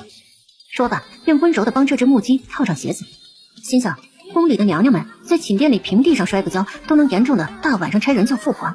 清河现在遇到这么大的事儿，不仅没有怨他疏忽，半天找不着人，还一句苦话都不说，哭完就这么闷着不吭声。这姑娘太懂事了，让他愈加的心疼。沈渊现在单纯只是人傻了，心里百思不得其解，这到底是怎么回事？连续2次都被送回来，他只觉得毛骨悚然。世上哪怕有鬼，也没有道理一直盯着他呀。想到燕之曾经说过他的仇家可能一直盯着他们，难道跟他的仇家有关？可他的仇家脑子有病吗？天天关心自己的仇人的小妾跑没跑，刚跑掉就跟鬼一样的阴魂不散，还特意给人家送回来吗？先知，真的需要麻烦你一直派人保护我吗？你的仇家有这么厉害，比鬼还可怕吗？人心比鬼怪更可怕，敌人要对付我，自然会利用我最在意的人和事。他们已经知道你的存在，我断不可能让他们有机可乘伤害你。那到底是不是他的仇家干的？对方明明有机会将自己抓走，威胁燕之的，干嘛还要把自己平平安安的送回来？虽然想不通，但沈渊心里计较着，接下来再要逃走，绝技不能让燕之有危险。而这会儿突然肚子开始咕咕叫，谢怀琛心情都跟着雀跃几分，笑着牵起他去用晚膳。清河，先去吃点东西，待会儿我再给你讲讲去京城的事。沈渊决定先不想了，当务之急还是赶紧逃走，只是下次跑的时候一定要多注意身后。刚坐在饭桌前，谢怀琛就给他盛了一碗鱼汤，沈渊迫不及待地喝下，感觉身体总算是变暖和。等他吃的差不多了，谢怀琛坏人取来一个精致的金丝楠木小盒子。清河，沈渊疑惑地接住盒子，打开一看，发现里面竟然是地契和各种商铺契约。胭脂，这是……你孤身一人，我实在放心不下。这宅子送给你，你今后再不用害怕会居无定所，挨个受冻。胭脂，这京城的宅子很贵的吧？你不是想自己赚钱吗？这些小商铺可以给你练练手，里面酒楼、药材铺子、绸缎庄、书斋、胭脂铺子，什么都有。还想要什么别的，都可以告诉我。沈渊忽然感到鼻尖酸涩，眼睛红胀。娘亲去世后，居然还有人如此为自己着想。他一时不知道是这男人太喜欢自己，还是他太富有。都是给你的，全都收好吧。沈渊心中有一瞬的纠结，自己是不是不该收下这些？不过真就只是一瞬而已。胭脂，我好喜欢银子的，你给我这些，我真的会收下。谢怀琛的嘴角抽了抽，这姑娘真是太可爱了，不由得将她紧紧地搂在怀里。清河，我是真的好想照顾你一辈子。你若是跟我在一起，我的银子就都是你的。你给我了，就不能再收回去了。沈渊一想到逃跑的事，心乱如麻。胭脂，对不起。谢怀琛以为他在说好聚好散的事儿，这会儿也没有逼他。这些足够你在京城安身立命的。记住，以后千万不能让人因为你的出身欺负你。我希望你今后哪怕离开我，也能过得好。其实一点都不希望你离开我，你最好就乖乖的待在京城，在我眼皮子底下好好的玩着，等我安排好一切就来娶你。胭脂，我以后一定会过得好，我要过好日子。沈渊本就生得美，轻轻勾唇一笑，便让人如沐霞光。而谢怀琛只觉得今晚的霞光格外的耀眼迷人。晚上后不久，谢怀琛跟前几天一样，将沈渊送回房中，然后打算转身离开。可这次，沈渊主动从身后抱住他。胭脂，今晚别走了吧。他情不自禁的抓住沈渊抱住自己腰间的手，转过身。沈渊已经决定明天要试试用迷药，本就心中不安，而今晚谢怀琛做的一切让他更加感到愧疚。自己好像暂时回报不了什么，但可以让他开心快活。他同以前一般，勾住谢怀琛的脖颈，主动扬手吻他。谢怀琛突然抓住他的双肩，艰难的用力推开他。清河，你是自愿的吗？不是因为我今晚送你的财物，或者别的原因？是我愿意的，胭脂。那我是谁？你是我男人。沈渊知道两人欢好的时候，这个问题一定得这么答。我是你男人，记住。谢怀琛这才满意，牵着他的纤腰揉入怀中。雨遥遥，你是一袅袅，气息我梦里，小小几度雨小桥，有情意袅袅。而在房外听到那脸红心跳之声的暗卫们也快活的吃瓜。哎，这殿下和姑娘终于又同房了，我等甚感欣慰。沈渊第二天依旧是早醒，浑身又跟散了架似的。简单的穿戴好后，便上了马车继续睡。临近傍晚，众人抵达京郊，落脚在早就准备好的一处宅子。这里离城门很近，明日一早便会入京。时间紧迫，他今晚必须下手。而这会儿天色渐晚，两人在庭院的凉亭里坐着赏花喂鱼。胭脂，明天我们就到京城了，我心里好烦躁啊。要不今晚我们叫上所有人一起吃饭喝酒吧？我喜欢那样热热闹闹的，还可以顺便认一认以后保护我的侍卫。这种事情谢怀琛自然都由着他。沈渊强装一脸兴奋的要自己去地窖给大家取酒，没注意到身后谢怀琛目光有些意味深长。在谢怀琛看来，清河许多反常的表现可能是跟自己的对手有关，可又没有法完全解释得通。这姑娘怎么看都不像是谁刻意派来的，且看她到底想干什么。沈渊才刚走，倒霉的魏渠就过来了，他怀疑同僚都串通好了坑他。这次皇后一来消息，全都跑得无影无踪。说吧。皇后娘娘想在殿下回宫后举办一场赏花宴，差人来问殿下哪天方便去。就这个月15那天吧，你赶紧将人打发走。他打算等到时候找父皇随便商议点国家大事，糊弄过去就行。魏渠自然明白太子的意思。殿下放心，他连门都进不了。沈渊颤颤巍巍的拎着2坛子酒出来时，魏离见状赶紧给他接住。姑娘，你选好了换我便是，怎么自己拎出来了？迷药已经下了。沈渊告诫自己不能再扭捏。多谢魏离大哥。这态度让魏离觉得可能大家都想多了，这姑娘真的只是害怕京城的生活而已。沈渊和魏离带着酒一起去往厅中用膳，谢怀琛已经将众人召集到一起，让大家入京前一起喝一杯，当然暗中留有人手在四周看着。魏离主动将酒分给大家，然后冲众人使了使眼色。这地窖里珍藏的都是陈年好酒，大家其实都很有兴致品尝几杯，奈何这会儿只得先吃着饭菜，暗中不露声色的看向胡御医。胡御医回了一个安抚的眼神，让大家别轻举妄动，自己开始暗暗的检查酒。沈渊能配置的迷药效果很短，也不会对身体造成什么伤害，类似于药性猛烈的催眠药，一般的法子是检查不出来的。但胡御医早有准备，他自有特殊的办法可以做到，也有对应的解药。大家今晚哪怕是喝了，也不会被迷晕。不过在胡御医没有给出指示之前，大家都按兵不动。沈渊好似并不在意众人到底有没有喝，他再次仔细地瞧了瞧谢怀琛腰间的香囊。贤侄啊，这个香囊很好用的，你真识货。然后他开心地拿出一些熏香来，我把这个点上吧，烘托下热闹的气氛。谢怀琛浅笑着点头，他平常就有这个爱好，这种事情自然都依着他的喜好来。沈渊走到角落的香炉处，紧张地将熏香点上后，手心已经在冒汗，现在看来一切顺利，只需要等到药草发挥作用即可。谢怀琛牵起他的手，走到几名暗卫跟前。清河，你来认识一下，他们以后都会暗中保护你，但凡遇到任何麻烦，都可以吩咐他们。胭脂啊，不用这么多人吧？我以前都自己出门，从来不用人跟着。这男人但凡对自己别这么上心，逃跑又哪会这么艰难？那是以前，以后不仅会有侍卫保护，我还会安排丫鬟来伺候你，你需要习惯。想到反正都要跑路，这会儿他说什么就是什么吧，乖乖的点头应下。贤侄啊，这一路上真好玩，大家一起干一杯，庆祝咱们顺利到京城吧。好啊，大家一起喝一杯吧。声音凉凉的，大家一起端起酒杯都喝了，但谢怀琛并没有动酒杯。胭脂啊，你怎么不喝酒啊？是不喜欢这个味道吗？清河，喝酒伤身，你希望我喝这酒吗？他突然这么问，让他感到很奇怪，想起过往的某些经历，难道他又什么都知道了？今晚不就是要大家一起喝酒吗？清河，你喂给我喝。他的手摩擦在他的腰间，这温暖的感觉让他以为这男人想让他用嘴喂，他瞬间羞红了脸。胭脂啊，别在这里啊！虽然偶尔是将他欺负得狠了些，可自己有这么色急吗？为何他每次都能想歪？就他这是奸细罢了，看看他到底怎么回事吧。我是说，让你端着杯子喂给我啊！垂眸看了看眼前的酒杯，接过来用衣袖挡着，假装一饮而尽。沈渊愣了愣，不是让我喂吗？沈渊心中感慨，希望他不要太生气。虽然这次会跑掉，但是以后一定会找机会报答他救自己出翠云阁的恩情和这段日子的照顾。按照药效，现在差不多到众人被放倒的时刻了。胡御医发出暗号，都给我倒下。于是群演们故作头晕，开始陆陆续续七扭八歪的倒下。怎么回事啊？哎呀，我好晕呐！哎呀，我怎么看东西都是花的呀？一个个往桌上趴，往地上躺，往椅子上靠，都默默地选择了一个可以暗中悄咪咪观察周边环境的角度。沈渊已经注意到周围的情况，战战兢兢地看向了谢怀琛，只见他的目光也渐渐地变得迷茫，仿若染上一层雾气，眼睛闭了闭，手按着太阳穴，似是晕倒。沈渊抱着谢怀琛，撑着他靠在自己身上。谢怀琛现在脑子里有10万个为什么，可未免打草惊蛇，只能顺势晕倒在他身上。沈渊小心又费力地将他的身体靠到椅背上，然而沈渊什么也没做，只是站在那里怔怔地看着谢怀琛片刻后，俯身吻住他的唇，吻得缠绵悱恻，专注投入，乍一看上去像在劫色。众人心想，这姑娘你要是细作，此时不该掏出一把刀吗？你这是闹哪样呢？而最后沈渊凑到他耳畔，胭脂，对不起，你一定要好好的，银钱我都带走了啊。谢怀琛心想，你跟了我会缺银子吗？沈渊又把他腰侧的香囊放到他的鼻尖，迷药本来对他就没有多少效果，这么一闻更加神清气爽。他现在恨不得把他按在怀里质问到底是怎么回事，可这会儿必须按捺住性子，静观其变。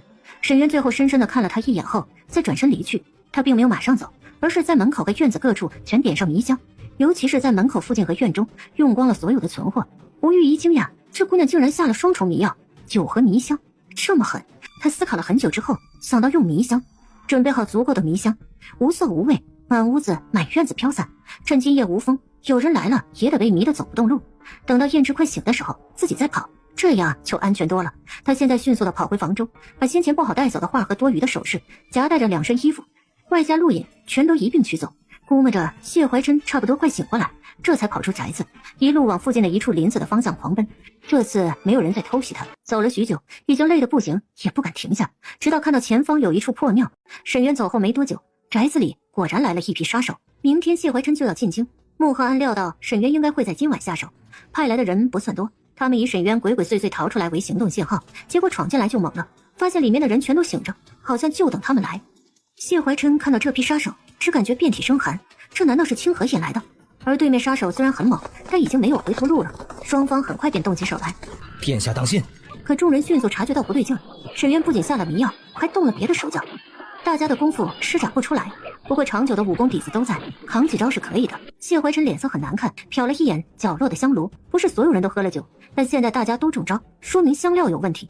可唯一庆幸的是，对面杀手过几招之后，便开始头晕目眩，功夫也要使不出来。杀手现在心里也不禁咒骂这女人到底怎么下药的，一点也不靠谱。穆赫安派来的杀手皆是死士，奈何谢怀琛这边虽然也受了石金散的影响，但没有中迷药，反应比对面快几拍。眼看此番行动失败，对面的死士选择即刻自尽。谢怀琛对这种情况早有准备，手枪暗卫及时卸掉2名死士牙齿中藏的毒，这2人已经陷入昏迷，被活捉。殿下是臣疏忽了，没想到迷药里竟被下了罕见的石金散，请殿下降罪。无妨，姑爷有疏忽。他目光随即落在被派去跟踪沈渊的暗卫身上。姑娘一出宅院便快速往林子深处跑，有人阻止我们继续跟踪。属下发现自己身中奇药，担心殿下安危，便赶回来支援殿下。先搜查所有刺客身上的线索。几名属下迅速搜查完刺客的尸体后，只从1名为首的刺客身上搜出一封信，是与三皇子往来的书信。这里不安全，殿下还是赶紧回东宫吧。清河的事暂时都不准说出去，对父皇和母后也休要提及。臣遵命，请殿下放心，殿下还是赶紧回东宫吧。姑在这次刺杀中受了伤，这点请胡御医记住。胡御医心想，这是想让我做伪证。胡御医放心，你只需对外说姑的伤并无大碍即可。谢怀琛此举是想顺势找借口推脱回京后皇后的各种离谱的安排。臣记下了。临走前，他特意吩咐魏离去暗中搜查清河的下落，切勿声张。魏离心中了然，只是心中感慨，姑娘怎么敢对殿下做出这种事？这以后若是被找回来，在床上可没有好果子吃啊。虽然谢怀琛觉得清河不太可能真的去遂安城吃云片糕，但他依旧吩咐可以先在附近村落和客栈打听打听，若是没有下落，再去一趟遂安城找找。请殿下放心，记住动静小一点，暂时别让人注意到他。另外，再去找那个阿旭查一查噬金散的事儿。随后，谢怀琛才连夜进京赶回东宫。东宫的秘密刑房内，2束幽火燃起，映照的冰冷的刑房鬼魅森森。说吧，谁派你们来的？否则该是什么下场，你们都懂。是三殿下派我们来的。太子殿下，你不也看到信了吗？的确是三皇子派我们来的。那你们为何选在这个时候下手？我们也是听指令行事，那位姑娘跑出来就是行动信号。他也是三皇兄派来的人？2名刺客都点头称是。噬金散是你们给他的？这个我们不负责，但确实是。他到底是什么身份？我们只是奉命行事，这些一概不知啊。在问过几个问题后，2人除了会说全是三皇子干的，已经给不出别的有用的消息。殿下先休息会儿吧，宫里应该很快就来人了。先看着他们，后面继续审。谢怀琛现在靠在东宫书房的躺椅上睡不着，虽然回到熟悉的环境中，可居然一点也不习惯，身边好像突然少了点什么。而这会儿，在那些闲杂人等还没有来之前，顾锦修先偷偷摸摸的来了。胭脂，你有没有受伤？我没事。胭脂，你觉得真的是三皇子做的吗？看起来像，但太过刻意。我现在毕竟平安无事，光是这些线索恐怕不足以把他怎样。刺客既然说那位清河姑娘是三皇子的人，查到她的下落，或许能得到更多的线索。她不一定是。谢怀琛皱眉急声否定。胭脂，你理智点，这个清河摆明了有问题，他已经对你下了迷药了。没查到更多证据前，我们无从定论。顾锦修感到心梗，身世不见棺材不落泪，那就先找人吧。不管是不是三皇兄做的，我们手上的证据已经足够他识别了。他让人在江州暗算我，这次算作给他的回礼。对了，冯牧之很快就要进京，柳寻芳也会来。他说他要亲自告御状，他说他必须亲自和温氏将证据呈给皇上，否则不肯配合我们。这不是难事，等他到了京城，可以带他来一趟东宫。赈灾期间，谢怀琛见识过不少这样的心性坚韧、不屈不挠的底层百姓，他由衷的尊重每一个这样的小人物。他既然敢，我就从了他的愿，只怕此事不一定那么顺利。希望他的母亲亦能有他这般的魄力。顾锦修点头应道：好，到时候我会带他来。胭脂，我先走了，你这次没事就好，好好休息会儿吧，应该很快就有人来打扰你了。谢怀琛在他走后换出了暗藏在周围的下手，把清河留下的所有物品全都取来，再去查一查穆赫安、裴子言还有冯兆最近2个月的行踪，要事无巨细。穆赫安现在已经悄悄的回京，派去的杀手一个也没有回来，他知道行刺失败。哼，厉害呀，清河姑娘，你总能给我整点新花样。他就该把太子的人全放倒才对，这么简单的事情都做不好，结果他不仅坑了我，还得本公子派人帮他跑掉。哦，其实下石金伞本来就可以不通过山石，用迷香啊。那是重点吗？对方一个都没倒，他到底哪里来的迷香？有迷香干嘛不早用？还得本公子给他送药。那不是你让我去提醒他用药的吗？那我还是多此一举了。潘俊心想，你说什么都对。那个阿旭如何了？找不到人，彻底不见踪迹，医馆的老大夫都一直没回来。那就继续找他们，切记不要打草惊蛇。太子定然也想趁此机会对付三皇子。等清河被认回临安侯府，咱们就接着看好戏。球球，我听你的话了，我这次真的没有派人刺杀太子，说不定有人想一石二鸟，你一定要帮我呀。沈知州听到这句你一定要帮我呀，只感觉头疼。三殿下请放心，既然不是你做的，定不能让你受了冤枉。谢怀景面上客气道谢，可心里却嘀咕，这位舅舅真是迂腐，哪怕是我干的，你也该帮我粉饰太平，当初你就该全力的为我争取这次赈灾的机会，要知道江州可是我的势力范围。三殿下，现在陛下停了你的公务，你还是行事多收敛点吧。谢怀景大事干得太多了，不知道他到底说的是哪件，但反正应下就对了。沈知州这才去忙着调查太子遇刺的事情，所以沈侯爷现在很忙，没有回府。说回终于成功跑路的沈渊，那天晚上他看到前方一处废弃的破庙，打算过去瞧瞧。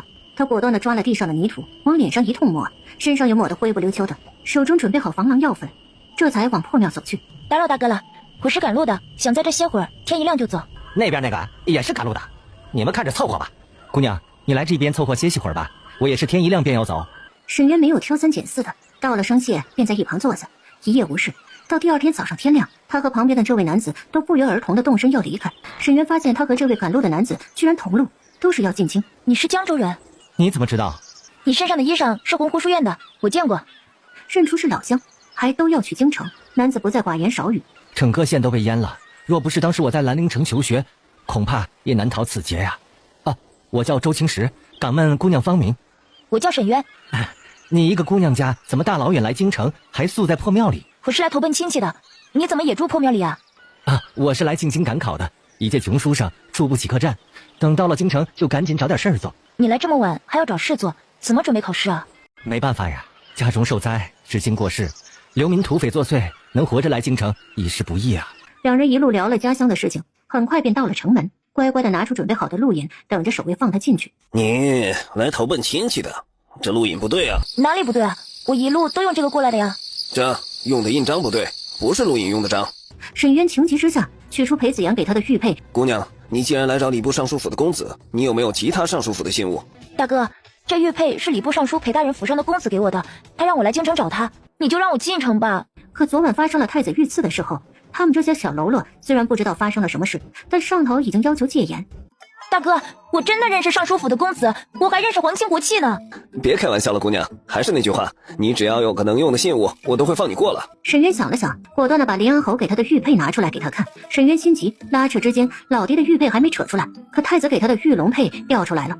守卫有点功夫，忙出手给他接住，眼珠子瞪得像死鱼眼，把那玉佩仔细的瞧了又瞧，真是皇子的玉佩啊，还是楼雕赤龙玉佩，好像是太子殿下的吧？你我什么我再说一遍，我上头真的有皇亲国戚。沈渊还在跟临安侯给的玉佩较劲呢，周青石在一旁实在是看不下去了。大哥，这位姑娘是我的表妹，一起从江州老家来的，您来瞧瞧我这个，放我们过了吧。周青石说着便取出自己的路引，还有书院院长的亲笔信。守卫一看便知这是进京赶考的学子，瞟一眼信，他居然还是乡试的解元，这次八成能高中，顿时目光中多了几分敬重，而这次态度特别恭敬。姑娘，你快把玉佩收好，你说上头有人，我信了，你们进去吧。一听这话，开心极了，一把抓过玉龙佩，随便往行李袋里一扔。多谢大哥。这东西你别乱扔啊！沈渊高高兴兴的进了城，头也不回。过了这关，沈渊就得和周青石分道扬镳了。谢谢周大哥帮我，这银票你拿着吧，好好准备考试。姑娘，这可使不得，你来京城生活也不容易，你自己快收好。你别看我灰扑扑的，我真的是来京城认亲的，有好地方住。这银票你拿着吧，你刚才帮了我大忙呢，等你考取功名再还给我就成。周青石还想推脱，沈渊一溜烟就跑了。好，给咱们青莲县争口气。姑娘，你还没告诉我住哪里？人已经跑没影了，他望着陌生的京城大街。我会考好的。沈渊现在走在京城大街上，跟旅游似的，兴奋的四处张望。京城的街道比兰陵城的大街还宽广，熙熙攘攘，热闹非凡。路上会路过药房，他打算先买点药，说是一时半会儿不能成功的认亲，就做个疤痕脸。被拐卖的经历给他造成了心理阴影，一个人在外面最好扮低调。于是沈渊走进了京城最大的医馆和药房济世堂。阿旭已经在这里待了好些天了，天天只负责给病人抓药，连看诊的机会都没有。师叔怕他出事，还给他脸上抹了点药。他一见到灰扑扑的沈渊，立刻就把人给认出来了。夫人，你……阿旭一脸惊讶，原本想问沈渊怎么会一个人来这，还成了这副样子。他夫君呢？现在情况不明，怕惹祸上身，他不敢和沈渊相认。与此同时，属下很快便来汇报穆赫安、裴子言和冯兆等人近日的行踪。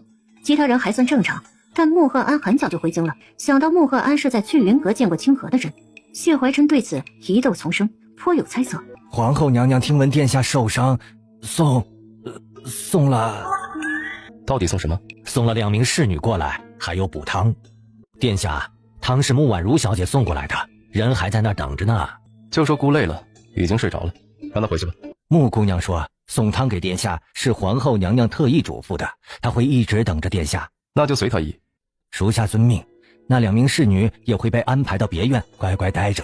本以为这事就完了，可结果快2个时辰后，魏菊又来了。殿下，穆姑娘已经等了快2个时辰了，她突然晕倒了。走，去看看吧。穆婉如很自信，自己作为宁国公府重点培养的高门贵女，一定会是宫斗最终赢家。现在谢怀琛已经来到厅里，穆婉如还虚弱的昏迷在软椅上，连装晕都是一副睡美人的优雅姿态。大夫已经来看过了，强调她应该是完全没事。好，应该完全没事。谢怀琛隔老远装模作样的来了一句：你们这些丫鬟都是怎么伺候的？竟然让穆姑娘晕倒了，自己领罚去。来人，快把穆姑娘送回国公府。礼节已尽，面子也给。说罢便急着甩袖走人。穆婉如一听，赶紧醒过来，强行起身向谢怀琛行礼：太子哥哥，我没事了，我奉皇后姑母之命来送汤。你的伤不碍事吧？我好担心你。姑无碍，你身体不好，赶紧回去歇着吧。皇后姑母让我送汤，我不敢不从，可我也不愿打扰太子哥哥。殿下只用稍稍尝一口，让我能给皇后回个话就好。谢怀琛认为，你若真肯为姑做事，好好给皇后回话，姑难不成还会去揭发你吗？喝不喝有什么区别？这全是搞事的借口。有这次就有下次，接下来还会有各种得寸进尺。好啊，那你把汤端过来吧。他说着，便走到角落处的一张椅子上坐下。我来伺候太子哥哥喝汤。还没走到呢，谢怀琛给魏渠使了一个眼色。魏渠心中哀叹：穆姑娘，你咋就非得在这关键时刻招人嫌呢？太子殿下刚失恋呢。他弹指一个细珠子打到穆婉如的脚踝上，啪的一声，汤碗摔落在地上，穆婉如人也跪在地上。太子哥哥，我不是故意的。穆姑娘身体不好，连坐着等姑都会晕倒，让你端碗汤真是难为你了。养好身体之前就别来动宫了，送穆姑娘回府。谢怀琛冷声说罢，便头也不回地离开了。这个东宫小插曲就这么结束了。侯夫人，我是沈侯爷的女儿，我娘是夏千雪。侯爷今日有公务在身，不在府中。满京城的人都知道侯爷洁身自好，这侯府里就我一个当家主母，连个妾室也没有。我们是恩爱夫妻，育有一对儿女。你口口声声说你是侯爷的女儿，这可不是开玩笑的事。还有你娘在哪里？怎么就你一个人来了？你有什么证据吗？我娘已经过世，她给了我信和玉佩，让我来找我爹。我一定要见到沈侯爷。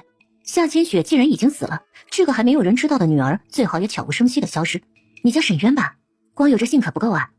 你说的玉佩在哪里？给我看看。我要见沈侯爷，见了他，我自会交出玉佩。小姑娘，我说过了，侯爷可不是谁都能见的。你不拿出玉佩证明自己，我自然不能让你去叨扰侯爷。等见到侯爷，我自会拿出玉佩证明。既然侯爷今日不在，我就改天再来吧。你跟上这个丫头，查清楚她到底跟谁在一起。说确认她只独自一人，那便悄无声息地将她杀掉。如果还有知情的同伴，就想办法一起灭口。记住，一定要夺回玉佩和信，真是不知廉耻！不要引子就把他轰走，他若还敢再来，我就把他……你要把他怎样？你娘，你怎么来了？阿渊的娘亲曾经替我治病，如今都过世了，就留下这么个女儿，你怎么能把人家给赶走呢？娘，我也是担心子言的前程啊。子言不知道这脑子里哪根筋出了什么问题，偏就被他给迷住了，非他不娶。子言的前程该靠他自己去争取，岂能怪在阿渊身上？他今日是来找子言的，好歹该让子言知道啊！你还不快去将人给请进来？你们不乐意看到他，我这个老不死的喜欢这姑娘，带她来我的院子。于是等在外面的沈渊这回被恭恭敬敬的请进了尚书府，而在远处瞧着的乔岩傻眼了，这还怎么灭口呢？总不能杀到尚书府家里吧？阿渊，你还好吧？我已经差人去叫子言了，他很快就会回来。裴子言得知消息后，马不停蹄的从书院里赶回来。阿渊，你总算来了。裴老夫人主动回房休息去了，留下他们两个自己聊。阿渊，你还好吗？我还好吧。然后不想浪费时间，便直接切入到正题。毕竟郭月指不定啥时候就过来赶人。子言，你能不能帮我见到林安侯？你要见林安侯做什么？我不是跟你说过，我有亲人在京城，林安侯是我亲爹。我要见他认亲。你说什么？我说我是林安侯的女儿，你能不能帮我见他一面？我有玉佩和信可以证明身份。说罢，他拿出玉佩和信给裴子言看，还说明了他现在正住在客栈，去了侯府也没有能见到林安侯的事情。这事儿最好尽快，我想办法明天就带你去见林安侯。你今天先在这里住下吧，客栈的行李我会派人给你取过来的。沈渊想起侯夫人那个可怕的眼神，欣然的同意了。于是这一天他没有离开尚书府。焦若安得知此消息后，急得像热锅上的蚂蚁，在房里来回的踱步。他竟然住到裴大人府上了，那岂不是能自己去见侯爷了？她既然是侯爷的亲生女儿，被认回侯府是应该的。你根本就不懂，我一看到他就想起夏千雪，侯爷看到他竟然也是一样的。你先去，继续盯着他。乔言答应后，便赶紧去按吩咐办事。乔若安心里寻思，这事得先跟沈贵妃和沈老夫人先知会一声。当年的事人人有份，大家都是一条绳上的蚂蚱，这丫头若是真的被认回来，绝不能让她有好日子过。第二天一早，裴子言便带上沈渊一起去刑部。等到了刑部后，守卫查看了身份，便没有为难他们，只是被告知沈知州现在不在刑部，他们只能先等着。而沈侯爷现在正在东宫找太子的麻烦。臣发现这刺杀之事有几处重大疑点。其一，刺客的人数并不多，若三殿下想要刺杀太子殿下，只派这么点人是不合理的。其二嘛，刺客全部折损，可殿下的侍卫最多只受了轻伤，若非早有准备，这说不过去的。其三嘛，殿下已经即将入京，又住在自己京郊的宅子，防卫极高，刺客选在此时此处刺杀并不妥当，更不该带上三殿下的信。所以呢，臣以为此事并非三殿下所为，更像是被人陷害的。不知太子殿下有没有发现别的线索？这沈侯爷真是一如既往的麻烦，这一通说辞下来，刺杀之事简直像谢怀琛自导自演。现在谢怀琛要解释这些疑点很简单，只是必须交代出清河，偏偏谢怀琛不想这么做。太子殿下，不知你是否有活捉刺客？没有。那刺杀之事就因为一封信诬陷到三殿下的身上，属实不妥啊。那沈侯爷以为是谁？臣也不知，此事还待详查。不过臣会将详情禀报皇上，相信皇上圣明，自有决断。太子这边既然暂时问不出什么更多的线索，沈知州很快便告退。回到刑部后，听闻礼部尚书家的侄子有事要找他，结果一走进房里，他整个人瞬间呆住了。沈侯爷，我冒昧打扰，是想让你见一见沈渊姑娘。他没有再继续说下去，因为他注意到沈知州从一进房间就紧紧地盯住沈渊，压根没搭理他，看了一眼沈渊，眼神安慰他不要害怕，然后默默退下。房间里只余下沈渊和沈知州。千雪，你不是千雪，你是谁？我是夏千雪的女儿，娘亲几个月前病逝，她临终前给了我信和玉佩，让我来京城找沈侯爷。你叫什么名字？我叫沈渊。沈知州确实立刻就懂了，很伤心的懂了，因为夏千雪曾经同他说过，他喜欢鸢尾花，如果他们以后有个女儿，名字就叫阿渊。阿渊，爹，对不起你们母女。娘说你明明有青梅竹马的婚约，还骗她。什么婚约？就是你和侯夫人的婚约啊。阿渊，爹没有过婚约，爹从来没有骗过你娘。你和那个侯夫人都成亲了，还有一对儿女呢。阿渊，是爹不好，但爹从来没有骗过你娘。当年侯府的人全都反对我和你娘的婚事，爹遭了他们的算计。沈渊听完整个过程后，满脑子都在感叹自己和娘还真是惨啊，都被人家给嫌弃。阿渊，你受苦了，以后爹会好好照顾你的。爹，你说话要算数啊。当然啊，你以后就是临安侯府的大小姐。哎呀，这可是好大一块饼啊，要被砸晕了。爹，你给我讲讲当侯府大小姐有哪些好处啊？沈侯爷做了好一会儿的自我推销，总结起来就是好处大大的，不枉沈渊千里迢迢来京城找爹。以后你爹是临安侯，你姑母是贵妃，三皇子是你的亲表哥，谁都不能再欺负你。父女俩相认了大半天，沈知州最后带着沈渊出来时，裴子言已经被晾了大半天了。不过他一点也不介意，寒暄一番后，最后表示会派人将阿渊的行李取回来，以后再亲自去府上道谢，然后便要带着宝贝女儿回侯府。侯爷，我正想跟你说说沈渊认亲的事儿呢。我刚同娘亲说完，原打算等你一回来就让她见见你的，可这姑娘昨天自己走了。侯夫人，你不是昨天凶巴巴的说不准我见我爹吗？还有那位管家叔叔也是这么说的。阿渊误解若安的意思了，他只是怕出错，想先确认身份再让你们见面。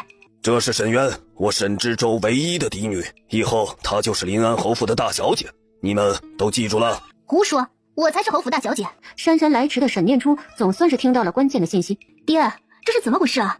她是你的嫡姐，沈渊。爹，你在胡说什么？我哪里冒出来一个姐姐？侯爷，我打理侯府多年，有功劳也有苦劳啊！念初和韩川都一时难以接受。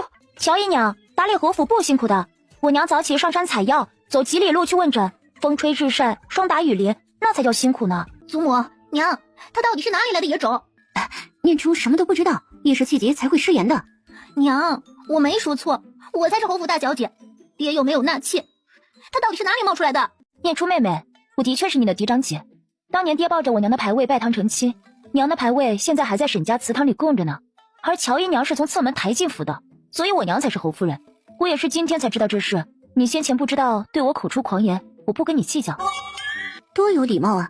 沈老夫人听得心高。你胡说，这不是真的。阿渊说的是真的。不可能的，我才是嫡女啊，我才是侯府的大小姐。妹妹，你别这么着急啊，当侯府的庶女也是很好的，吃穿用度是平常百姓所不能及，以后嫁人也能找一门好亲事，有爹和贵妃姑母在，谁也不敢欺负你。况且你已经当了16年的嫡女，很赚了。你一看就是个乡下来的粗鄙丫鬟，有什么资格当侯府大小姐？简直是笑话！念初，不得对你的嫡姐无礼。掌嘴！他刚才不仅骂我，还瞪我。掌嘴！众人震惊，透明吃瓜人沈幼福崇拜地看着沈渊，心想大姐姐好厉害呀！一向威风八面的沈念初也得吃瘪。行了，别闹了，满京城的人都知道若安是你的夫人，念初和韩川是侯府的大小姐和世子。现在突然让人知道他们是妾室和庶子庶女，你让他们以后怎么见人呢？看在若安这些年尽心尽力打理侯府，还为你生儿育女的份上，知州就把阿渊记在若安名下吧。祖母，临安侯府的庶子庶女怎么就见不得人了？乔姨娘、妹妹，你们别怕，我们侯府出去的人，哪怕是妾室和庶女，也是有头有脸的人物。而且我作为嫡女，以后可以帮着打理侯府的生意，不用再麻烦乔姨娘。爹，你说对吧？沈知州连连笑着点头。知州，又不是不让阿渊做嫡女，你何苦对若安母女如此狠心？你这是存心要让外人看侯府的笑话，真想气死我吗？祖母，当年爹要娶我娘的时候，你是不是也要气死了呀？沈老夫人被他突如其来的大嗓门给震得有点出气，哭得肝肠寸断，犹如死了祖母。行了行了，千雪是我拜堂娶回来的，阿渊以后就是侯府的嫡长女，谁敢欺负她，我绝不轻饶。说罢，冷眼逼退了在场所有还想说话的人，然后带着沈渊离开房间，将二房一对母女一起叫走。在沈知州的默许下，临安侯府的惊天大瓜几天就在京城世家里面传开了。众说纷纭之下，沈渊成了京城热门话题。他开启侯府大小姐的新生活后，第一件事情就是想彻底的告别青楼女子的过去。他决定把在翠云阁和来京城路上收集的值钱物件都当了，换成银票揣着最实在。所以想办法支开了丫鬟和侍卫后，他自己带着面纱来了一家当铺，将以前的首饰全部死当掉，而那幅禅风寺的画也当了。令他惊讶的是，这幅画最后的银子居然比玉镯都多。沈渊原本想将玉龙佩也当掉，想着他和谢怀琛之间的东西就只剩下这块玉佩，不如将它收藏起来做个纪念。而在这些天里，谢怀琛没有找到沈渊的踪迹，心情很不好。直到顾锦修这天突然来找他，神神秘秘地拿出一个长形檀木盒子，打开一看，赫然就是谢怀琛送给沈渊的那幅画。你哪里找到的？在他看来，找到这画就等于有了清河的下落了。长乐坊，你说什么？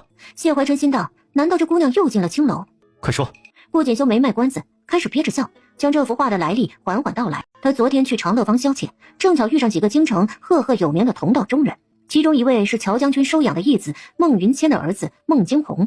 孟兄，你这画哪儿来的？顾兄，你好久没来长乐坊了。他二郎腿一翘，开始绘声绘色地讲起自己如何在京城的顺天当铺淘到这幅画。我是老常客了，掌柜的给我打了折，5000两银子拿下这幅画。在场众人纷纷表示厉害厉害，唯有顾锦修表情裂开。你这画能不能借我一日？哎，那可不行，我很喜欢这幅画的寓意，我觉得作画之人一定与我有心灵感应，我与他定是素未谋面的知己。孟兄，老规矩，我若赢了，一定会把画完好无损的给你送回来。好吧好吧，拿骰子来。结果就是孟惊鸿输了。顾锦修拿着这画，先去找到顺天当铺的老板，打听这画的来处。讲到这里，他故意顿了顿，给谢怀琛一点回味的时间。谢怀琛已经满脸黑线，吃见鬼的知己。你继续说。哎，胭脂，你猜他当了多少钱？顾锦修看得出这尊火药桶随时要爆发，可他就是忍不住想问。50两，哈哈哈哈！哎呀，这笑声感觉快传出书房50丈远，树上的暗卫精的下巴都要掉下来了。笑够了吗？掌柜还说了，这是他这辈子赚的最多的一笔生意。那姑娘走的时候脚步轻快的数着钱，眼睛都在笑呢。哎呀，四周的二位们憋得肚子有点疼，你们全都在笑，这些全是他当掉的。胭脂，你瞧瞧，眼不眼熟啊？太子殿下脸色一阵青一阵白，这辈子没这么丢人过。恐怕现在唯一的好消息便是，清河应该真不是什么奸细，谁会派这么蠢的细作来呢？谢怀琛现在不得不接受一个残忍的事实，这女人或许从一开始就爱的不是他，而是他的银子。可他始终想不通，他为何要跑？难道他银子给少了吗？能查出来是谁吗？顾锦修目光复杂地盯着他，那表情仿佛在说：“兄弟，你没救了呀。”掌柜说了，那姑娘虽然戴着面纱掩去面容，可着实生得灵动乖巧，气质也与京城里的寻常千金小姐不同。若是他能再见到她，听她说说话，一定能将人认出来。真的确认是一位世家千金吗？听掌柜对年龄身形的描述，尤其是那蠢萌蠢萌的模样，应该就是清河了。可一个出身青楼的姑娘，怎么摇身一变成了千金小姐？我也想不通，但掌柜很确信，说她穿的那身锦缎是锦绣坊新进的货，专供给官家小姐夫人们，连普通的大户人家千金们都买不到。京城的世家千金大多数不会轻易抛头露面，也没听说有哪家小姐失踪数月，而且总不能擅闯人家闺房吧？范围不算小，不闹出点动静很难排查。他顿了顿，又颇有兴致地提道：“哎，对了，临安侯府新任回的一位嫡长女的事儿，你知道吧？也不知道这临安侯府一家到底怎么回事，竟然能让嫡女寄养在外头10几年。府里的侯夫人突然成了小妾，现在京城里对风评极好、从不纳妾的沈侯爷都颇有微词。”谢怀琛抽了抽嘴角，心道这跟他又没有什么关系。他现在真的只想赶紧找到清河。两人正想着，突然都一个机灵，刚好消失的清河正巧认回临安侯府的嫡女，能穿寻常小姐穿不起的锦缎，却如此不识货，还有那数钱的蠢萌样，这不太可能吧？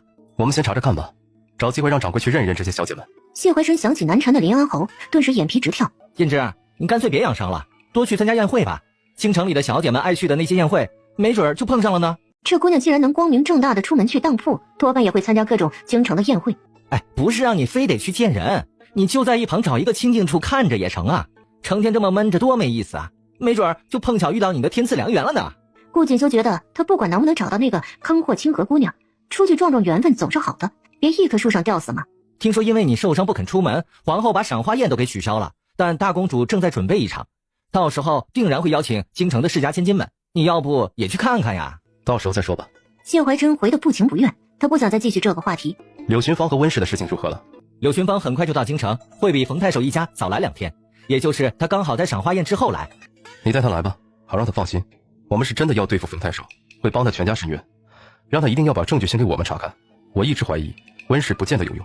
这个你要不要我给你赢回来，从那位视你为妻子的孟惊鸿手上赢回来？不用了。心想他既然不要，那就不是什么好东西，扔了也罢。可他也不要自己了呀，这个可恶的女人，等姑找到你，一定要把她怎么样呢？算了，找到再说吧。顾锦修，你怎么从江州回来了，也不来书院？是不是又去逛青楼赌坊了？见过七公主。昭月，你怎么来了？先一起去用膳吧。谢昭月对着顾锦修冷哼一声，三人这才一起到前院的厅中用膳。谢昭月拿出大公主的帖子递给谢怀琛，大公主来给我送母后的赏赐，顺道非得拜托我来请太子哥哥去一趟，说是许久未见太子哥哥，请你坐去说说话而已，不用同那些千金们待在一起。天之，你就在旁边看一眼得了，没人会叨扰你。把顺天掌柜也带过来看看呀。其实他不是不想去看看，而是内心总有种不好的预感，让他心神不宁。就是一说完，这顿饭剩下的时间全成了纨绔批斗大会。谢昭月对顾锦修各种的恨气不争，啰里啰嗦的大半天，他搞不明白，明明顾锦修小时候堪称天才少年，为何后来就成了这副吊儿郎当的模样？就算他娘死了，他爹和后妈不疼爱他，不是更应该争口气吗？顾大学士那么厉害，怎么就有这么一个不上进的儿子？顾锦修除了摇头叹气，还是摇头叹气。他压根就不想当顾家人，给顾家争什么气？等这顿饭闹腾完以后，留下谢怀琛独自一人沉默良久。他唤出魏离，沉声吩咐：“你去拿到临安侯嫡女的画像。”魏离乖乖领命而去，心道这都什么事儿啊？姑娘成了殿下死对头的表妹。与此同时，已经在临安侯府当了几天大小姐的沈渊，正在跟侯府一大家子一起吃饭。这由奢入俭难，可由俭入奢爽啊！沈渊对侯府的生活适应良好，吃穿用度比以前好太多了。沈知州对他心有亏欠，可谓百般疼爱。我想在侯府举办一场宴会，邀请全京城世家的人来庆祝咱们的阿渊回来了。知州，这没必要吧？现在大家都已经知道阿渊是你的嫡女了。侯府这么多年没有举行过宴会，现在办一个热闹热闹也好，让阿渊多认识些人。侯爷，现在办宴会恐怕不太合适，不是我和娘不重视阿渊，而是确实操之过急。你要请的都是京城有头有脸的人物，可阿渊刚进侯府，很多礼仪规矩尚不熟悉，万一闹出点什么，对阿渊和侯府都不好。不如等阿渊学好规矩后再说。这京城里宴会不少，他有的是机会见识人。沈渊倒是不在乎什么宴会，但是他突然想起谢怀琛提起过，顾锦修喜欢参加各种京城宴会。爹，你打算请哪些人啊？都是京城的达官显贵，那些年轻的才子公子都请来，让你暗中瞧一瞧。那些天子近臣的儿子们呢？当然会请，咱们阿渊配得上最好的男子。沈渊心想，万一遇到脏骚咋办？爹，我也觉得该先学学礼仪规矩，再考虑举办宴会。礼仪规矩学个差不多就行了，又不是入宫见皇上，你还是该多见识见识。那就一起去大公主的赏花宴看看呗。今天刚送来的帖子，去的大多是京城贵女，没多少规矩。沈渊心里好奇，觉得去长长见识挺好。去的大多是贵女，应该不会遇到顾锦秋，于是他浅笑着点头答应了。对面总算是松了一口气，心想去了看我怎么找人收拾你。而那抹一闪而过的微表情刚好被沈渊捕捉到，总觉得这妹妹不安好心。东宫书房内，谢怀琛看着桌上临安侯府嫡女的画像，难以想象，又惊又怒。这大公主的宴会是无论如何也得去瞧一眼。魏离站在一旁垂着脑袋，感觉人麻了，终于体会到了魏曲每次汇报的心情。殿下，有没有可能只是长得像而已？说说他的情况吧。根据侯府的下人说，这位嫡女从小因故被寄养在江州，自从回了侯府，乔氏母女成了妾室和庶女。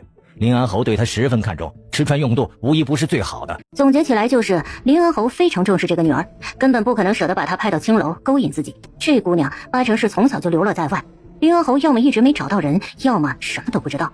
他这次明明可以揭穿临安侯嫡女就是对他下药引来刺客的清河，借此打压对手势力，可竟然下不去手。你继续盯着他的行踪吧。沈渊现在的行踪很简单，每天都在院子里上礼仪课。大胆！小姐们做事，岂轮得到你来指手画脚？还不快退下！奴婢也是按规矩行事，沈小姐只需写上自己名字即可。让你写个名字而已，为难人家做什么？躲在门内的穆婉如见势不妙，假装正巧走出来。沈姑娘，这是这次宴会的规矩，待会儿宴会上会用到这些牌子，你赶紧写了名字就进去吧。他打量了一下穆婉如，看着不像一个丫鬟，姐妹们没有行礼，应该也不是公主。你谁啊？沈姑娘，你果然是刚回京城，难怪不认识我。我是宁国公府的嫡女穆婉如。大姐姐，她是穆皇后家的姑娘，这是故意为难我们。沈渊一听就懂了，只见沈渊拉着沈幼福，带着身后的丫鬟侍卫，径直往里面走，眼神都没给他一个。你还没起名字？这沈渊压根就没搭理他。这是大公主办的宴会，跟你穆婉如有什么关系？你有本事拦着我不让进呢，我大不了不参加了，打道回府。结果一进去后，里面的丫鬟认的是临安侯府的小姐们，赶紧将人领到宴会所在的庭院。这是一处宽阔如广场一般的院子。谢怀琛几乎在看到沈渊的一瞬间，就认出那是他朝思暮想的姑娘，那副眼珠子都要掉到点心盘子里，却还装作满不在乎的样子，他可太淑色了。而身旁的顺天掌柜盯着沈渊的方向，突然开口：“那位穿淡蓝色裙子的姑娘挺像，特别是那双漂亮的眼睛。不过我还得再看看。”就算确认她是临安侯府的女儿，可这里却不是适合相认的地方，他得另找个机会同她说话，让她解释清楚到底是怎么回事。谢怀琛心想，他最好解释清楚，否则休怪自己对他不留情面，毕竟她可是死对头的女儿。当然沈渊对此毫无所觉，他一到宴会场地就被桌上的美食所吸引了。不愧是大公主府的宴会，这看上去就很好吃，一点不比平时侯府吃的差。然后问题就来了，坐哪儿吃呢？这是下了帖子的高端宴会，座位全是安排好的。可很不幸的是，临安侯府的座位就只安排了2个，周边已经坐满了人，没有多余的空位。我们明明有3个人，你们怎么就安排了2个位子啊？我们也是按吩咐办事。场上的小姐们都朝这边瞧了过来，等着看笑话。大公主明明给我们都下了帖子，谁吩咐你们的？这么不长眼！这宴会是我帮着昭云公主置办的，下人们都是按照往常的惯例来准备。以前临安侯府一直是2个人，现在突然来了3个，是他们疏忽了。那现在怎么办？他虽然年纪小，沈念初1岁，可出门在外不能让人家这么打脸的道理，他还是懂得。已经安排好了，我也难办，不过那边的角落可以加个位子。说着便往远处角落的大树下一指，看上去真的很边缘，很角落。沈幼福看得直皱眉，瞟了一眼已经坐在的沈念初，他嘴角竟然还偷偷的勾起一抹幸灾乐祸的笑来。沈渊此刻有点怀疑人生，可这招数为啥连他都觉得很烂呢？自己看起来有这么蠢吗？而不远处的谢怀琛看着姑娘竟然一副呆愣样，已经自动忽略掉了被他无情抛弃的事实，他怎么还没有反应呢？真是急死人了。沈渊微微的扬起下巴，一副居高临下的模样，俯瞰着穆婉如。堂堂大公主府上办宴会，还是国公府的嫡女亲自操持，请帖都送到咱们临安侯府了，没想到竟然连个座位都缺，太寒碜了。说出去啊，真是笑死个人。幼夫，咱们走，这赏花宴不参加也罢，回头啊去跟贵妃公母讲讲这个笑话。沈渊说完便要拉着沈幼福走人，反正穆家跟沈家不对付，我给你脸了呢，跟你在这儿废话。穆婉如心想，怎么又不理人了呢？我后头还安排了一堆的好戏等着你呢。哎，你等等，我想办法给你安排座位，别着急啊。沈渊这才停下来，悠哉悠哉地看着他。你快让让吧。这姑娘二话不说，赶紧起身让座。谢怀辰看到这一幕，提起的心总算是放下，嘴角露出一抹欣慰的笑来。可突然想起这姑娘干的事儿，脸上的笑容瞬间就消失。谢昭云其实也在周边的一处院落偷偷的关注这边的情况。他原本准备开宴的时候去说几句话就完事的，结果一看穆婉如干了什么好事啊，于是很快一位婢女被派了出来，通知诸位小姐，大公主今日身体突然抱恙，宴会的一切筹办和进行都由穆姑娘来主持，请各位自行赏玩。大家没辙了，都开始吃了起来。大家来的时候都把名字写在牌子上了，咱们来玩翻牌子的游戏吧，翻到谁就给大家表演才艺。穆婉如看他那云淡风轻的模样，怕他又不接招，于是主动的问他。沈渊没有立刻回话，他正在啃一个苹果，吃的是特别的认真，嘴里吭哧吭哧的还没有嚼完。谢怀辰看着这场面也着急，又忘了自己被抛弃的事实。应该就是这姑娘，就这气质啊。什么气质？就说不出的特别气质，跟其他小姐们不一样。谢怀辰无奈的摇头叹气，嗨，这个我懂。沈渊姑娘，大家都想玩游戏，你觉得如何？你愿不愿意参加游戏啊？只是表演才艺而已，你不至于什么都不会吧？是啊，你看你玩游戏磨磨唧唧的，也不怪我们只认念出是侯府的大小姐。她觉得自己画画还行吧，毕竟胭脂教得好呀，不至于太丢脸吧。可转念一想，我都是侯府大小姐了，为啥还要卖艺啊？我哪怕字都不会写，可也该横着走啊。我爹是临安侯府，我姑母是贵妃，我表哥是三皇子，我受你这气？你们说不认我这个侯府嫡长女，嫡长女该有的才德品行，你有吗？别以为我们不知道，你压根不敢玩这个游戏吧？三皇子已经做好了适时出现，表演从天而降，拯救可怜表妹的戏码了，给他留个极好的印象，让他以后乖乖的给自己做事。而太子殿下已经快急死了，心道我都教过你了，这蠢姑娘到底学会了没有？你们大胆！我是临安侯府的大小姐，侯爷亲口承认，贵妃娘娘也给了赏赐，岂容你们在这里搬弄是非？这是公然藐视侯爷和贵妃。冲身旁的丫鬟和侍卫冷声的吩咐，给他们掌嘴，打到他们认错为止。你敢？哼，别以为我不知道，今天若是受了这窝囊气，以后都会以为我是个好欺负的。今天必须立威，我就要体验一把横着走的滋味。快给我打！沈渊带的侍卫和丫鬟婆子，那可都是沈知州安排的，全听命于他的。这会儿在大公主府动手打人并不妥，但架不住沈渊占理呀。燕之说过了，比自己地位低的人无故冒犯，不用考虑那么多，直接打回去。而这会儿必须要杀鸡儆猴，省得他们接下来一出又一出的。要是燕之知道我今天的表现，一定会夸我的。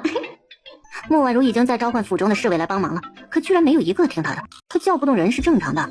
这会儿公主府主院附近的公主府侍卫已经得了太子的示意，不能动。顾兆二人为了颜面，竟然还有几分骨气，挨着打也不肯认错，还哭喊咒骂。你身为临安侯府的嫡女，怎能如此嚣张霸道，仗势欺人，传出去不怕人笑话？我爹不会放过你的，我回去要他再造你们侯府。这下又说我是嫡女了，你们有什么事都可以去找我侯爷爹，我贵妃姑母，给我皇子表哥算账。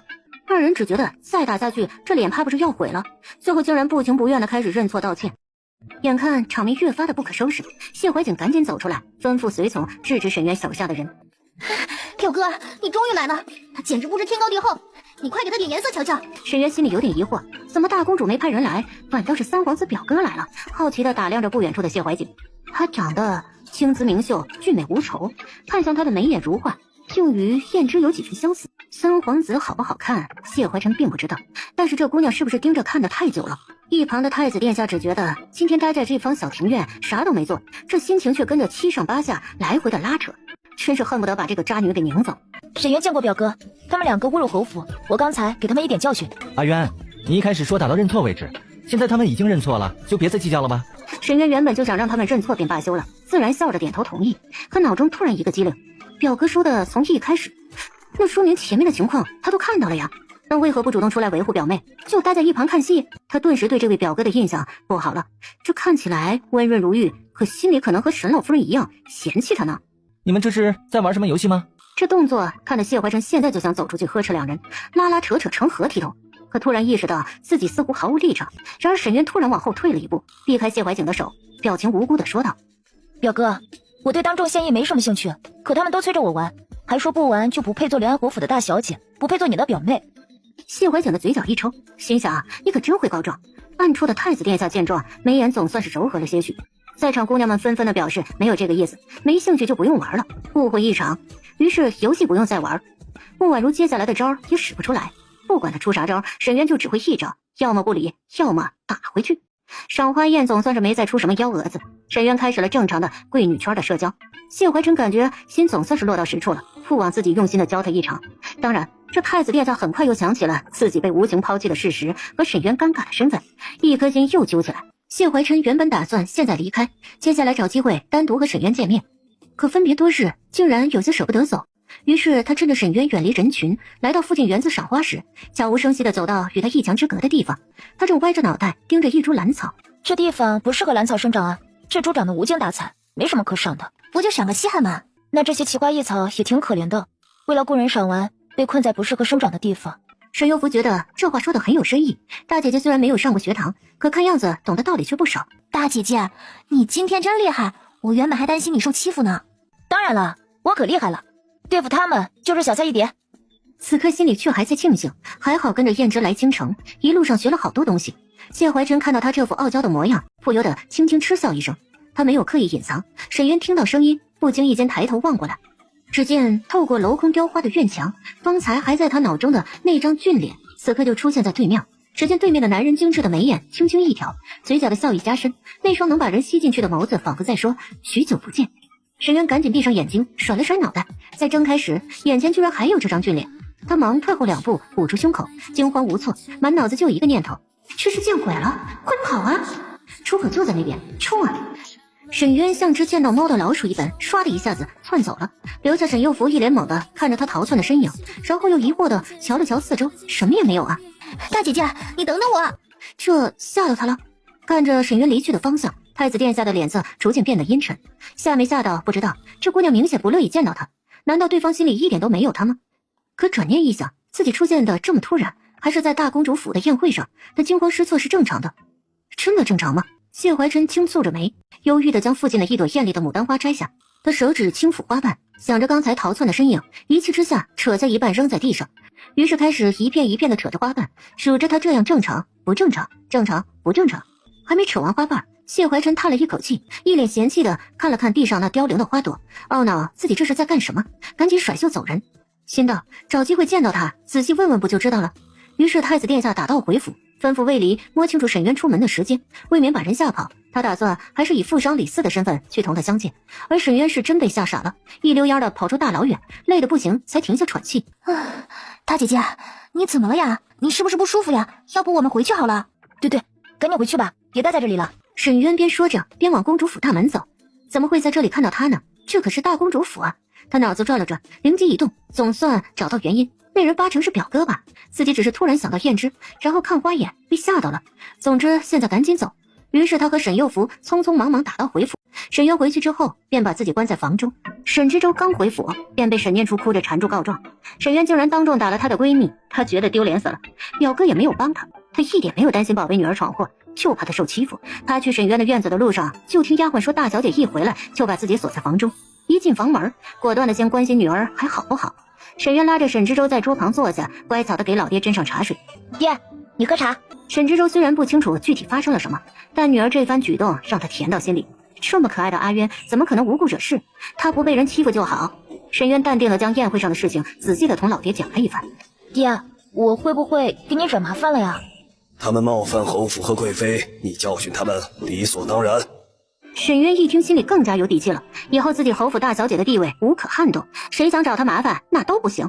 不过以后若是在公主皇子们的府上，或者是在宫里，还是别做得太过分，不是爹兜不起，而是怕这些同样位高权重的人会当场对你不利。沈渊觉得有道理，乖乖的点头应下，心里突然觉得奇怪，为啥今天大公主府的侍卫都没有拦住他呢？阿渊，你想不想学学琴棋书画？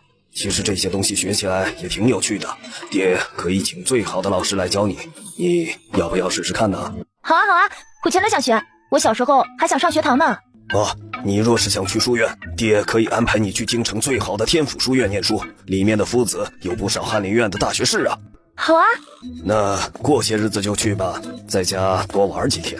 去了书院可就没现在这么闲了。于是现在依旧很闲的沈渊，趁着不用上学，桂嬷嬷又对他不再苛责，总算是找到了机会出来游玩。沈幼福领着沈渊在湖边走着，边赏景边给他介绍路边的石碑。沈渊沉浸在美景中，呼吸间有混着清新的水汽的野花香，在一块石碑前读得正认真。突然侧方投下一道阴影，熟悉低沉的温和的声音响起来。喜欢这首诗吗？只见又是那张熟悉的俊脸。清河，我终于找到你了。沈渊只觉得真是冤家路窄呀，京城这么大，怎么出门游湖都能遇到客人呢？公子，你认错人了。说吧，便迈着六亲不认的步伐快速的走开，窈窕妖柔的像只骄傲的猫。谢怀真见着这渣女翻脸不认人，就这么从自己的身边走过，脸上的笑容裂开。这里又不是什么重要场合，也没有特别需要避开的人，自己还没有说什么，他怎么就这副样子呢？谢怀真气不打一处来，上前2步，猛然抓住沈渊的手臂。清河，你不认得我了吗？这咬牙切齿的声音让沈渊不敢转过头看他，他在生气。哎呀，真是好心虚啊！什么清河？都说公子你认错人了，我是临安侯府的大小姐，你放手！谢怀真简直要气笑了。大小姐，你说说我是谁？我是谁？这熟悉的嗓音低沉磁性，一声我是谁带着暧昧的尾音。沈渊被刺激的双腿一软，差点没站稳，内心念着要稳住稳住稳住。我不认识你，你走开啊！放开我，你个流氓！谢怀真愣住。流氓？沈渊的侍卫见状赶紧过来分开二人，而附近的暗卫看着焦急，可已经得了太子殿下的命令，现在不敢出来，只能紧紧地盯着。而不远处的沈幼福注意到这边的动静，赶紧跑过来。好你个登徒子，敢对我们临安侯府的大小姐无礼！太子殿下无言以对，只得目光紧紧地盯着沈渊。清河，你先过来。刚刚还高冷骄傲的沈渊，现在懦懦地躲到侍卫和沈幼福的身后。公子，你真的认错人了，我叫沈渊，是临安侯府的大小姐。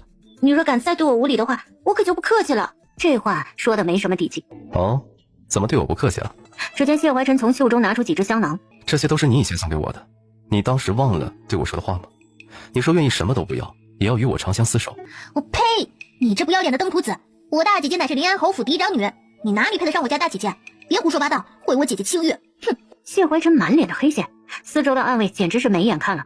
沈渊见沈幼福都能如此理直气壮，心想自己干嘛要心虚啊？都说了你认错人了，你们快拦住他！说吧，便一溜烟的往附近的马车方向跑，其他人也跟着他离开，而四周的暗卫全都身体紧绷，见太子没有任何示意，没敢追上去拿人。谢怀真没有多做纠缠，微眯着眸子看着沈渊离去的方向。这姑娘利用完自己当上侯府大小姐后，摆明了就想摆脱她，嫌弃自己是个商人，配不上，不信任。怒火中烧的太子殿下此刻不能忍，心道姑给你机会解释了，你居然如此翻脸不认人，感情姑才是那个画本里的狐妖，你是那个始乱终弃的书生，你以为能彻底的摆脱姑吗？姑一定要给你一个意想不到、终身难忘的惊喜。最后，快要气炸的太子殿下直接回了东宫。顾锦修正在东宫等着，翘着二郎腿，懒散地靠在太师椅上。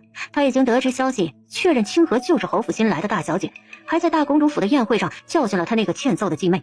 原本准备调侃一番今日他们两个见面的情况如何，吊儿郎当的表情都摆好了，结果一看谢怀真那副要浮石百万、流血千里的姿态，话到嘴边没敢问出口。谢怀真径直坐到顾锦修的对面，手中的香囊往桌上重重一拍，背靠着身后的躺椅，目光森森然落在顾锦修的身上。饶是顾锦修和他关系要好，这会儿也有些犯怵。对面这位俨然拿出了楚军该有的威严，不用问也知道是被女人给甩了。顾锦修的喉咙噎了噎，视线没敢落到谢怀真的身上，坐直了身体，神色严肃认真，识相的只讨论正事。那个柳寻芳已经来了，你什么时候方便见他呀？现在带他过来吧。啊，现在？顾锦修一愣，谢怀真挑了挑眉，仿佛在问你有意见。好的好的，就现在，你等等啊，我这就去办。哎，惹不起赶紧躲吧。谢怀真看着对方匆匆离去的背影，心头的怒火无处发泄。他闭了闭眼，不如先操心正事，不值得为一个渣女费心。所以柳寻芳很快就来了传说中的东宫，见到了传说中的太子。他觉得谢怀真有几分眼熟，桌上的香囊就更眼熟了。你拿到证据了吗？柳寻芳神色有些犹疑，但还是点了点头。让我们检查一遍吧，你拿到的证据未必有用。他没有多做犹豫，果断地拿出准备好的证据呈给了谢怀琛。谢怀琛和顾锦修一起快速翻看，柳群芳在一旁紧张地瞧着两人。只见他们眉头越皱越深，脸色愈加的凝重。怎么样？是不是证据不对劲？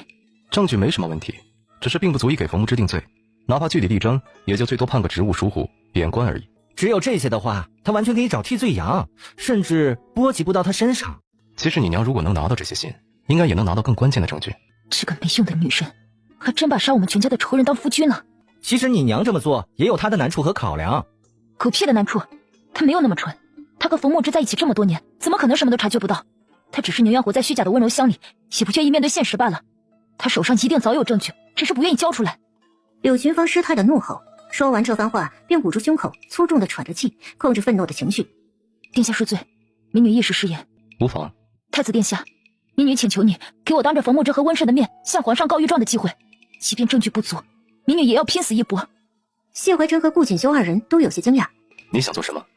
殿下，冯木之罪恶滔天，戕害无辜百姓，杀我全家，害我一生凄苦，说是让他继续享受荣华富贵，娇妻美眷，或死不得安宁。民女只求一个当众申诉冤情的机会，就算拼了这条命，我也要让冯木之和温氏这对畜生跟着我下地狱。温氏毕竟是你亲娘，你忍心吗？她算哪门子的亲娘？她明明随时可以报仇，却优柔寡断，瞻前顾后。在我眼里，她同样该死，她不配。许氏意识到自己情绪太过激动，柳群芳稳了稳心神。殿下，民女一人做事一人当，绝不会给殿下添麻烦。无论你想做什么，你很难成功。民女明白，只求尽人事听天命。而且就算民女失败了，温氏亲眼见到惨状，说不定会唤醒她心里的血海深仇，愿意多交出点证据。其实我们以后会有别的办法对付冯木之。殿下，民女知道殿下定然有这个本事，冯木之以后必遭报应，可民女就想亲自报仇，心意已决，求殿下成全。姑可以答应你，也会尽力保你。不过你若是想通了，随时可以反悔。谢殿下成全。得到太子的允诺后，他愤怒焦躁的内心总算稍稍的放平静。殿下，民女希望能再见温氏一次，向他确认一些事情。您还有任何别的需要，都可以同他讲。多谢殿下和顾公子。柳群芳总算商定好自己的正事。太子殿下，民女斗胆一问，不知清河是不是被你赎走的？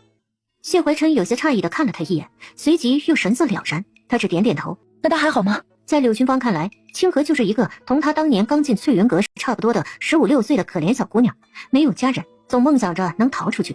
他天然对清河多几分亲近感。你先退下吧。柳群芳一听，这还了得，明显就是不好了呗。那小姑娘哪玩得转东宫？太子若是不护着她，怕是尸体比黄花菜都凉。殿下，清河若是犯了错，多半是因为她出身民间，不懂规矩。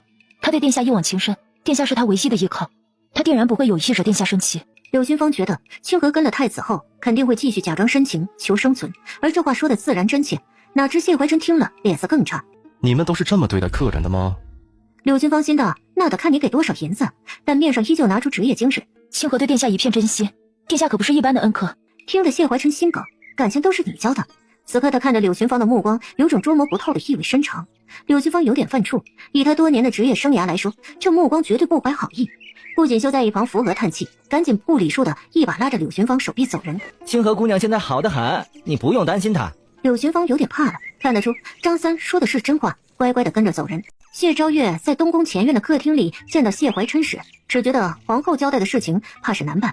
太子哥哥一个人散漫的坐在那儿，神游天外，目光不知瞟向何处，脸上看上去就跟没了媳妇似的。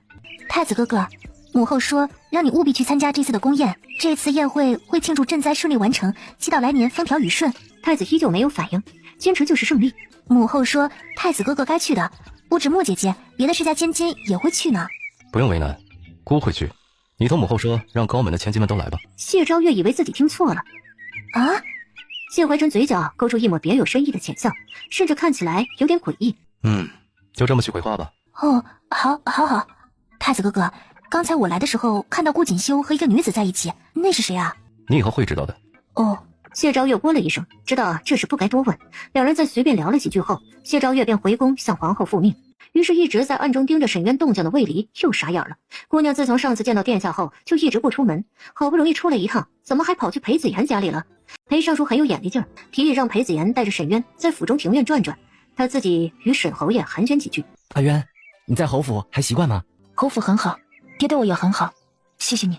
然后他便从袖中取出裴子言先前给他的玉佩，神色凝重的递还给他。裴子言很惊讶，抬手推拒：“阿渊，这个你不用再还给我，我很快就能考取功名，我们以后都可以在一起啊。子言，这个我必须还给你，我们之间早就结束了，就不会再有以后。你说什么？猜到他可能会有这个反应。子言，我们之间的事已成过往。为什么？为什么？因为心凉了呀。你为何一走就是2年杳无音讯？娘亲过世的时候，我一个人孤苦无依的将她安葬，那时你在哪里？后来青莲县被大水淹没，我要饿死了，你怎么不在？我被卖到青楼了，你都不知道，我也不敢告诉你。为何我每次见到你的家人都要备受冷眼？我拿着你给的玉佩来找你，差点进不了城。你说知道我已经不是完璧之身，还会继续喜欢我吗？你的家人会怎么看我？谁叫我出身卑微呢？孝子为大，我岂能要求你违背父母意愿？最后千言万语只化作一句哽咽的哭声。我们有缘无分，就此作罢吧。阿渊，你是不是爱上别人了？难道是送你画的那位朋友？他和裴子言已经无可能，跟连名字都不知道的燕之同样没有可能。气氛焦灼之时，一道热情的声音响起：“阿渊来了。”子言，你这是在做什么啊？怎么把阿渊给弄哭了？沈渊看得一阵恍惚，只感觉裴子言的母亲仿佛换了一个人。子言他这阵子忙着准备科举，若有什么疏忽怠慢之处，阿渊可千万别伤心。伯母，我上次向你承诺过不会再来找子言，这次我是跟着爹来府上道谢，以后我和子言再无瓜葛。阿渊呐，你和子言多年的感情怎么能说断就断呢？是不是因为生我的气啊？我现在已经不反对你和子言的婚事了。郭月心里嘀咕，你有这么厉害的身世，干嘛不早说？我要是早知道你是临安侯的嫡长女，我8抬大轿迎你进门。我已经同子言说清楚了，我们以后各走各的路。阿渊，你现在成了侯府大小姐，是不是嫌弃我了？没有，我从来没有这个意思。郭月心想，这丫头就是这个意思。哼，阿渊，做人可不能忘本。以前你身份低微之时，子言对你不离不弃的，如今你成了侯府千金，就想翻脸不认人吗？沈渊被他惊得目瞪口呆。伯母，我与子言的事情与我如今的身份无关。我的家世不差，而且我有信心以后配得上你。跟这个没关系，你家里人一直看不上我，你也2年时间对我不闻不问。娘亲过世的时候没你的消息，天灾闹饥荒的时候你也不在，我们已经错过，我不喜欢你了。沈渊心觉无奈，哎，算了，裴子言对他有恩，如今他考试要紧，若是因为掰扯这事儿耽误他科考大事，那岂不是恩将仇报，害了他？时间会证明一切，他是真的已经放下过去，他多做纠缠也无益。最后结果就是沈渊垂头丧气地跟着沈知州回了府上，父女俩一回府便被叫到了沈老夫人院子里。这种宫宴带嫡长女去不是应该的吗？难道让我带妾室去？那你好歹把念初也带上啊。娘，你自己问问念初，她上次去公主府的宴会上是怎么做的？还是先让她好好的反思反思。想去宫宴的话，下次再说吧。说罢便头也不回地带着沈渊走了。哎，若安呐，这丫头以后就是一副嫁妆便能打发的，你何苦跟她一般计较呢？娘，别以为我不知道，这次宫宴皇后特意邀请了高门贵女，定是给皇子们选妃的心思的。那你到底想怎么样？我可不想看到夏千雪的女儿好过。娘，这么多年了，我从来没什么要求，现在就这一点心愿，你别忘了，我们可是在一条船上的人。行吧，这次宫宴我和贵妃会帮你收拾她。于是沈渊在院子里练习宫宴礼仪时，收到了来自祖母的关怀。沈老夫人送了他一副精美绝伦的金镶玉步摇，沈渊从没见过如此精美的步摇，心里很喜欢，对这次宫宴愈加满怀期待。同样对这次宫宴非常期待的太子殿下正沉着脸在东宫议事。现在这间屋子里所有人都觉得自己活成了魏渠。一句话总结，最近没什么好消息。谢回春想到这个渣女就来气，她还渣得如此公平，甩完一个接着甩下一个，她到底该伤心呢还是庆幸？已经知晓沈渊身份的柳群芳此刻竟然有点想笑，她倒是很能理解沈渊的做法，一朝落难进青楼，便一生被人嘲笑是个卑贱的继子。世道艰难，我们何错之有？自古以来女人就是处于弱势，多为自己着想些是应该的。想起当初清河一副什么都不懂的样子来找他讨教，现在就已经把太子殿下忽悠成这般模样。沈渊这天早早的就在沈幼福的帮助下打扮得漂漂亮亮。沈老夫人亲自来看望孙女。祖母啊，这样可以吗？阿渊，这宴会可得好好的表现，万万不能丢了沈家的脸。祖母放心，礼仪我都学好了。心里觉得祖母待他还不错，自从回府后虽然不怎么喜欢他，但也没有刻意的为难过他。临走前，沈幼福比他还兴奋，一脸期待。大姐姐，你回来给我仔细讲讲宴会有啥好玩的呀？于是告别沈幼福后，沈渊跟着沈知州一起坐上马车往宫里去。因这宴会还没有开始，大家都三三两两的聊着天。有位大人突然来到这边找沈知州说话，似是有什么事情要去一边谈谈。沈知州让他一个人先好好的待着，很快就会回来。就这么一点功夫，几位皇子不约而同的来到会场。虽说不是皇帝驾到，在场众人依旧是起身行礼。沈渊虽然不知道咋回事，但乖乖的跟着站起身，摆好行李的姿态，然后抬眸打量着走近的人。他能一眼认出表哥三皇子，可旁边那位气质内敛却存在感极强的男人，看着好像燕之是怎么回事？他穿的比以前的燕之还要清雅金贵。谢怀辰没有在刻意的隐藏身上金贵威严的气质，目光淡淡一扫，所及之处的威压让人不敢冒犯。只是那视线轻飘飘落到沈渊身上，却犹如狂风掠过。沈渊恨不得被当场刮飞到天际，再也不用看到这熟悉的俊脸。周围的一切变得模糊，只有谢怀辰的身影清晰地朝他走过来。这是燕之吗？这不是燕之吧？沈渊呆愣在原地，他已经听到周围人说的话，参见太子殿下。能跟表哥一起来的男人，后面还跟着张三，他真的是太子呀？会不会只是长相而已？他应该不认识我吧？可太子殿下就往他这边来了，嘴角似笑非笑，眼眉微微一挑，似是在对猎物说：“看你这次还往哪儿跑？”沈渊眼睁睁地看着他走近，想要拔腿就跑，可腿脚有千斤重，祈祷着他走到对面去坐下，可他不拐弯就往自己这边来了。沈渊吓得忘了行李，呆呆地瞪大眼睛看着他。完了完了，怎么会这样呢？我不能认，不能认，绝对不能认！仙道，稳住稳住，只要自己打死不认人，他就没有办法。真的没有办法吗？他可是太子啊！谢怀辰觉得今天的沈渊很美，真是只美艳勾人的小狐狸，只是头上戴的步摇，明显是被人给算计了。怎么这么不小心呢？别的不说，姑今天一定要先给他点教训。大家都好奇地看向这边，太子殿下突然走到新来的沈大小姐这里，是要找三皇子的麻烦吗？谢怀景也是这么想的，默默关注着这边的动静。怎么大家都盯着这里呢？我该怎么办呢？天哪，天怎么不见了？救我呀！谢怀辰见着傻狐狸怯生生地盯着自己，还像只小兔子一般的慌张地四处张望，指望沈侯爷来救他。他嘴角勾出一抹风流不羁的笑。沈大小姐，你认得姑是谁吗？沈渊浑身打了一个激灵，内心不断地对自己说：淡定，只要不是就行了。你是太子殿下？哦，沈大小姐再想想，姑是谁？沈渊觉得只要不认，他一定不能把自己怎么样的吧。太子殿下，我是临安侯府的沈渊。谢怀辰脸上依旧带着一抹坏笑，声音有股咬牙切齿的意味。姑知道临安侯是你爹，贵妃是你姑母，三皇兄是你表哥，普通的商人是配不上沈大小姐。莫名其妙被点名的三皇子在一旁没有看明白这是怎么回事，而沈渊内心只很完蛋，这个记仇的男人，他一点都不带怕的，我全家加起来人家都不怕。然后便看到谢怀辰微微凑近他。那姑是谁？沈渊好想哭，他知道燕之早就认出他了，燕之在生气，燕之就是太子，这以后可怎么办呢？且不说以后咋办，现在就已经不知道该如何是好了。谢怀辰眯了眯眸子，心中燃起一团怒火。他现在哪怕像从前那样唤自己一声燕之也好，再不济就说一声以前见过，简单糊弄自己都行。先前用心哄骗自己那个伶俐劲儿去哪儿了？想到他从认识自己第一天起就在想着怎么踹掉自己逃跑，谢怀辰气不打一处来，往前2步逼近他，直手挑起他的下颚。沈渊已经吓得想不管不顾，拼尽全力的撒腿就跑。谢怀辰似是看出他的心思，别动。沈渊仿佛被这声咒语定住一般，乖乖的不敢动，求助的目光望向谢怀景，甚至嘤嘤的喊了一声表哥。谢怀景觉得这表妹没啥见识，太子还没做什么就把他吓傻了。这个姑不喜欢。沈渊惊慌的瞟了一眼步摇，这好贵的，弄坏了舍不得的。而一旁的谢怀景觉得太子这番言行属实过分了，正欲过去解围，只见谢怀辰嘴角勾出一抹冷笑。沈大小姐，姑就是燕之啊，我们曾经相识一场，你不记得姑了吗？在场众人心想他们认识。沈渊本能的直摇头，紧咬牙关，不能认，打死不能认。谢怀辰见他这般模样，心中愈加气急，他猛然凑到沈渊耳边，咬牙切齿，沉声道：姑可是清楚的记得你在姑身下婉转承欢的模样，还有你在床上说的哪怕为奴为婢也要与姑在一起，怎么样，有没有想起来一点？声音不大，一旁的人听不甚清晰，可对沈渊来说却犹如一道惊雷响彻广场。谢怀辰迅速的说完话便退离开。沈渊看着谢怀辰脸上渗人的笑，脑子里就一个念头，完了，全完了。燕之说过，他对背叛他的人绝对不会手软。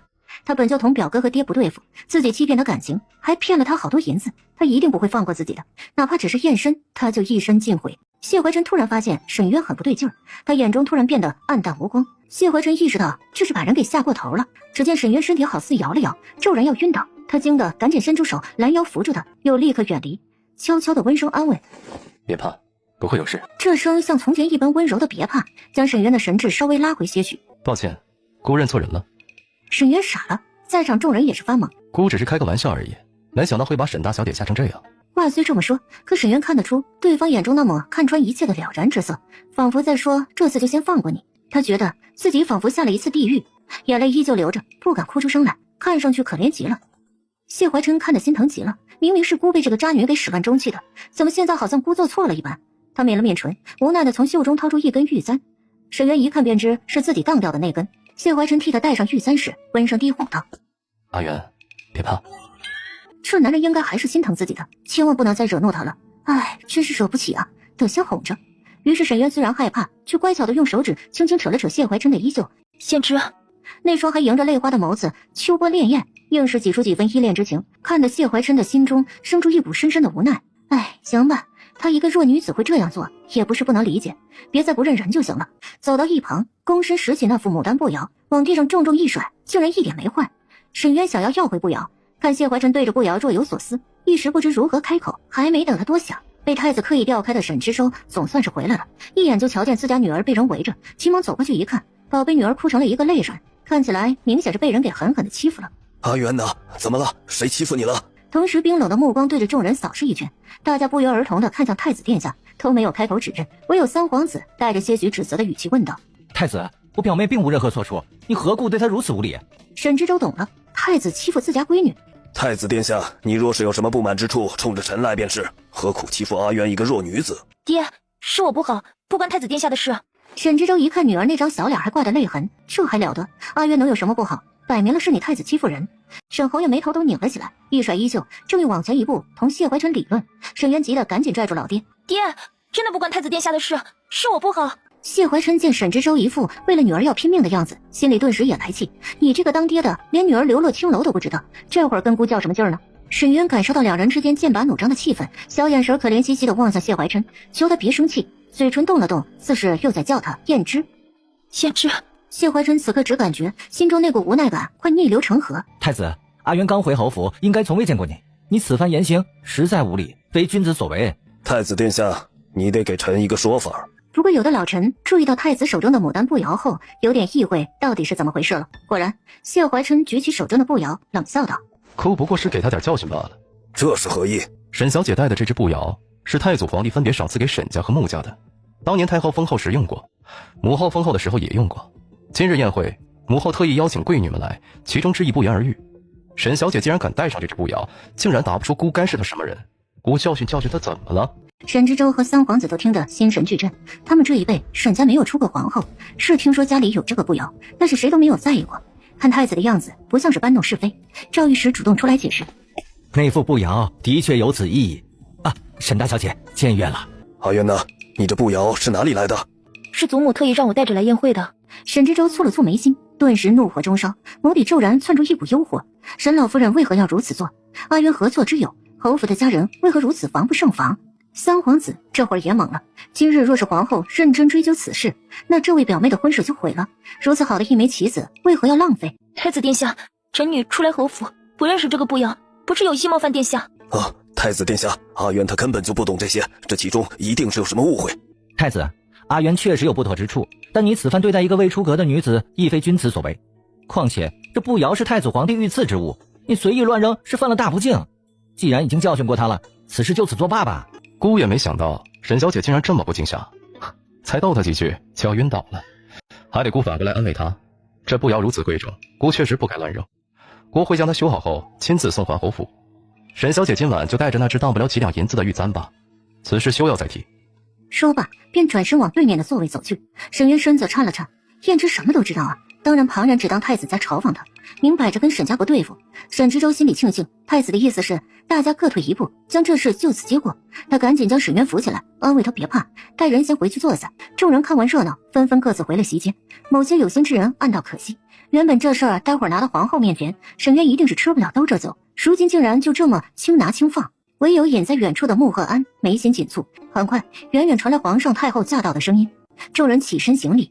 沈渊虽然还在惊魂未定中，但注意力被缓缓而来的皇帝等人吸引，抬眸暗搓搓地打量几位大人物。沈渊直到此刻才悲催地意识到，原来燕之给他的玉佩不是什么蛇，而是龙啊！目光偷偷瞟了谢怀琛，哎呀，好险好险，差点当了呀！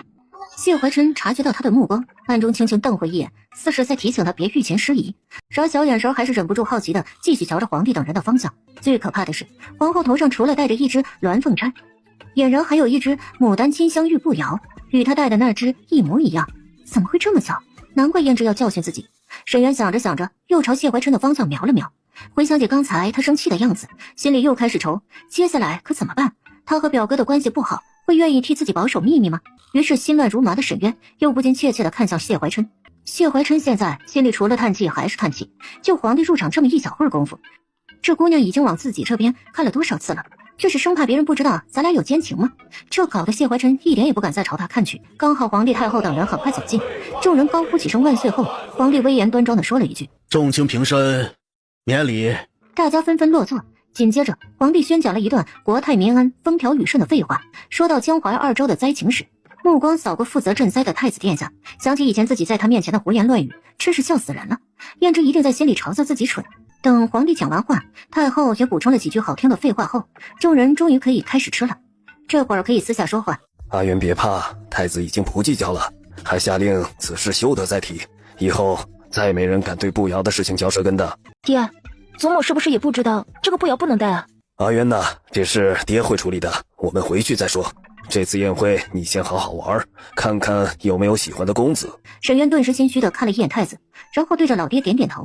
太子殿下呢，只是逗逗你而已，别放在心上啊。哦，这记仇的男人就是生气了。沈知州安慰完沈渊，便目光锐利地对上沈贵妃。沈贵妃现在也看向沈渊这边，她心里一阵惊异。沈渊头上怎么戴的不是步摇，而是一根毫不起眼的玉簪？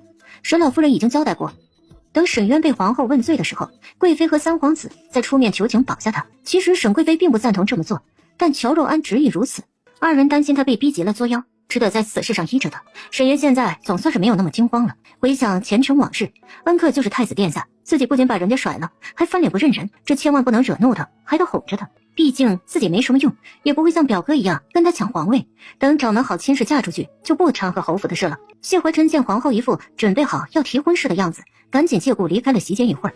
正准备说话的穆皇后见太子怎么突然就离席了，只能把话憋回去，等他回来再说。一个不长眼的丫鬟不小心把汤洒到了沈渊的裙子上，这种事情偶尔有发生，会有专门的嬷嬷带着姑娘们去换衣服。爹带你一起去。侯爷，小姐们换衣服的宫殿您不太方便去啊。说着还故意摩挲了几下手腕上的玉镯子，别有深意地瞟了沈渊一眼。沈渊一看便认出那好像是胭脂送他的镯子，想到太子殿下刚刚离席，他顿时明白过来，太子一定是想单独见自己。爹，你别担心，只是换个衣裳而已，我很快就回来。那爹找位小姐同你一起去。嬷嬷继续摩挲玉镯，眼神暗示沈渊。不要啊爹，这样搞得我好像很没用似的，你就稍微等等，我要是没及时回来，你再去找我呗。沈渊赶紧往嬷嬷指的方向走了几步，同老爹挥了挥手，笑道：很快的啦。然后跟嬷嬷一起离开。沈渊这才被嬷嬷急匆匆地带到一处附近的偏殿，嬷嬷没有多话，只往里面比划了一个请的姿势，才刚进去，门便被人一把关上。沈渊后背靠着房门，高大的身影将他困住。见谢怀琛一言不发，只神色淡淡地注视着自己，沈渊觉得这会儿得哄男人。胭脂，你别生气好不好？听到这久违的胭脂，谢怀琛有种想将人揉进怀里的冲动。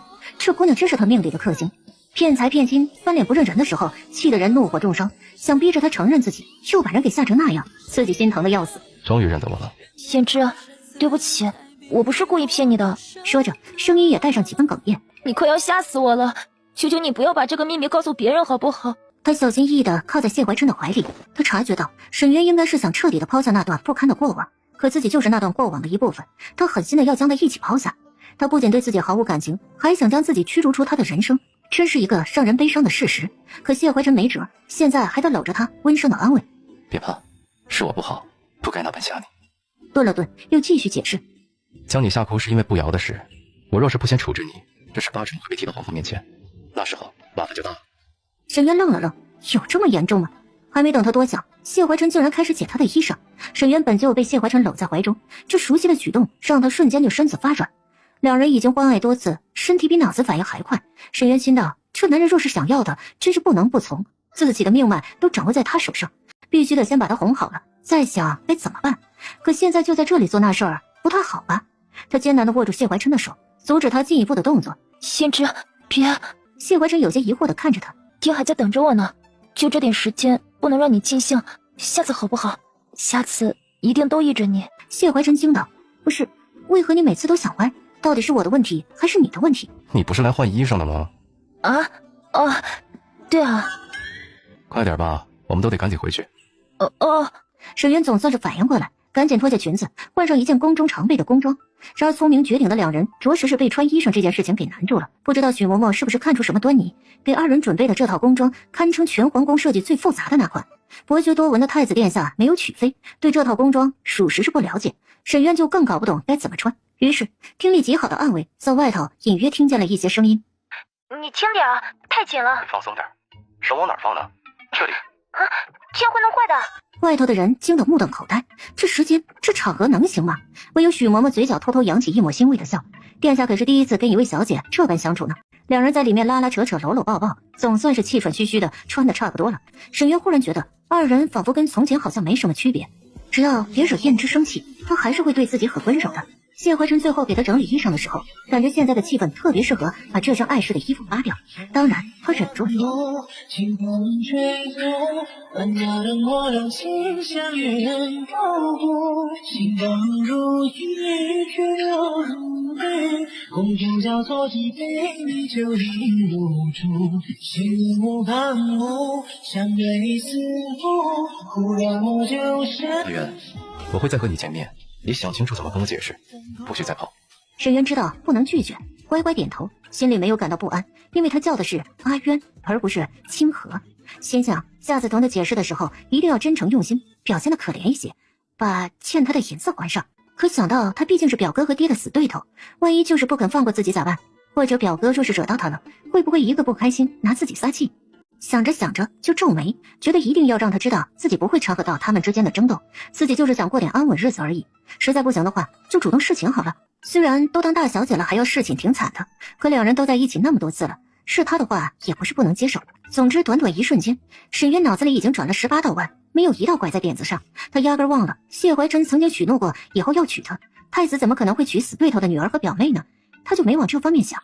谢怀晨现在看他那模样就知道，这姑娘八成在想着怎么忽悠自己，真是难为他了。为了逃出翠云阁来京城认亲，使出18般的解数勾引男人。可你都已经勾引太子了，就不能有点志向吗？行吧，知道你对姑没有几分真情，那你先继续努力勾引着，别躲起来不认人就成。随后心思百转千回的两人在思想层面上达成了一个愿打一个愿挨的和谐状态。离开偏殿时，谢怀晨叮嘱道：待会儿宴会上无论看到什么都不要害怕。待会宴会要发生什么吗？他不仅没害怕，反而好奇又期待。没等他多想，谢怀晨便赶紧命令许嬷嬷送他回去，再晚沈知州就得来找人了。你怎么去了那么久啊？爹，这身衣服好复杂呀，我好不容易才穿好。这些熟悉了就好了，爹回去再让人给你多做几身衣裳。父女俩一边闲聊一边吃，沈渊应该是整个宴会上吃东西最认真的人了，正吃得专注，沈知州冷不丁的凑近他：阿渊呐，这宴会上的公子们，你可有好好的瞧瞧？沈渊一听，终于想起这事儿，立马认真的打量起对面的公子们。这些世家子弟们看着都还行，可他总忍不住把他们同燕之相比，有了对比就有了伤害。沈渊一个没忍住，眼神又瞟往谢怀琛那边，只见方才还温柔似水的男人，此刻眉眼冷峻，深沉冷冽的目光带着威严扫过来。沈渊仿佛被淋了一盆凉水，他有点犯怵的又瞧了瞧那些公子们，然后再对上谢怀琛的目光。方才的目光是凉水，现在已经变成坚冰。沈渊瞬间就明白了，不能总盯着别的男人看，现在既不能看燕之，又不能看别的男人。于是他低下头，只顾着吃东西。爹，我饿，没工夫看。等大家吃的差不多，酒过3巡，皇后见太子已经回来，目光示意一下穆婉如，冲着皇帝端庄一笑：皇上太后，这次宴会有庆祝赈灾顺利，祈祷来年风调雨顺之意。婉如那丫头有心，想为众人献上一份大礼。那就呈上来，让大家看看吧。臣女知晓江淮2州百姓深受水灾之苦，感怀皇上太后体恤百姓，太子哥哥赈灾日夜操劳，特意绣了一幅江淮2州的锦绣山河图，祈祷此地今后风调雨顺，再无灾殃。众人见到此图都惊叹不已。好，绣得好啊！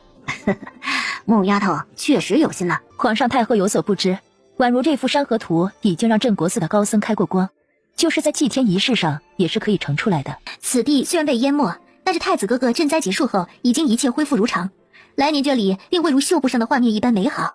说得好，朕得给你重重有赏啊！宛如，说说想要什么赏赐啊？穆婉如没有说话，明目张胆的看了一眼一侧的太子殿下。沈渊心道，皇上问他要赏赐，他看胭脂干嘛呢？难道想让皇上把胭脂赏给他吗？沈渊跟随着谢怀琛的目光往那幅画上看去。其实婉如这几个月一直在为太子赈灾之事祈祷，这幅作品足以见他的心意。